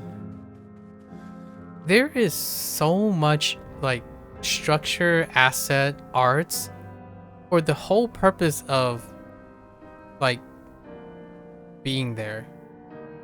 Like what I mean by that is oftentimes there's a lot of this pragmatism, like this frugal, what would I say, economized design language where the idea is, okay, we need an arena for this boss. Okay, how do we make this arena so that we can get the most out of it? And then how do we shrink all the in-betweens and excess, like, oh, we need something to house. How about we make something like cheap and quick? Or okay, we can just take this structure and color swap it and then put it here and put it here, right? You still see that. You have the enemies, right? The enemies have different levels of color swapping and texturing.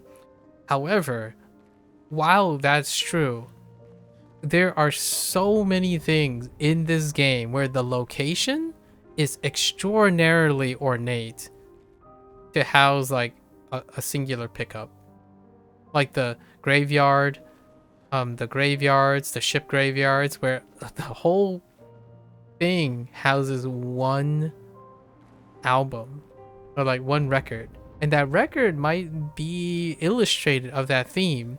So it's so unnecessarily lavish. And the reason why that made me think about it is because this is the opera house,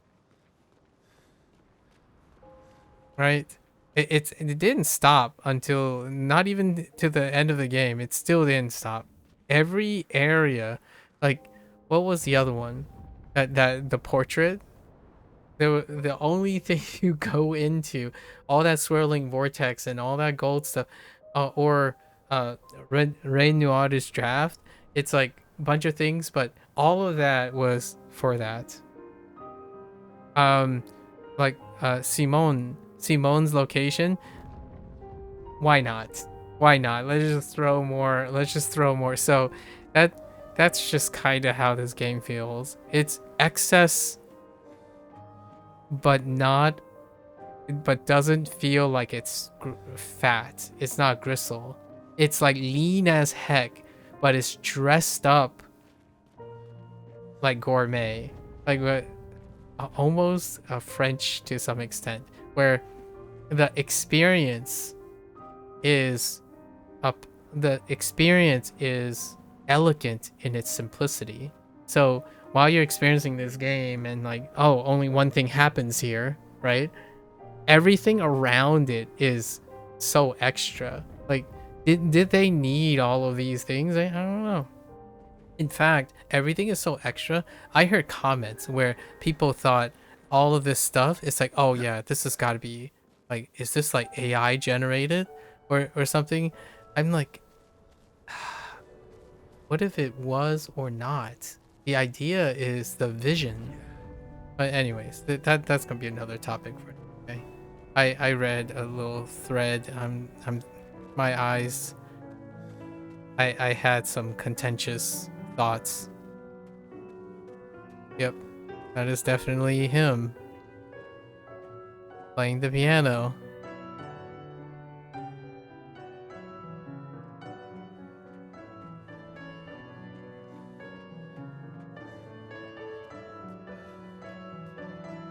Ah,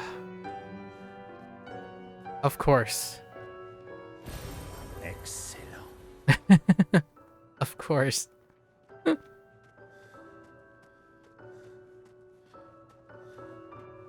He's playing in the hall. Wow. Like, as far as I know, this is the first time I've seen a opera house interior in this entire game.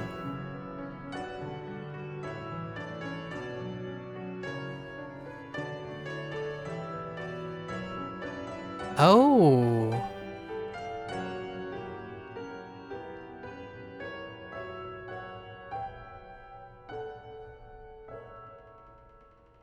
Very familiar picture. He's gigantic, man.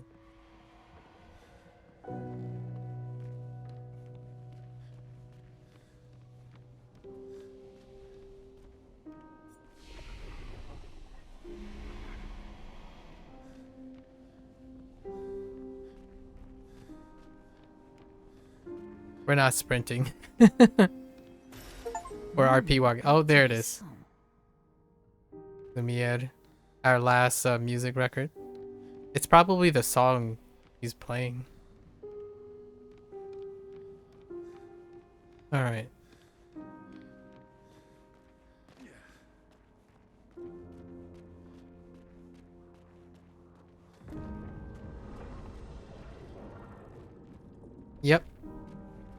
That's perfectly normal.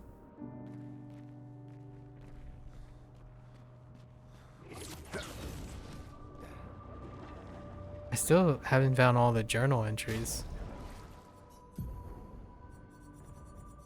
So I'm missing like an unknown or someone. Who's missing?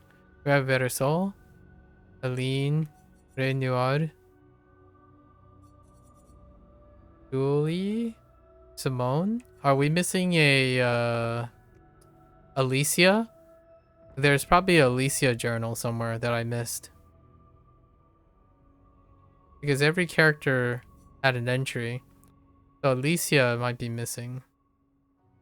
And then these unknowns are like kind of alluding to some people in the mansion or one of the main family members. But I'm pretty sure I'm missing a Alicia journal entry. So we'll have to find that.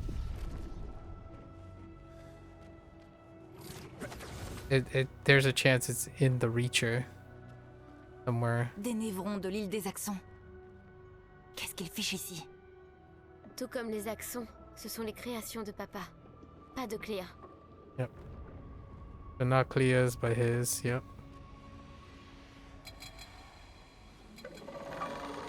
So some of them are his, some of them are Clea's.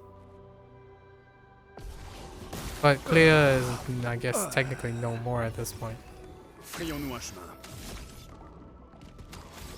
I don't know if Clea is off the beaten path, so I'm not sure if it's like factored into the storytelling or not. You know, like they're not reacting to Simone being gone or anything like that. So I'm not sure how they considered that type of thing.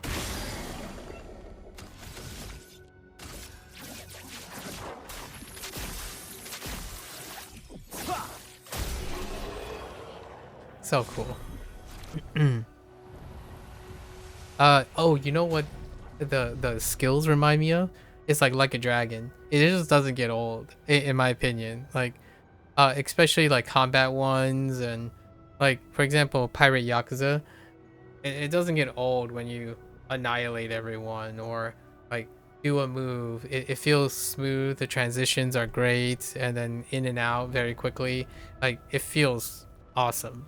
So I think that's a very remarkable achievement as well. When you see the same animation over and over again, and yet you don't tire of it.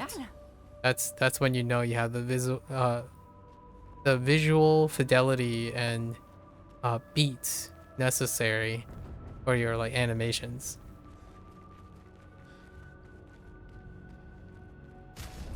One second, gotta ban another Twitch bot. I feel like that's all I do these days, interact with advertisement. Okay. Interesting. I wasn't expecting to see these kind of units. Is this low-key telling me which creations are by Ray Noir as opposed to which creations are by Leia? Because if you think about it, all the things in the Flying Manor, I don't think overlap with Ray Noir's creation. That might be intentional. Like, this would suggest, but I'm thinking too much into this, but possibly they might have intentionally segregated which Netherons were added in which location. Like, these are Serene's ones, right? Which may indicate that Serene might have been Ray Noir's creation. Parfait. Healing stun. Recover 10 on hitting a stun target. Recover 5% health on a stun target. Okay. Yeah, like for example, Clea did not make those guys that were in the Reacher.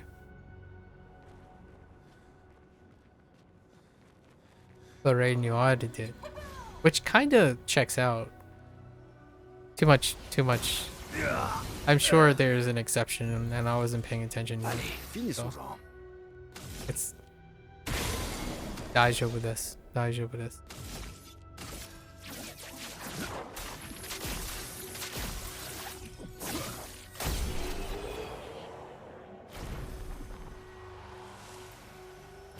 Yoink. Sympa. Well, if anything, we're supposed to feel be feeling really powerful because you know Mael is the paintress after all of Versol. Healing stun converted to because we already own it. Yeah, that's right. It's probably maxed.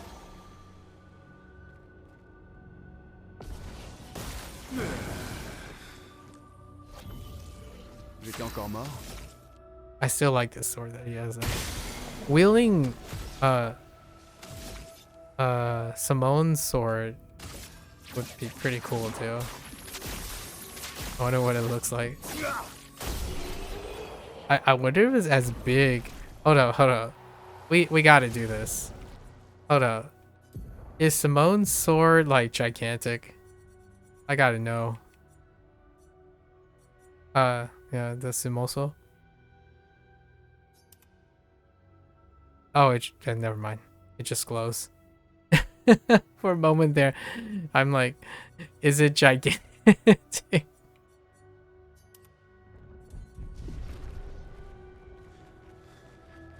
I guess swords or blades. Yeah, it's actually 2 blades. And he wills. I check everything. This is probably on the way back. We could have gone this way.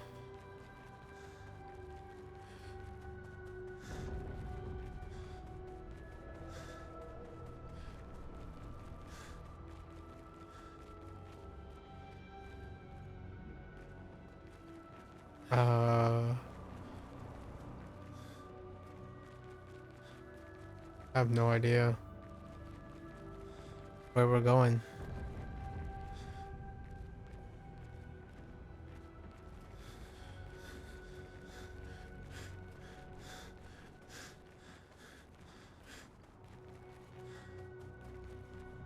I kind of thought there might have been a grappling position. Maybe it's over here. Oh, I see it.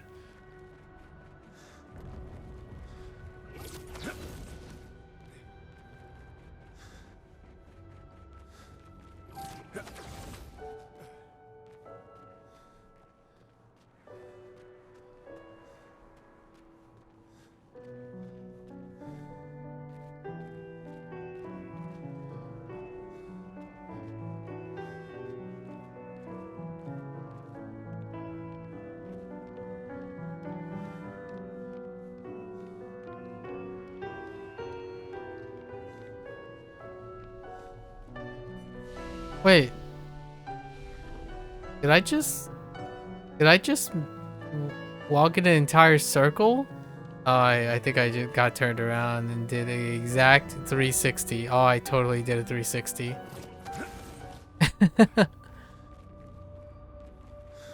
I totally did a 360. It's fine. Perfectly normal. I'm terrible with directions. Okay. So...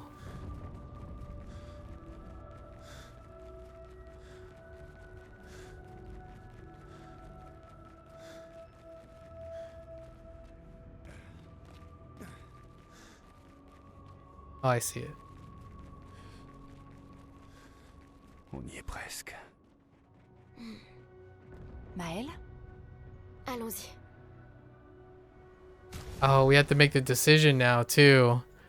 So we have to make the decision. It's a 2-ender game, probably. We either side with Versol or Mael's wishes. I think.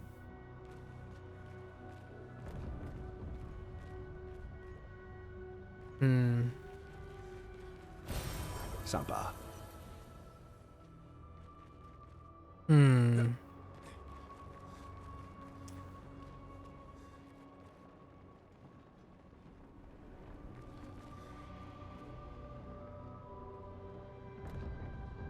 I think we'll side with Versol for yeah, we'll side with Versol this time.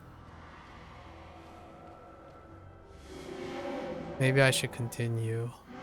Maybe I should continue. Continue what? Forever. Forever. The boy has gone silent. Hmm.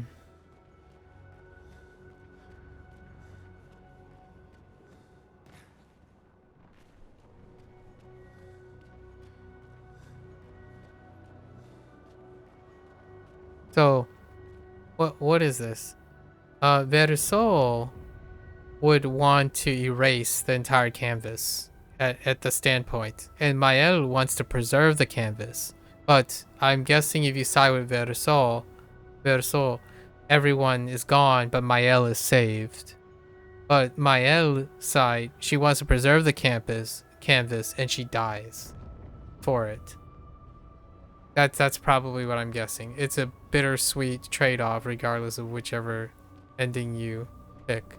So we're gonna do Better Souls, which basically means it wipes out your entire experience.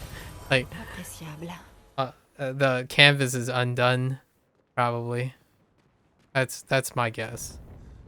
There's two outcomes, two very, very blatant, incredibly foreshadowed setup endings for this game. Quote unquote endings. Doesn't actually end regardless of which ending you pick, because the thing exists outside of this. After all this, after all the mess that's happened, I was the only one curious enough to make the journey here. Yeah, I know. Why are you even here? But this place is sad. Oh, okay. We still have some weapons left. The heck that I missed. On turn start, gain one shield of at least one sun. Okay. Yeah, you can buy weapons that you kind of missed, which is kind of nice. I like that design choice a lot of times when you miss a weapon. Let's say, no. We'll buy it for our collection though. Something hidden. We still haven't reached level 99. It was so hard to be like this game. The way the pictos and setups work, you could one-shot all the bosses at like level 16. Like you could avoid all the combat and just pick up all the Lumina, and just one-shot all the bosses. So I do not necessarily feel any sympathy for individuals who either say they prefer to. I totally commend those who prefer to do it like all parry and all that stuff, but it's very difficult for me to overlook on the other side of things too. When it comes to mechanical diversity, this game is incredibly unhinged.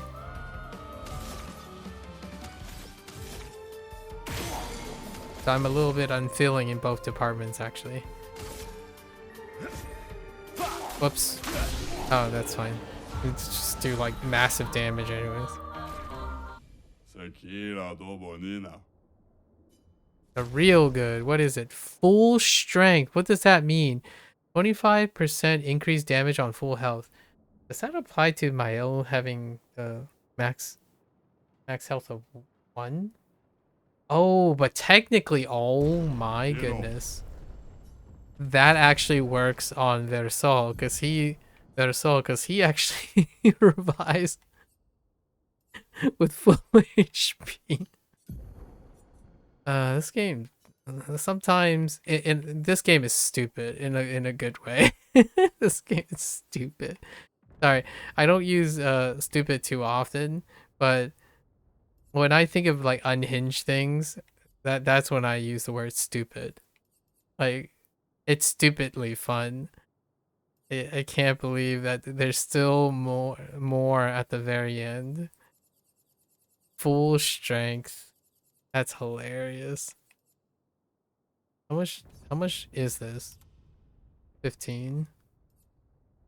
Okay. What was the thing I gave up?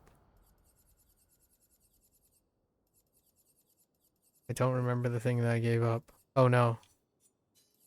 It costs quite a lot. Oh, was it double mark again?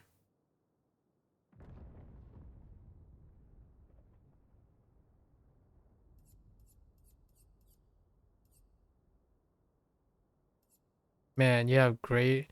Yeah, you have greater defenseless you can add to it. More damage on target. Double mark. Was that the thing I gave up? What does this give me? What does full strength give me? Health and defense.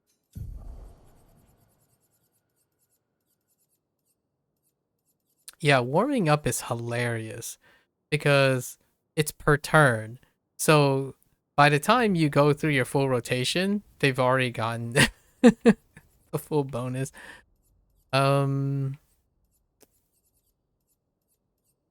Yeah, I don't remember if I gave up any.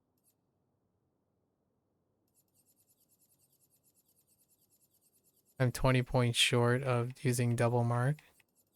It's fine.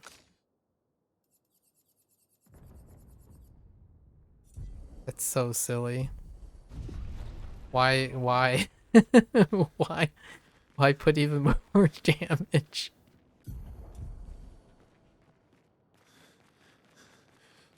More damage. Papa est quelque part, après les jardins.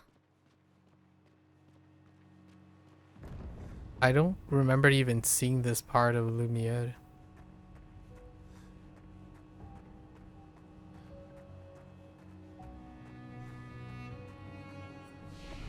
Oh heck, here we go.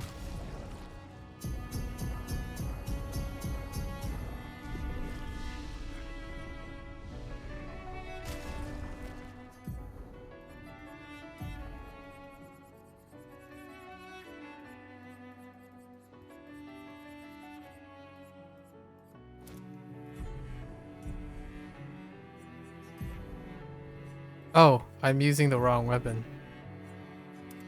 I clicked on the wrong weapon. Yeah, we still got stats.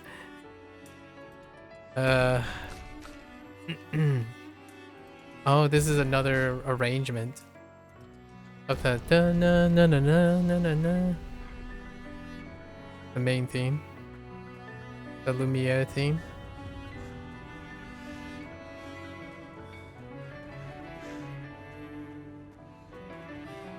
Well, you can hear the iconic phrase, the measure, but it's clearly a different arrangement, but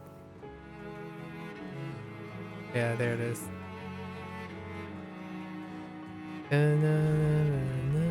Like an orchestral. Super. I was about to say, if that's another Pictos that amplifies damage, I don't know what to say. Oh, look at this courtyard.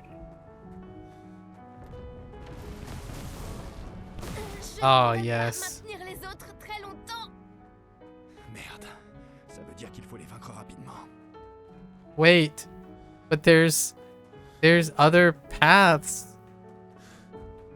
I must go look, Maya. You must hang on. See, this is so unnecessary. Like they could put up, they could have put up invisible walls if they wanted or something like that. But no. No.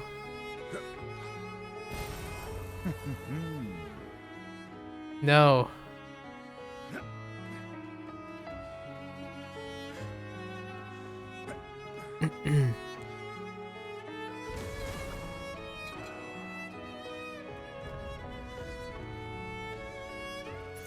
Oh, those are actual enemies.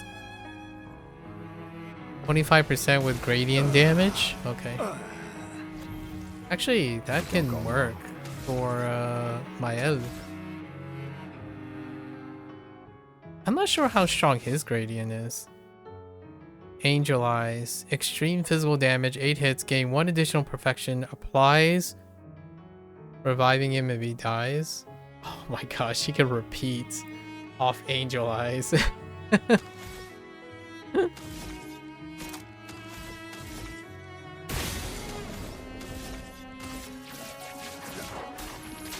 Unnecessary swirling.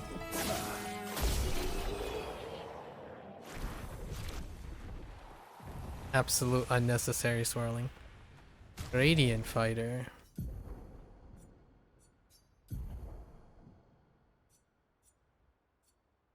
We have burn affinity.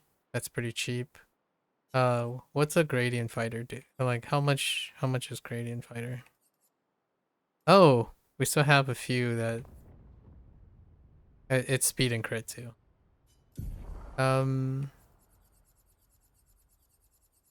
What was the thing I gave up? Burn affinity? Her gommage. Just for her gommage.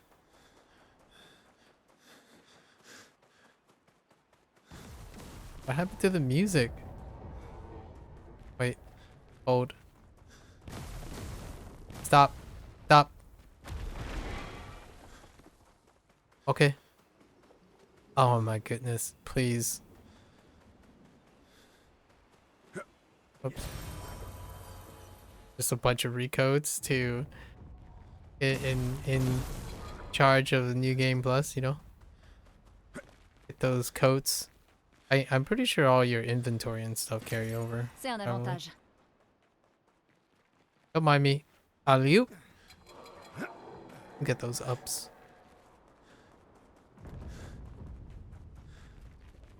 Oh, it'll be nice. It'll be fun to see what the costumes are like for Gustav. Because Gustav is obviously going to be able to wear all the stuff that you collected for Versol as well, probably. Or maybe not. Excuse me. One thing I will be floored if it's true. Like when you play on New Game Plus, Gustav has like more skills. Probably not. But his like a template, right? His template for his skills where it's such a tease where they're all basically vanity. All of it is locked.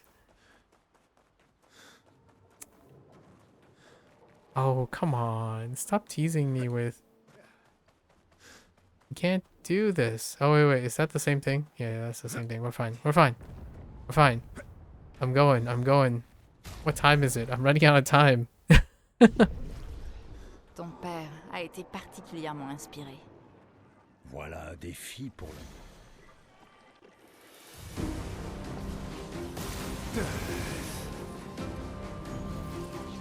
Meurs pas la prochaine fois.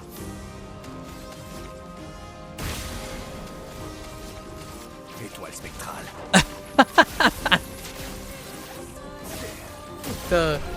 The bonuses went off the screen. The bonuses went off my screen. Always play revive in a row. Wait, always play twice in a row, but deal 50% less damage? What the heck? Was that like an earlier thing that it didn't pick up? Oh, and you can place it on CL. But since you already have cheater, you don't really need it. Because you can put it on a support. They're not expected to deal damage. That's funny. Another way to get a double turn early. That's probably an early Pictos.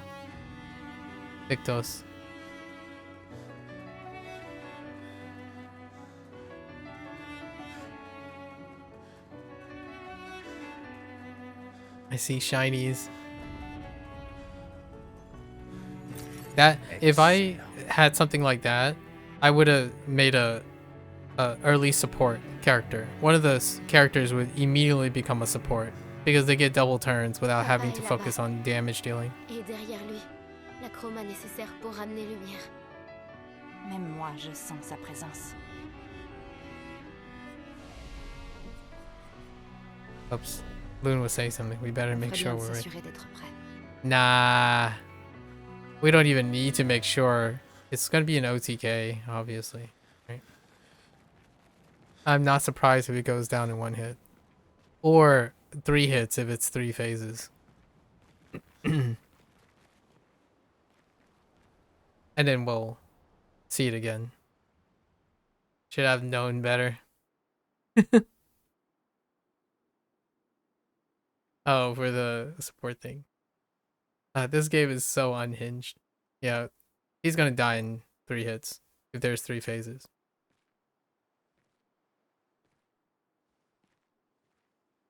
It's like Final Fantasy X all over again. Papa, Alicia. écoute. Je veux juste que tu comprennes ce que ce tableau représente pour moi. Oh, mais je comprends. Je sais à quel point cette sensation peut être puissante et addictive. Combien il est facile de s'attacher à ces mondes dans lesquels on met tout son cœur et toute son âme. J'ai connu ça. Et j'ai failli en mourir. Ce n'est pas pour ça qu'il faut détruire le tableau de Verso. Ma fille, crois-tu vraiment que j'en ai envie? Après tous les chagrins que nous avons endurés, crois-tu réellement que je veuille détruire tout ce qui reste de son âme? Alors ne le fais pas. Ne le fais pas. La vie nous impose des choix cruels. Je le fais parce qu'il le faut.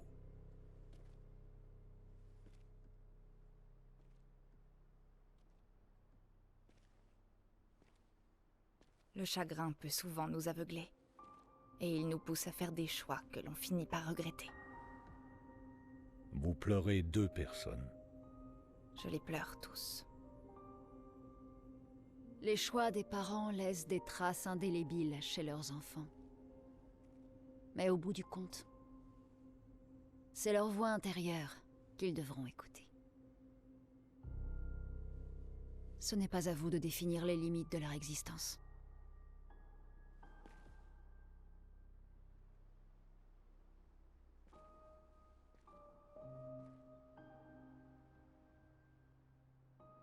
Après l'incendie, tu voulais que je retrouve la joie de vivre.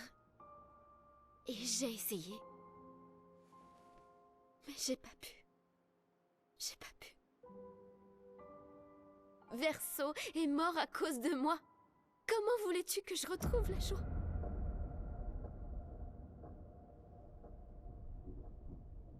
Mon ange, ça va s'arranger, je te le promets. Mais pas de cette façon. Tes amis disent vrai. Mais ça ne change rien. Tu peux me haïr, mais je n'ai pas d'autre choix. En tant que père, je dois veiller sur toi. Et surtout, quand tu en es incapable. Tu me traites comme une enfant de 5 ans! Je te traite comme si l'ombre du pire jour de notre existence allait te faire suffoquer et t'arracher toi aussi à nous!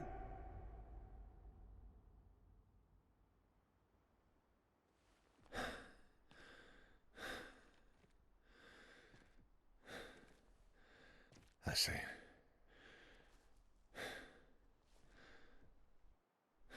J'ai dit assez.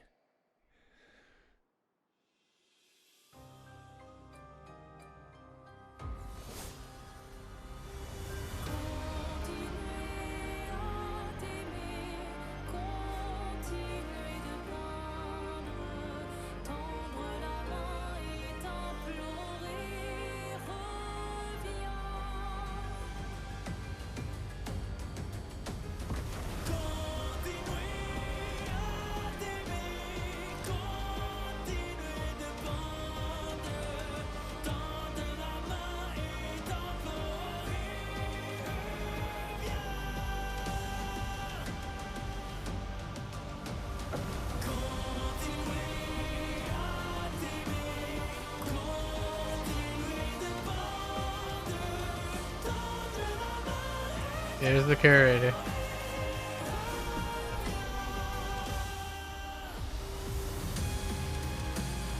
Phase 1, probably. Instant KO. Phase 1.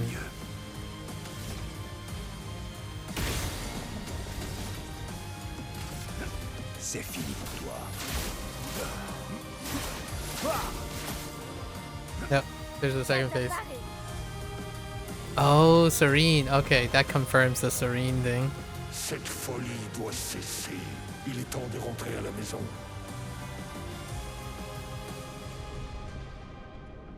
J'adore relever des défis, mais là, ça commence sérieusement à m'agacer. Merde. Il s'est encore régénéré. Peut-être qu'on devrait d'abord s'occuper des accents.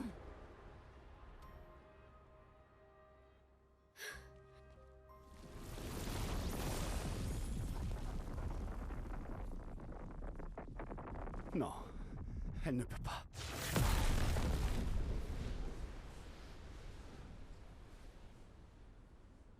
Was that the paintress? That looked like that ability. Yep. It's Aline. Maman. Maman. Aline, tu vas finir par te tuer. Il est trop tôt pour que tu puisses revenir dans un tableau.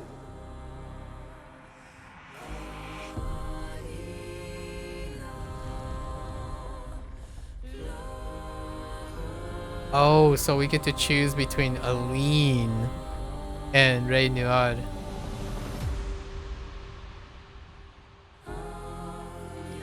Which is still Verso and Maya, more or less.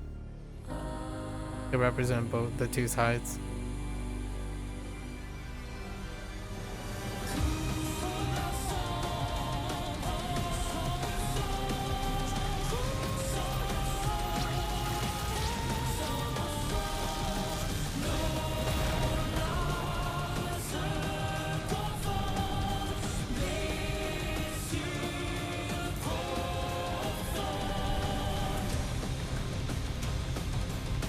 They add an extra layer of percussion on top of the song.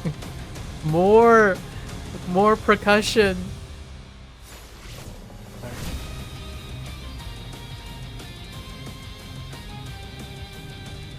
The escalation in music. Oh, it continues from their current state. Okay. I guess, why not? Étoile spectrale. Yep. Still get OT. Ok. The Century's canvas? Comment peux-tu être aussi égoïste, Aline? Wait, what's happening?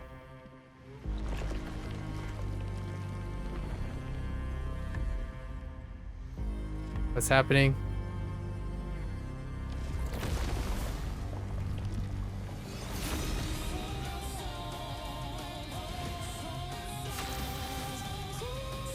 Nah. Goodbye.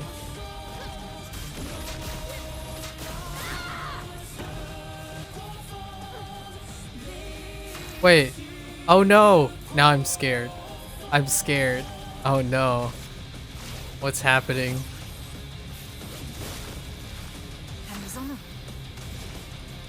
Nah, I'm fine.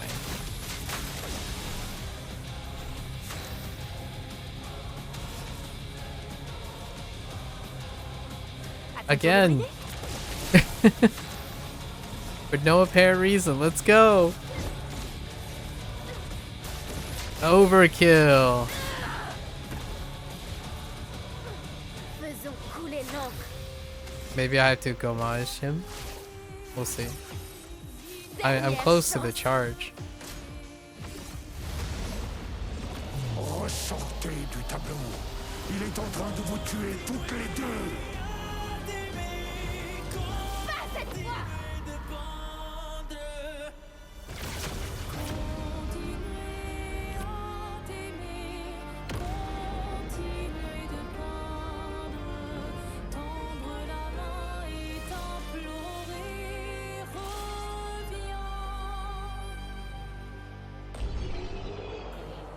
I can only imagine what this game looks like at like peak performance. I don't have a PC that can do that, but I can only imagine what it looks like.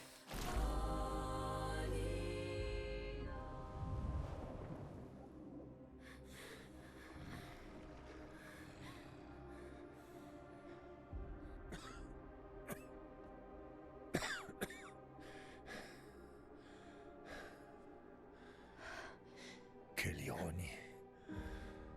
C'est ta mère qui est venue me sauver la vie lorsque je me suis égaré dans un tableau.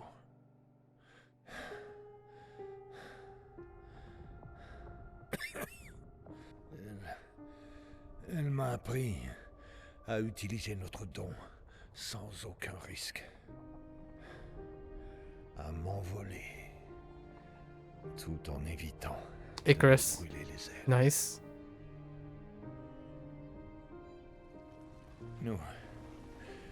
Nous avons peint plusieurs centaines de mondes, repoussant ainsi les limites de la création. I would love to see all the canvases that they painted together prior to this event. Que chaque jour que nous passons ici a un prix.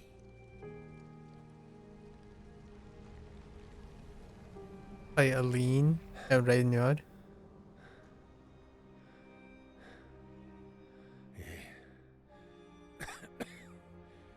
Pourtant,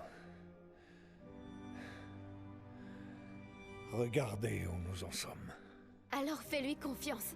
Si elle fait ça, J'ai c'est que... confiance en ce qu'elle m'a appris. Ceci n'est pas un jeu. Tu penses savoir ce qui est en jeu, mais tu te trompes. Je sais très précisément ce qui est en jeu. Tu veux tout contrôler. Avoir le sentiment de faire quelque chose d'utile. Tu n'as pas pu sauver Verso, alors tu veux nous sauver, nous. Sauf que tu as tort. Détruire le tableau ne nous aidera pas à avancer. Ça nous privera du seul endroit où nous nous sentions bien. 67 ans. 67 années, prisonnier de ce monolithe. Mais j'ai persévéré. J'ai persévéré. Et tu sais pourquoi? Sais-tu pourquoi je suis incapable de vous abandonner, elle et toi?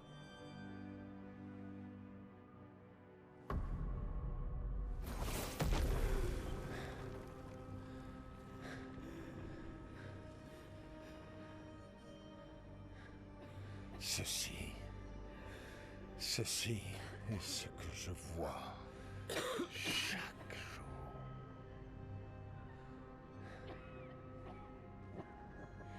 Je n'en peux plus de devoir vivre entouré de morts vivants. Depuis l'incendie, notre famille s'est effondrée. Aline, dans le tableau. Cléa, menant sa guerre solitaire, toi. Toi, un fantôme, vivant. La mort de Verso nous a brisés. Je veux que ce soit réparé, il faut à tout prix, je ne peux pas te perdre, toi aussi. Tu ne vois pas que c'est ce que je ressens pour eux. Moi non plus, je ne veux pas les perdre. J'ai déjà tant perdu. Papa, comprends-moi. J'ai tant perdu. Oui. Nous avons tant perdu, tous les deux. Papa. Toi non plus, je ne veux pas te perdre. Je ne te quitte pas à jamais. Juste pour quelque temps.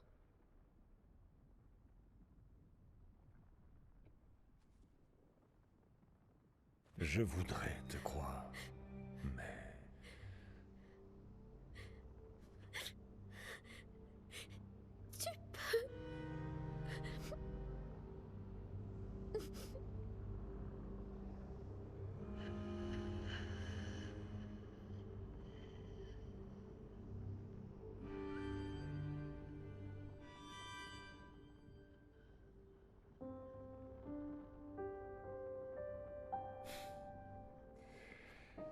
Je laisserai une lumière pour toi. Puisses-tu trouver la paix.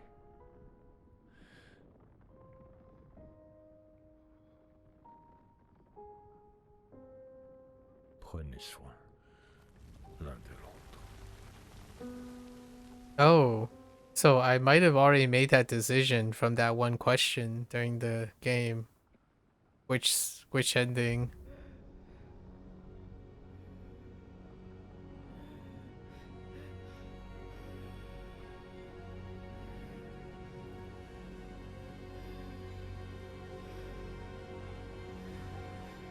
Verso. Pardonnez-moi.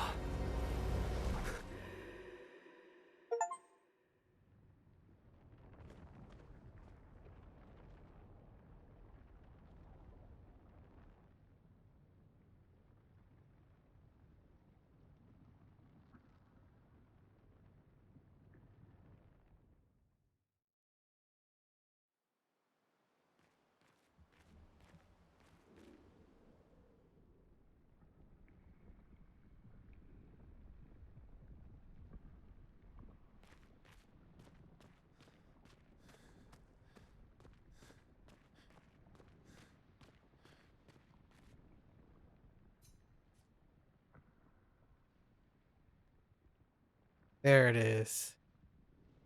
I think we're gonna choose to stop the painting, right?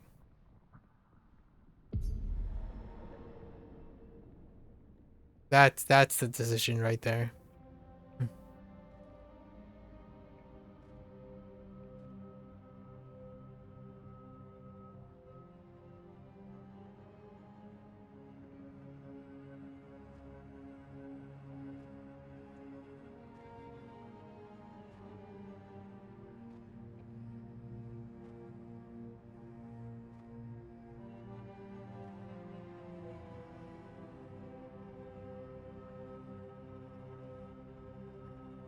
Salut.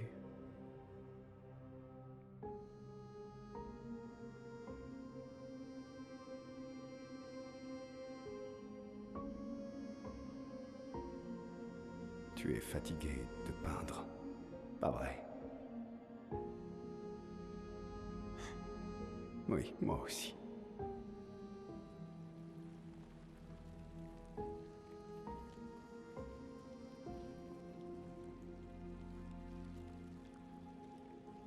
C'est...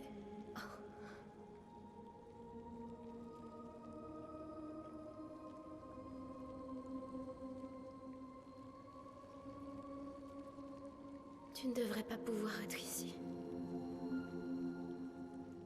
Cadeau de maman. Pourquoi tu y es entré? C'est dangereux pour toi ici. Vois les choses telles qu'elles sont. Pas comme tu voudrais qu'elles soient. Quoi? Tu as menti. À ton père. Non, non. Lui aussi l'a vu. Mais il voulait y croire. Tu vas mourir ici. Pourquoi ne pas t'en aller? Tu peux toujours revenir. Parce qu'à la seconde où je pars, papa effacera cette toile. Ta vie vaut plus que ça. Mais quelle vie? Une vie seule, enfermée dans une coquille vide, bâillonnée et sans avenir. Tu es Maël, où que tu sois. Tu n'as pas besoin de cette toile. Mais tout ce que je veux est ici. Ici, j'ai une chance de vivre, Verso. En dehors, je ne fais qu'exister. La vie nous impose des choix cruels. Arrête de citer papa.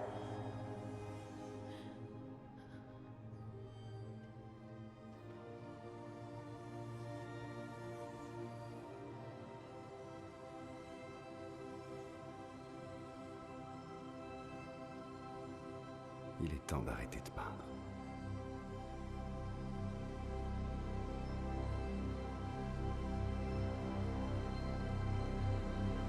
Verso!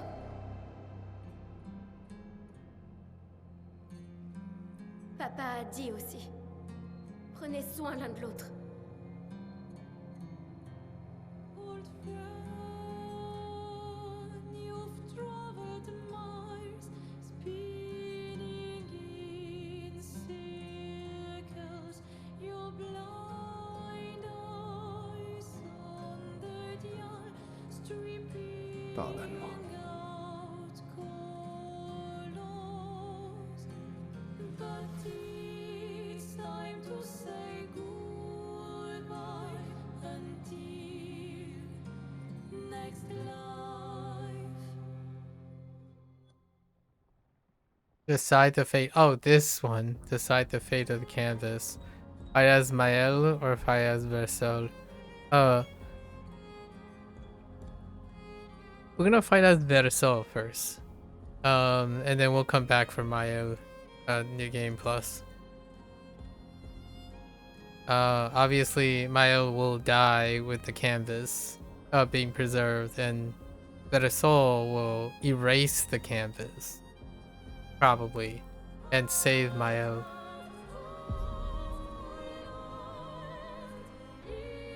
Man. It would be cool to have like a third extra ending that's unlocked by doing something, or you know, something crazy. That would be wild, but I don't think that's in the cards. Oh wait. He doesn't have any skills. He's just normal. Nothing triggered. Oh no. Am I just gonna die here? Oh no.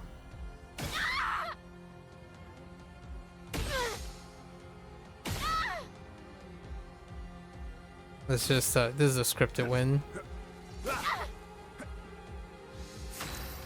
Oh no, he still has the...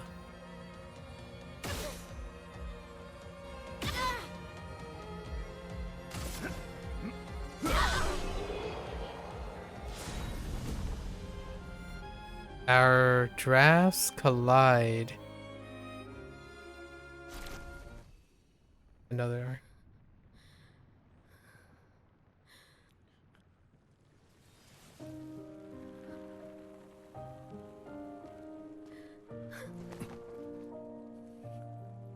That almost sound like Final Fantasy X's Xanarkin theme for a moment. Ne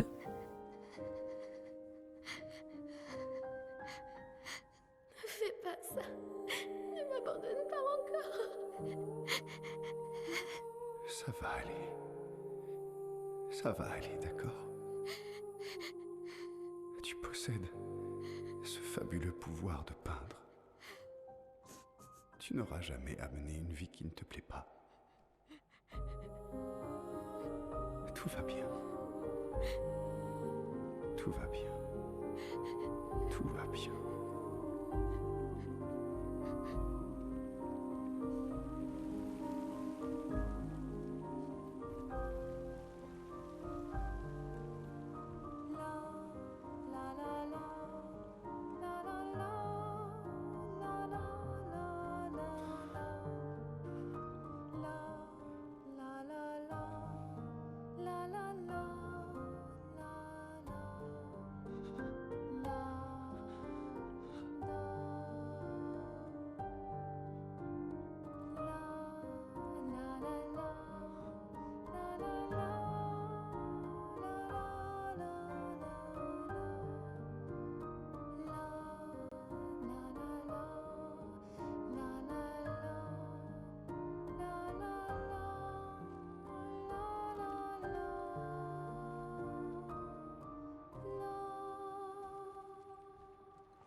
Mes amis, vous me manquerez.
Tout va bien.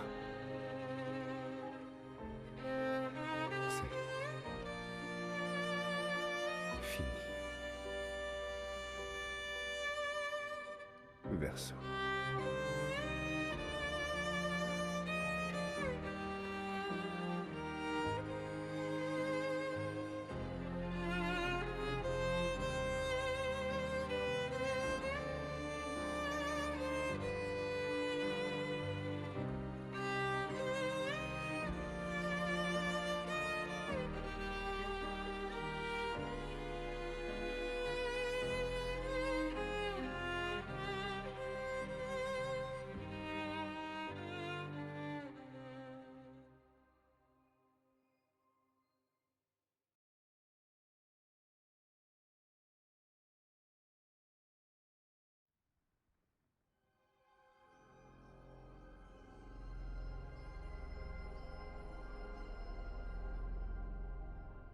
Come on, give me some closure. I need some closure now.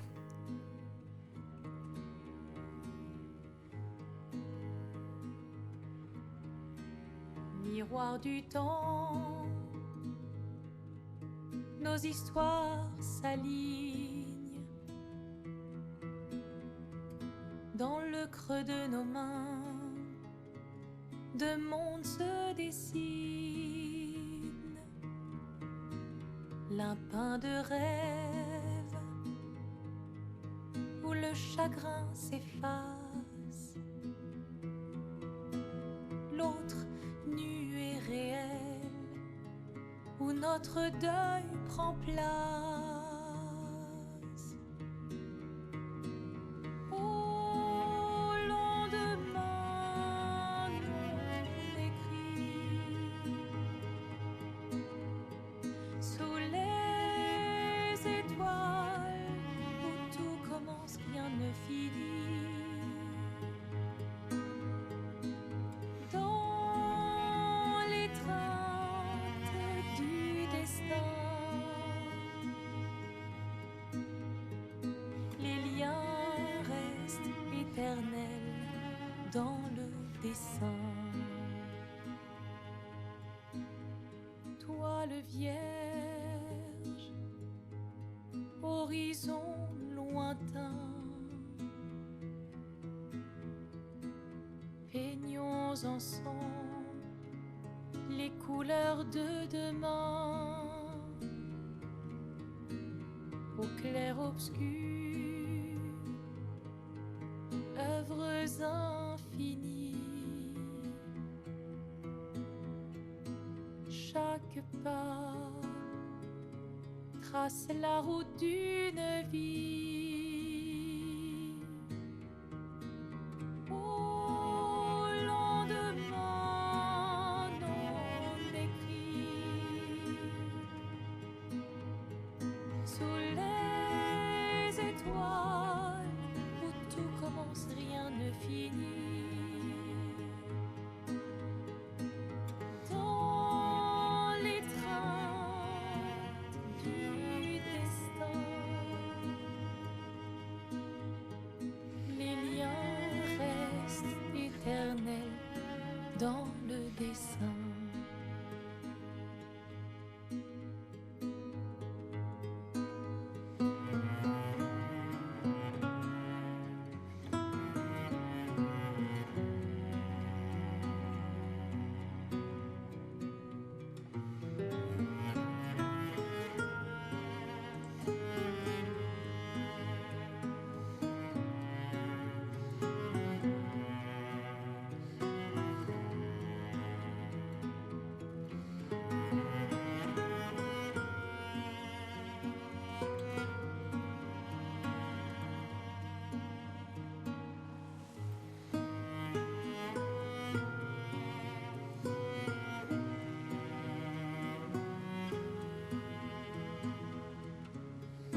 Wow, he was like part of everything. Broche? Oh, Broche it? He was like part of everything. Like the core stuff. Except for audio design and here.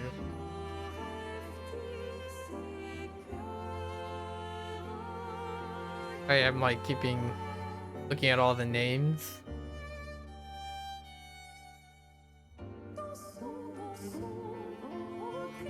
Kudos to the art direction. There's a combination of a lot of art direction too. The script and writing, the director, yeah, and the executive officer. Actually, those three have a hand in so many things in part of the executive management. I've yet to listen to the English cast, and I'm looking forward to it. Yeah, we know that Charlie Cox is Gustav. Who is, I'm looking forward to these. Billy Fulford. I'm not familiar with Sophie. Christy Ryder. I'm not sure if I'm familiar with that name.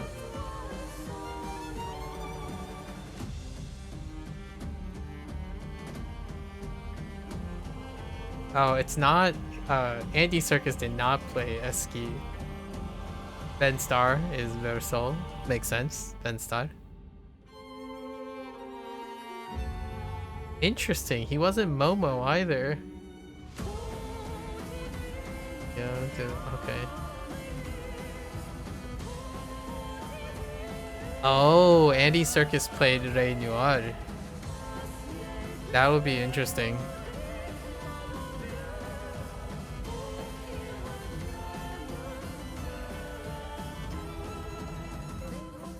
That is such a small credit list. Like, it barely hit like 3 minutes. Like a Dragon's credit? Oh, okay. There's the production partners, like for the localization, the marketing, and all that stuff. But, like a Dragon, that thing just goes on forever. It's like 15 minutes of credits. And then we have QA testers, and then probably like special thanks, and maybe there might be a list of special appearances. But those are some interesting names. Very, very different types of names, obviously. A foreign, like, to me, this is what a foreign developer list looks like. Quite a lot. An international list as well.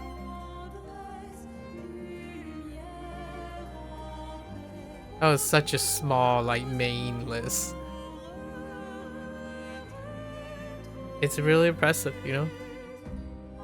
Very impressive.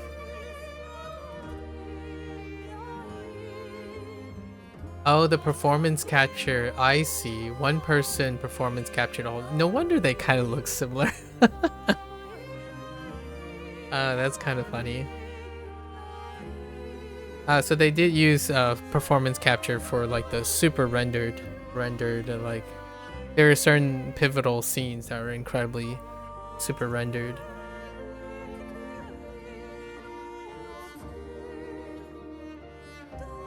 Gaston, Luminaire citizens.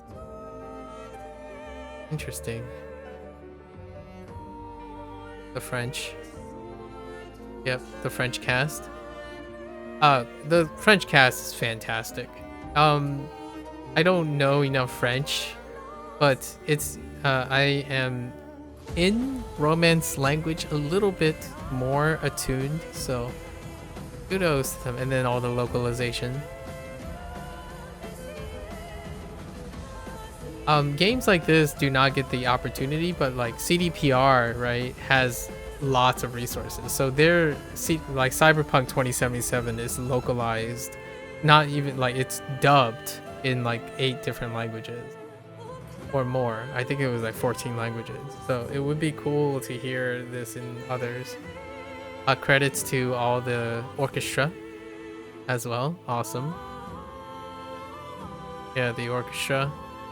This would be part of the credits that people don't usually think about, like performers. All the performers are not necessarily part of the dev group per se, so it's more, it balloons to like 50 to 60 plus because of performing artists. But yes, kudos to like the development team, right? The development team. But I think everyone did an excellent job, and I'm sure the development team and the performers all were incredibly wonderful working on the same project. I mean, I'm shocked that Andy Serkis, I'm not surprised, but Charlie Cox is pretty surprising. Ben Starr is not surprising given his recent role in Final Fantasy 15. And yes, as Clyde or something. Yeah, his name is Clyde. I haven't played Final Fantasy 15. I need to do some maintenance. But I look forward to hearing these peeps again. And then they had to switch from Unreal 4 to Unreal 5 during the process. Man, oh, what a wonderful, bittersweet, what a bittersweet capture at the end. Yeah, there's no like Fiend at all. Next game, the sequel. Like, I'm so used to like a dragon games where right at the end it's like, oh, there's more, and then the credit rolls. There's more at the end because there's gonna be more. But obviously, this a different type of game. We were less than 60 hours in playtime actually. This is relatively a monumental task. JRPGs have a lot of like mechanics that balloon the playtime. We're probably gonna spend another like 15 hours on New Game Plus. Probably a little bit less than that, largely because then we know what we're doing, right? So, let me see what happens when you load your state. It's probably a post free roam. Yeah, right before walking in. Was he always here? He is here. What I can't do anymore. What needs to be done. And there's like the boys. Okay. Yeah, it's right before. Yep. I think something didn't trigger. The journal didn't trigger. So I need to find the journal tomorrow or the next time I play. Right. But yeah, sure enough. So unhinged. The system is so unhinged that you can pretty much trivialize everything if you're excellent with your like how like, you know, the archetype things. Obviously, I mean, it lends itself to doing that. I don't think it takes a wild imagination to be like, oh, you can do this and then you can do this, you can do that. They're all categorically synergistic. The design team for this made it so categorically lenient. Lenient in the sense that the mechanics are built with structures and archetype in mind, as opposed to like haphazardly. It's very wonderfully done. Like even the stuff that you think like, oh, we're not gonna do this, or there are some archetypes that get overshadowed in this game. Archetypes are like tanking. There is a few tanky esque things, but I can see that tanky esque things can lead to proccing. So there's a lot of things that do get there are overshadowed naturally, but like things that I've underutilized would be like healing and item usage, right? Item usage and whatnot. But I did use those items. It was fun times to compensate for that. And then there are other overlapping things. So I think there are at least 2 or 3 approaches for each sphere of JRPG. And those spheres are, if you use one, then you probably would less likely use the other ones, but you can always go and pivot to them and then use them instead of the other one, right? There was enough choice. I would say there's like a trinity of choices for each archetype, for each functional role, in order to provide a sense of choice. And generally, though, sense of choice leads to redundancy, and that too much redundancy can lead to, in my opinion, an aspect of cheapness, as in, oh, all of this part of the game is not relevant to me because they're redundant. So I think they kept that to a minimum largely to make it seem tighter. So all the system overall feels really tight because they didn't throw the kitchen sink at it. Kind of like, in my opinion, that's what makes a game too exceptionally vibrant, or exceptionally repetitious, or collectathon, is largely due to the redundancy in purpose. So alternatively, you can have games that are hyper lean, which is every single subsystem must be utilized to be successful in the game. And any of those that fail, then you have a take it or leave it prescriptional thing. So I think the game has flexibility enough where go for it. Go for your parry only, counter only run. Sure.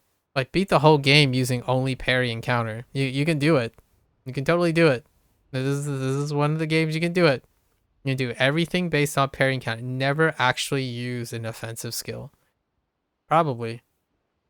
Or you can go ham like I did, which for me, that's kind of like one of the most intellectual curiosities. I like when they design subsystems upon subsystems upon subsystems, and how far can you get ahead in the subsystems. It's the same for Like a Dragon game. Like, the New Game Plus will test how far of a gap you are. I it's not my pride. I don't have like some sort of pride to show of fairness. I'm showing the elasticity and the range in people's systems, and their system that they have here, absolutely broken, and in a very fantastical fun way. There are other individuals who are, in my opinion, prideful and have elitism and whatever that gets them going. They can excommunicate these things, and that's their choice. So it's really up to you. Choose how you go about it. I preferably dabble in all of it because it's part of the game that I played, and pretty all of it. So, for example, I love the French dub. I enjoyed it quite a lot, and I'm going to play the English dub. Other people would say, oh, I don't listen to this language, or I don't understand this language, so therefore I'm paying for that, but at least the game is good to compensate. That kind of thing. Each their own kind of thing. Anyways. Oh, and here's a New Game Plus option. Okay. Awesome. Yeah. Let's go back to the continent. What a game. And we're going to save the other ending for a New Game Plus exploration. I don't know if they're going to change anything for New Game Plus. It would be cool after the fact, post-launch things, but I haven't heard huge buzz or encounter any huge buzz regarding revelations of New Game Plus. So I think that the game got lean to the point where one of the other standards that is great about JRPGs is that New Game Plus changes the way the game plays, or we'll see. That's why I generally play New Game Plus as well, especially for JRPG games. As of late, though, New Game Plus tend to be an afterthought, as in that's where if they can make it, then they include it, but if they don't, then it's often here, enjoy the game again kind of thing, try another ending. Oftentimes JRPG games also include multiple endings in order to hit those endings. And then you have action RPG games that have maybe higher budget and higher time to change up the game entirely, or have the New Game Plus as a part of a theme. What's another theme that's a great idea, and that's a great example? Nier Automata. Nier Automata had the New Game Plus as part of its element. Now, granted, it's not a JRPG game, but there are other examples where the New Game Plus is used to go to the distance.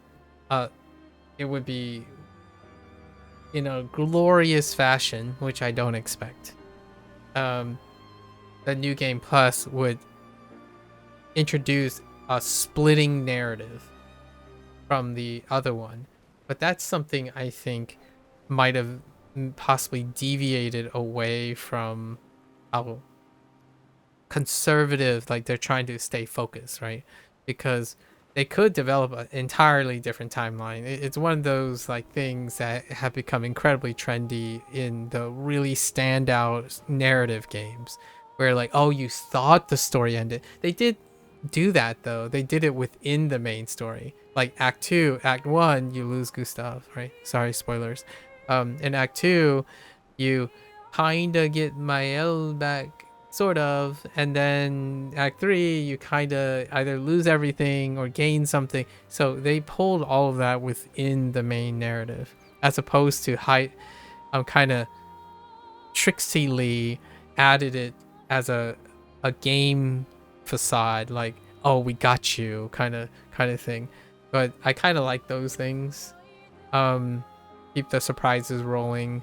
Obviously, some people are not really receptive to that, so I kind of understand how they went about it. In fact, I would think that at the end of Act 2, I would say that's probably where the narrative might have become divisive. And then Act 3 is actually the free roam act. I would consider Act 3 more the New Game Plus than the New Game Plus itself, probably. Alternatively, you can post-launch other tools in New Game Plus. I think the arena and a boss rush mode is something that can be improvised. They have so many arenas in this game, like so many beautiful backdrop arenas. You can queue them up like in an isolated room, or like an isolated coded room, right? I think there's so much fourth wall breaking in this game. You're playing a game in which the canvas is a mini universe that's manipulated by painters in it. You're the gamer who manipulates that universe, in which you manipulate the characters in the universe within the universe, right? So there's a lot of inception going on here, which is incredibly poetic in the long run. And the video game itself is a piece of artwork. It encompasses music, paint, painting, writing, that type of thing.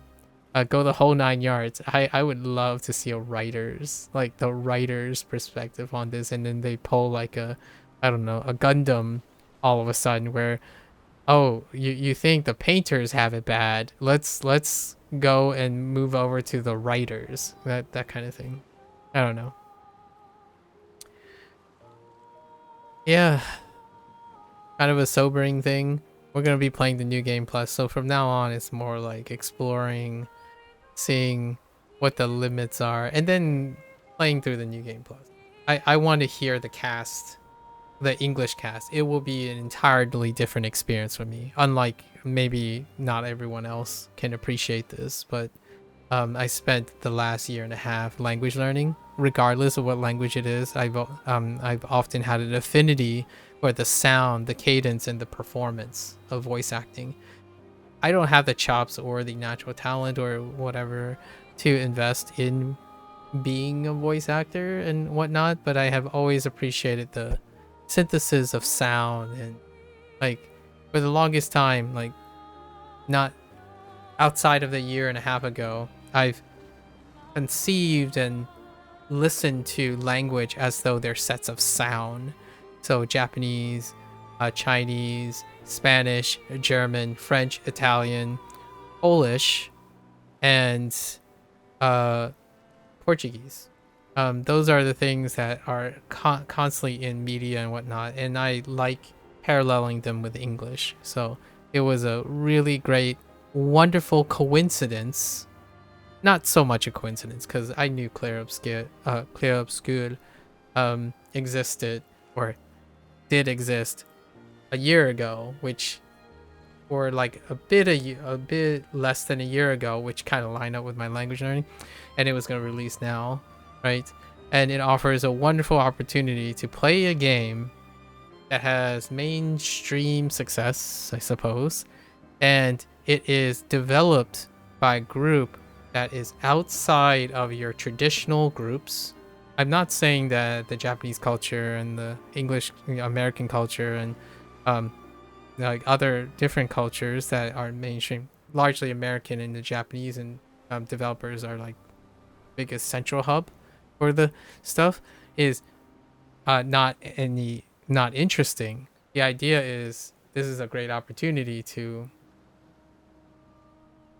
play a game that has elements and cultural influence of the also, which I was surprised, honestly, a little bit to find out that the mocap and the performance and stuff were actually synced to English.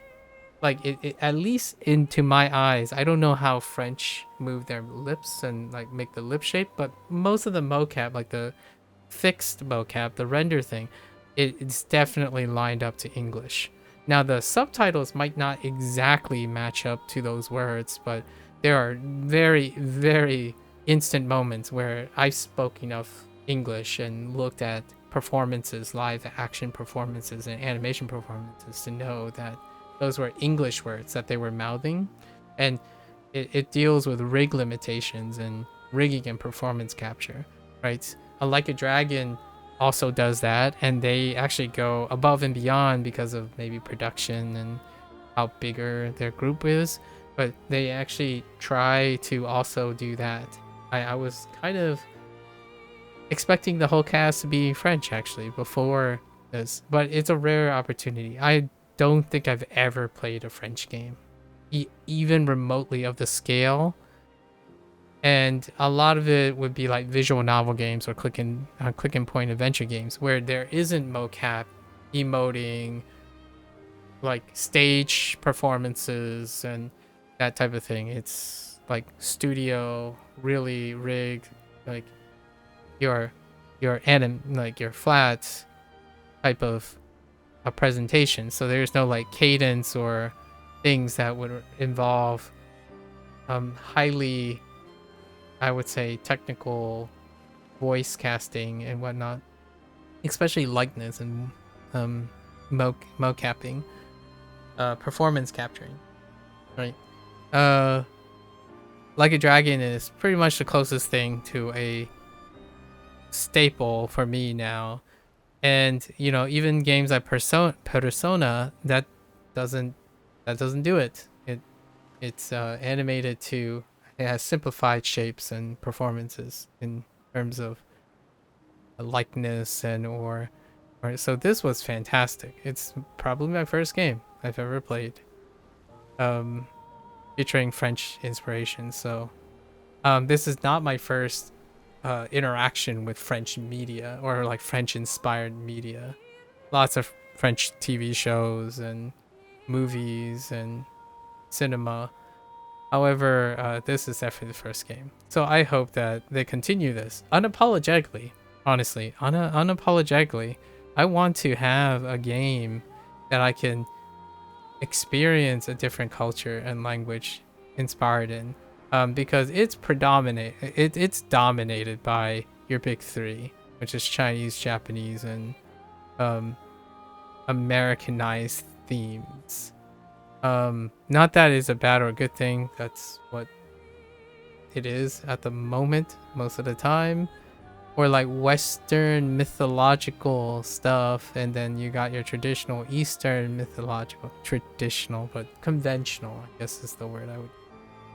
So it's cool. And now we're gonna be back. I'm still looking for a Spanish one. Like romance languages, come on. Let's see a Spanish game. Like of the nature of this. Like I like narrative performances and stuff as part of the game. It's very, very diminished return. I totally understand when developers and publishers would be like, but costly, risk taking. I totally appreciate that whoever I forgot his name, Broche, took the chance, because I know this game was not made for a particular gamer or consumer in mind. I don't know. I didn't find any interviews that would suggest that, but these are the games that I play, or these are the games that pander to me, and It is quite a privilege to play, to like live in a time where a game like this. I don't even push for like Baldur's Gate 3 or anything like that. Like we're talking about artsy fartsy, like incredibly poetic. Heck, you can make it as obtuse as like a chaotic game based on Lovecraftian lore, and I'm there. I'm there, right? So having this game become mainstream, that's all the more exciting because I kind of feel like that also gives precedence to consumer paradigm shifts, like maybe a renaissance in consumerism, in gaming and storytelling and whatnot. The last time I ever felt that there was a narrative that was powerful enough, like a product that was powerful enough to drive things, was probably Final Fantasy VII, and that's largely why it's being remade. But that in itself is not unprecedented. It's an expansion of something that existed a while ago. So, what was the last narrative? Like, the strongest narrative games, they barely make a blip in, like, they're critically acclaimed all the time. Like, most of them are critically acclaimed, but they barely make a blip in, like, industry interest or anything like that. Like, for example, What Remains of Edith Finch. That was such a fantastic narrative game. But you can barely hold a candle. Like, I'm surprised Square Enix, to bring Square Enix into this conversation, I'm surprised Square Enix is still pushing for Stranger, like the Life is Strange kind of Telltale games, and the other Telltale games, they both have a like Telltale games kind of split up. So there are two projects and there's a collaboration. Like Wolf Among Us 2 is a collaboration between those who left Telltale games and then the remainder of Telltale games, and they're trying to bring back that type of narrative thing going on. And then the Upstart, I forgot what some of the members of Telltale Games formed another studio, and they have a game that's dropping that deals with like, I think it's like Mechaniman or something. It's Machinaman or something. It's about a guy, like you play a role of managing heroes because he was out of commission. Those are narrative games. They don't make a splash. And a game like this making a splash is pretty amazing. To me, when someone asks me often, I usually give the default answer. I like playing games, the game that I choose to play. But oftentimes, I choose to play the game largely because of its impact and my interest in it in a different way. Like a more academic way or a scholarly way or something that is outside. You can sell me this game with that. I didn't need any other motivation to pick up this game. So that happens rarer and rarer the older I get. It's kind of humorous because we talk about age, right? It gets less and less surprising over time. Intellectually less and less interesting, at least in my opinion. So whenever someone says like, "Oh, have you played the Elden Ring?" You know, my apologies to those who absolutely love FromSoft and Miyazaki himself, but iterative design like that is a one-off, often for myself, because Clair Obscur, as much as I want a sequel or an expansion, I think a little expansion of this is great, but I would love to see what Sandfall goes on to make. That is not Obscur.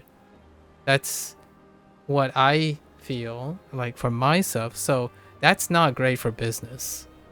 So whenever I see these things, you take my money and just throw my money at you, because I don't have a lot of things that I typically go out and buy.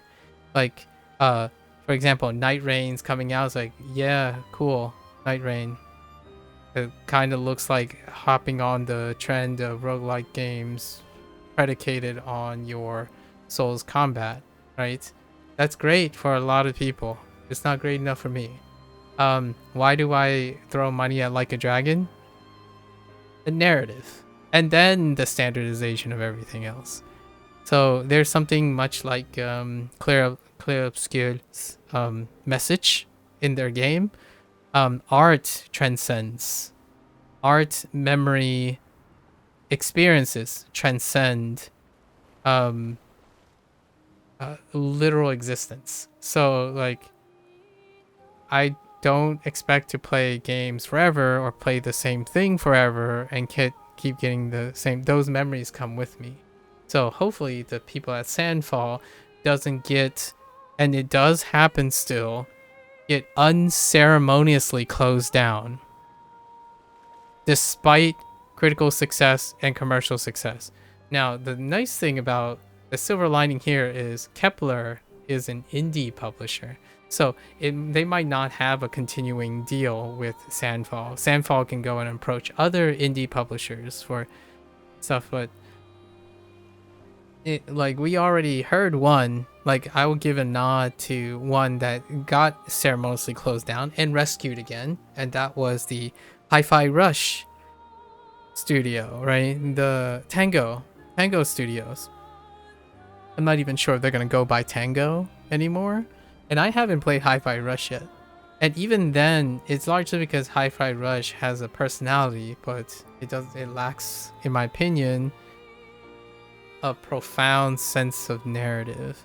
And I would take 15 What Remains of Edith Finch over a complex mechanic that deals with like some sort of incredible reward and rigor. I think getting older, some of the most time-tested memories come from people's projection of their creativity and sentimentalism in a game. Not a platform to demonstrate how strong and cool you are. Like I get very, at least this is my personal take on it, which is why I'm not the target audience here. So hats off to Sandfall, but by coincidence, I happen to be a person who resonates with this game, not for the sake of its prowess or like its mechanical depth and or punishing difficulty. I make do. I'll probably play the game regardless of how difficult it is. We'll elevate our performance to it. But generally speaking, the most powerful value is experiencing other people's visions. Older, at least in my opinion, older players, or maybe older people like me, I don't know what that statistic is, 5% of the gaming, I want to experience something that I can't imagine myself. Like, I want to be brought into the creation of someone's world, but that doesn't necessarily mean if you're a game developer and a publisher, you are going to turn a blind eye to the business proposition and the profiteering that you can have. The safe bet is to cater to the incredible two generations, Gen Alpha and Gen Z, who overwhelmingly prefer games that are in their own image. In my opinion, like consumerism, behaviorism, you give them choices. They want a game that allows them to recognize their power fantasies and then do whatever they want. So oftentimes that comes at the cost of creative liberties of the developer and what publishers want to publish. You know, publishers have to secure their investment, while developers have to restrict themselves to, I almost want to say, in a very compromising way. When your audience and the people you're relying on to like your game requires that it always be in their image, then a lot of compromises you make, you lose the image of your own vision. So oftentimes whenever I see a game that's unapologetically, quote unquote, trends, like not like borking at trends, which is Clair Obscur is a great example, that shows an element of experience that I would like. I would like an experience that is not pandering to a popular audience. Now, they did do a lot of things that elevated that, and that's so fantastic that they were able to do so. But I would want someone to dictate the experience for me because I want to be taken away, like in a canvas. I want to visit the canvas that is Clair Obscur. I do not want to paint it in my image. So this game has that theme in it. Aline spent almost all her time to paint her ideal family, right? The ideal, reconstruct that family. But I'm more like,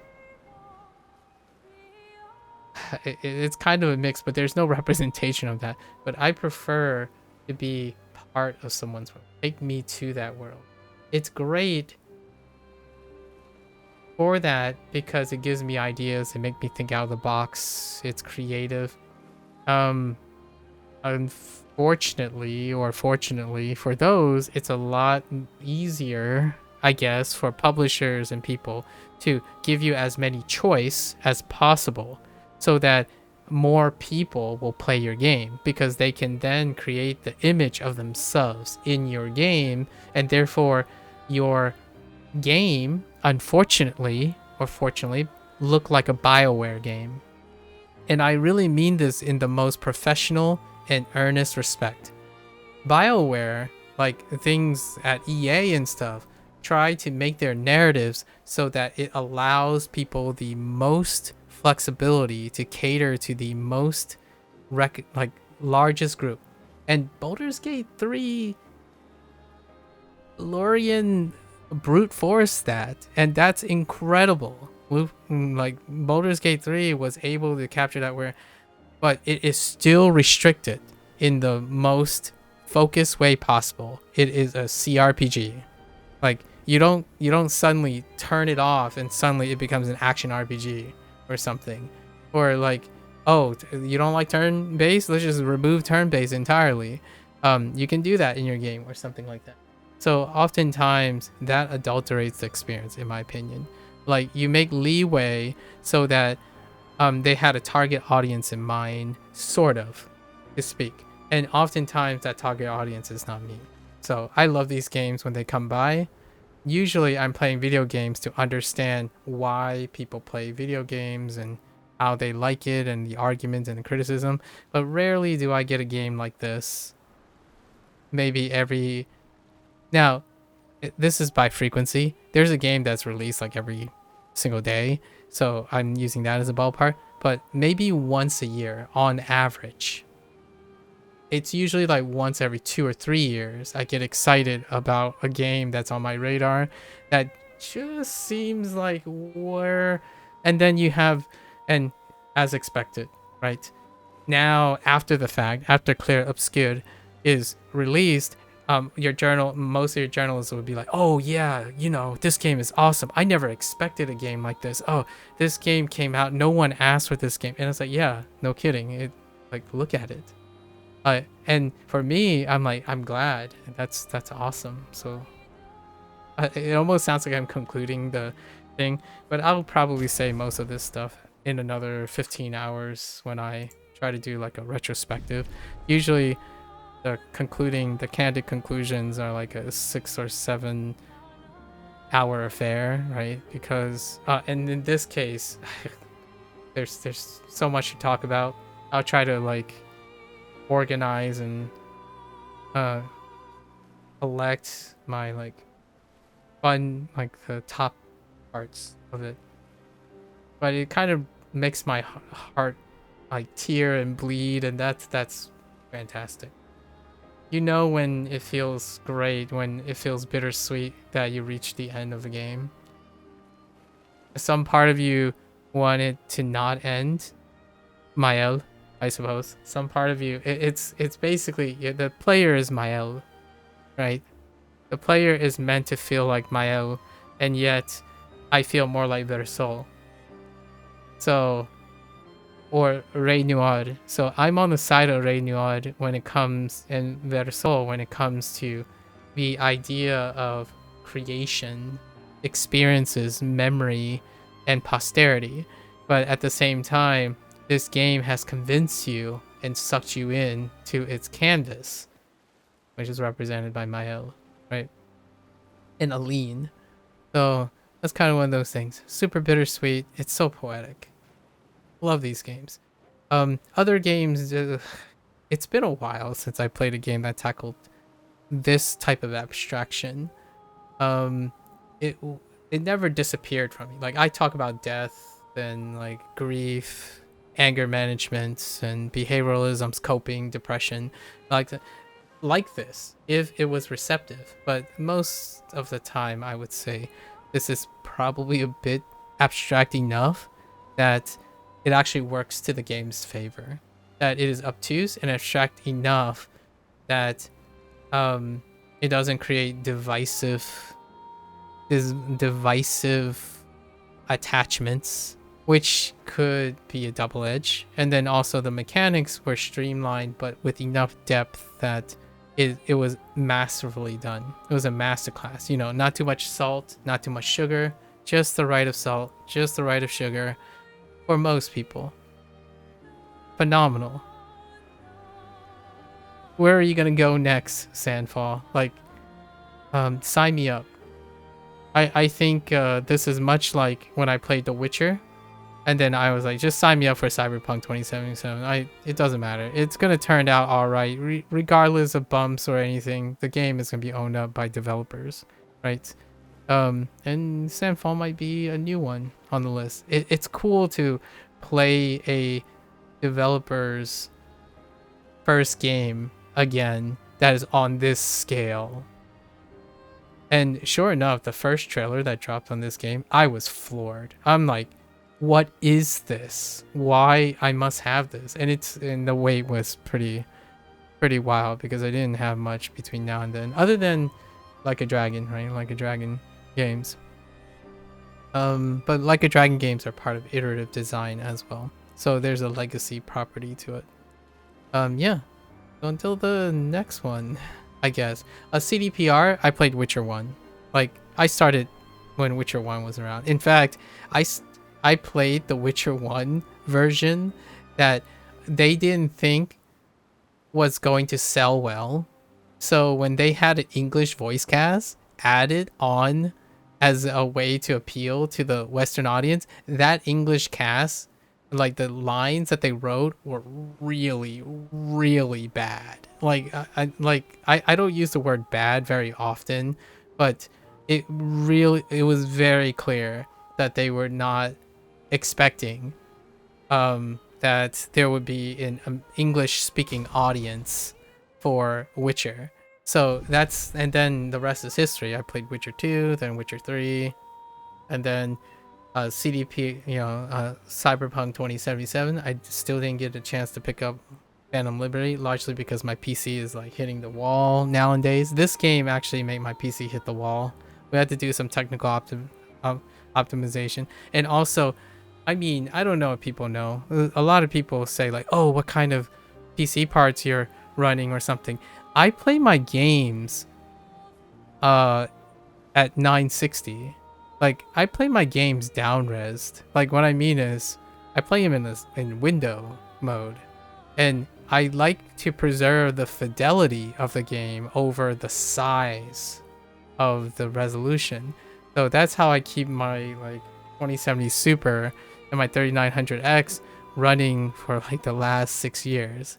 So, it is due for overhaul because of Windows 11. So I will love to revisit some of these games that actually I can have the game not drop. Like this game, I hit a technical bottleneck for sure, and it affected my input. It had incredibly high input delay, and my monitor is usually set at 140 hertz, so it made some of the dodging and pairing really wild. And then I hit some mechanical issues with hardware, but we kind of compensated with some paddles and whatnot.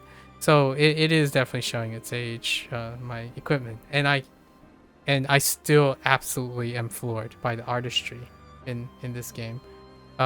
Largely I play indie games because indie games have a wonderful way of showcasing up front their creativity and their artistry, not necessarily the quote-unquote fidelity that also requires resource. And I haven't played Cyberpunk Phantom Liberties because it's a taxing thing.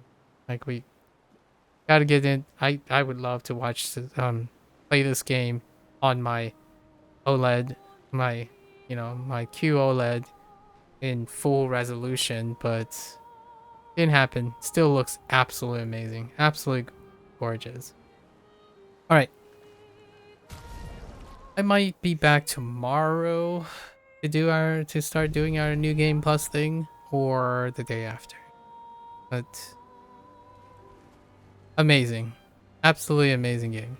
All right, this is like a tentative take in the middle of it. So until then, if you guys are gonna watch this later, thank you, right? Well, definitely pick up the game if anything is interesting about the current trend. If anything is interesting about the current trend of JRPG games, grab this, right? If you're already saying, oh yeah, I can't get enough of Persona 5, try this out. Or, oh man, FF7 Rebirth and Remake, try this out. Like, hey, I love not having to run around, like, JRPGs. Alright. So until next time, stay safe, stay healthy, happy gaming, and I hope everyone else finds their game that panders to them. But again, thank you, Sandfall. Alright, take care. Bye now. Bye bye.